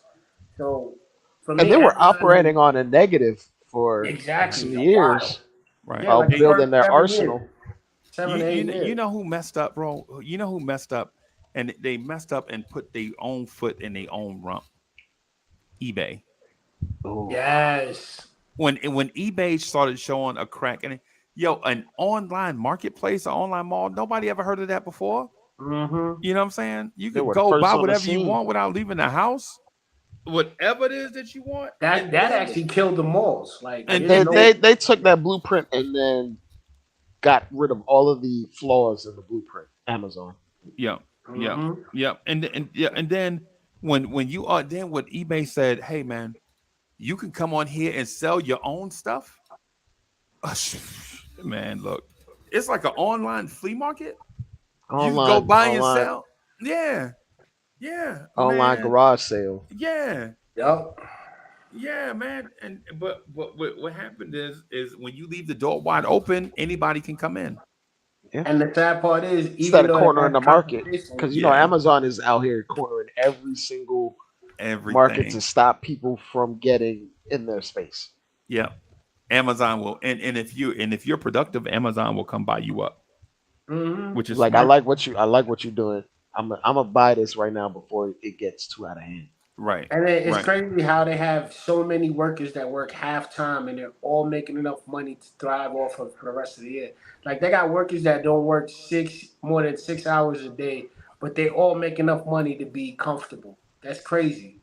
Right. Like, how do you work less but you get paid enough to where I don't even know how they're doing it, but like we said earlier, they were like 8 years in the red, and then all of a sudden they just blew up. Well, again, the red is I one of these days I'm gonna pull up a thing to show y'all. I got it on a I forgot where it's at, but basically when you talk about projections, bro, it's like when me and Dre do a show on Lawrence Tears and we expect to get 1,000 views and we only get 980. It would be like, man, we was operating in the red, right? You know what I'm saying? We're not telling you how much in the red, right, or what things mean, and we're not fudging numbers. The expectation is 1,000. We got 980. We didn't reach it, so there's a deficit of 20. Meanwhile, the number is usually 800. So we exceeded the normal number by 180, but we didn't exceed it by 200. So we got to tell everybody. And then the next time you try to go to 12,000, but then you hit 1150. But then both times you already made enough money to where you can overlap the overhead that you lost. I know it's a numbers game. Right. That's why I love business, because it's like most people don't even realize. Like my friend, he bought a condo. Speaking of what you were saying, he bought a condo and he was mad. And he was telling me some stuff, but I laughed at him. He's like, "What's so funny?" I was like, how is it when you bought your condo, you didn't incorporate your taxes into your monthly payments? 1 and 2 on top of that, as well as your municipal. Because at the end of every year, he had to pay like $20,000. I was like, why didn't you incorporate that and get that back off your taxes on the back end? And I showed him. He was like, I wouldn't even be paying 20. I'd be paying like 12. I was like, exactly. And you'd be claiming 8,000 on your taxes to where you get back at the end of the year. He was so surprised. I was like, that's the problem with people. They don't take the initiative to read and understand what they're doing. Right. And you know what? You know what people should do? This is the thing I would advise too. Man, get lawyered up. All right, get lawyered up. Having lawyers is not as people think about this. People will have a pastor, but will not have a lawyer. Yep. People will have a doctor, but won't have a lawyer. People will have a fucking barber, but won't have a lawyer. A manager. Right. How do you not have somebody to protect you? Like, hey, bro, look, I'm gonna stop by the office. I'm gonna drop this off. Look at it and tell me what it is. And your man's will be like, it's a standard industry contract. What does that mean? That just means don't give away their property. If we have a dispute, we'll bring somebody to break up the fight. If you want to walk away, then you can walk away, but you can't use my name on certain stuff. So a lot of agreements are just be that, right? But the thing is, how do you not be lawyered up in a society that wants to sue you at every turn? Bro, it's like people who don't want to have insurance on a vehicle. Oh my God! I can't believe there's still people like that nowadays, man. I can understand back in the day when it first came out, but now it's like, dude, you even honk your horn, someone just falls off. Like, somebody fall on the sidewalk, bro. Yeah, they fall. And they're gonna be like, they're gonna hit you with the insurance man. Like, we don't want to wreck, we want to check. You know what I'm saying? Like right there, give me that money right now. Yeah. So it's like if you're an up and coming rapper, how you still talking about the record industry shady, and people been saying the record industry shady for 40 years, and then you get into the record industry in 2023, and then you mad because they jerking you around. Bill. You out here crying about streams. I only get paid half a penny per stream.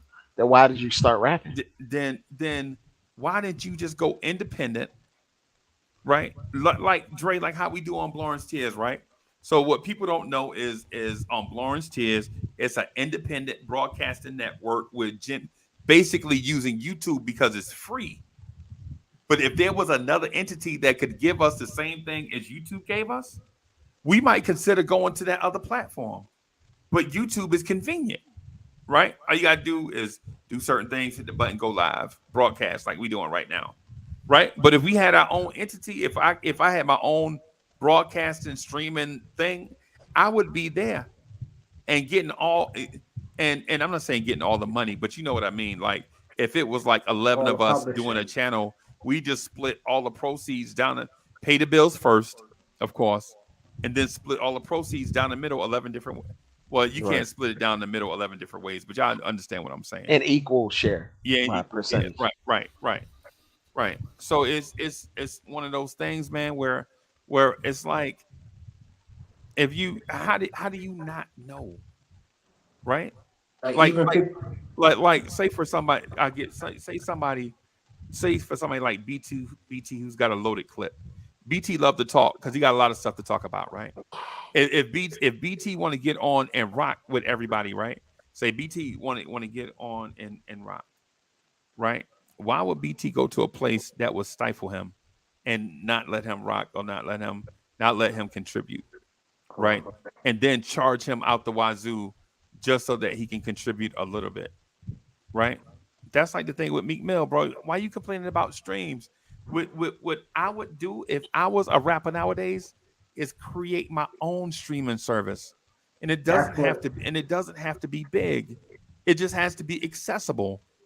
Create your own streaming service and put it in the Apple Store. Charge everybody $1 per month to use it, right? And then if everybody that uses it everybody that uses it pays $1, and you got 100,000 followers, right? You know how much money that is at the end of the year, BT? Yup, that's about what you're looking at, 1.2 mil, 1.3 mil. If people buying subscriptions and stuff like that. Well, what was it? What was the number? So if what did we say? You said $1, 100,000 people. Yeah, and you said 100,000 people paying $1 so every month. So that's like 1.2 million, right? Right. And then think about this: if one person paid $1 every month, that's the same as if they would have paid for your entire album out of the Apple Store, right? And if you frisky, charge them $2. That's what I'm saying. Like if you have promotional shows, or if you bring them out the invites, you might even make like 1.4, 1.5. Plus, if you get more than 100K views, come on. That's exactly what 50 told Nipsey. He said you sold 20 on your own. You sold 20 units, 20K units on your own. Then you go to the record company and say, yo, I sold these 20Ks already. They're going to pay you for that album and then give you the free publishing. You already made back your money. And let me say this just real quick. I'm going to say this to Allah Wise. So Allah Wise, what I'm doing right now, and I've been doing it for the last 2 years, 2+ years. So what I'm doing right now is I'm working on that behind the scenes by myself. But at the same time, I'm grooming cats to take with me once I do it. And I never used to talk about this, but I talked to Jay Boogie and all those guys when we were in Atlanta for the playoffs a couple of years ago. So I am constructing my own title type thing. But the only thing about it is I have to get an enhancer, because what happens is I can't do content all by myself. And a lot of dudes have never been to school. So basically what I have to do is build the platform first.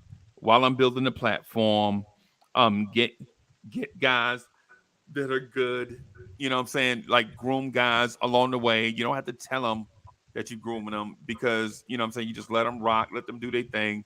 And then when it comes to a point where you can make the pitch, then you can make the pitch to them. It's part of the reason why I'm also reaching out to others that do YouTube channels too, to like do a network. So I have a big picture. It's just coming together slow.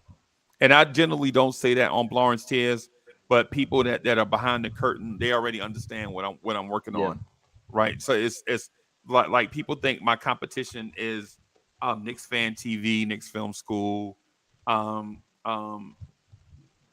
but Knicks and all of them. It's not. Something different. Yeah. My competition is Locked On, Spotify. The whole network. Yep. My competition is Spotify. Oh, right. And not and I'm not saying that I'm trying to go to bat against them. What I'm saying is building a platform like that, and then I'll go from being the little guy on YouTube to the little guy in that streaming area. That way, say for instance, Jay Boogie has an album that comes out. Jay Boogie can stream it. Jay Boogie can stream it on that, and then Jay Boogie can get about 75% of the money that he makes on that, and then Lawrence Tears will get 25% of that since he's using our platform. And then that way, if BT wanted to do a show, say he didn't want to be with Lawrence Tears, but he just wanted to do a show, a podcast, right? I was like, okay, all right, come on over. This is the slot, you know what I'm saying? But here's how it worked. 50-50.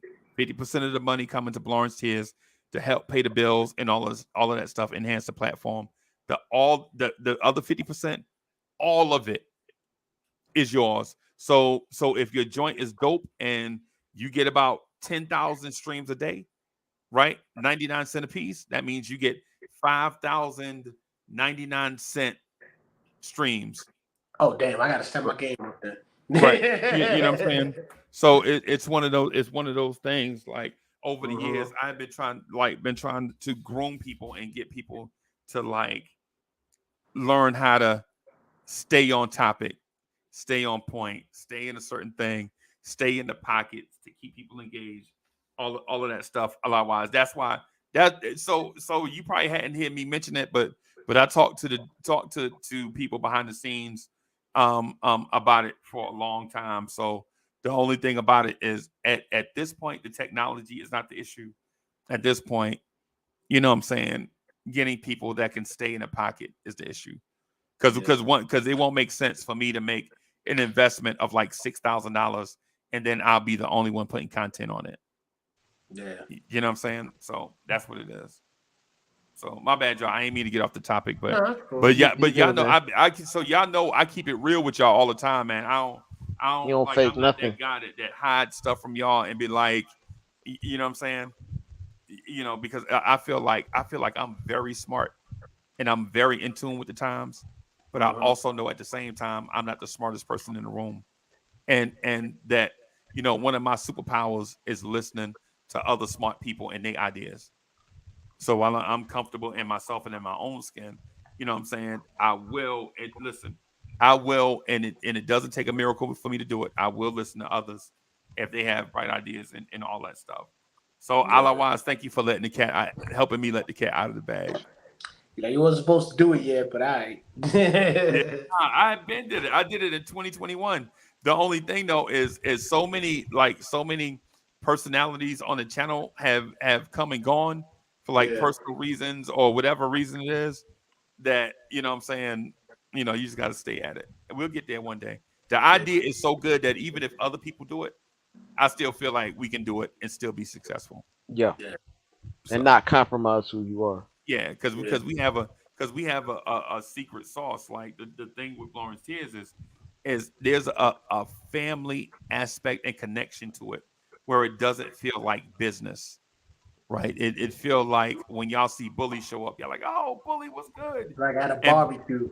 Yeah, and Bully gonna show up and he gonna be off topic. I'm just saying in general, Bully gonna show up and he gonna be off topic. He gonna be talking about beef and broccoli Timbs, right? And we like Bully. We was talking about the Chicago Bulls. Oh yeah, the Chicago Bulls wear Timbs too. You know what I'm saying? And people like that. They kind of, you know what I'm saying? People enjoy that, and so that'll be our place to put Lawrence Tears and vibes and stuff and other things. That way YouTube won't keep their hands so deep in my pocket. Yeah, I heard about that. Yeah. Speaking of conspiracy theories, not to detract, there is no way Donald Trump is 215 pounds. What are you talking about, Willis?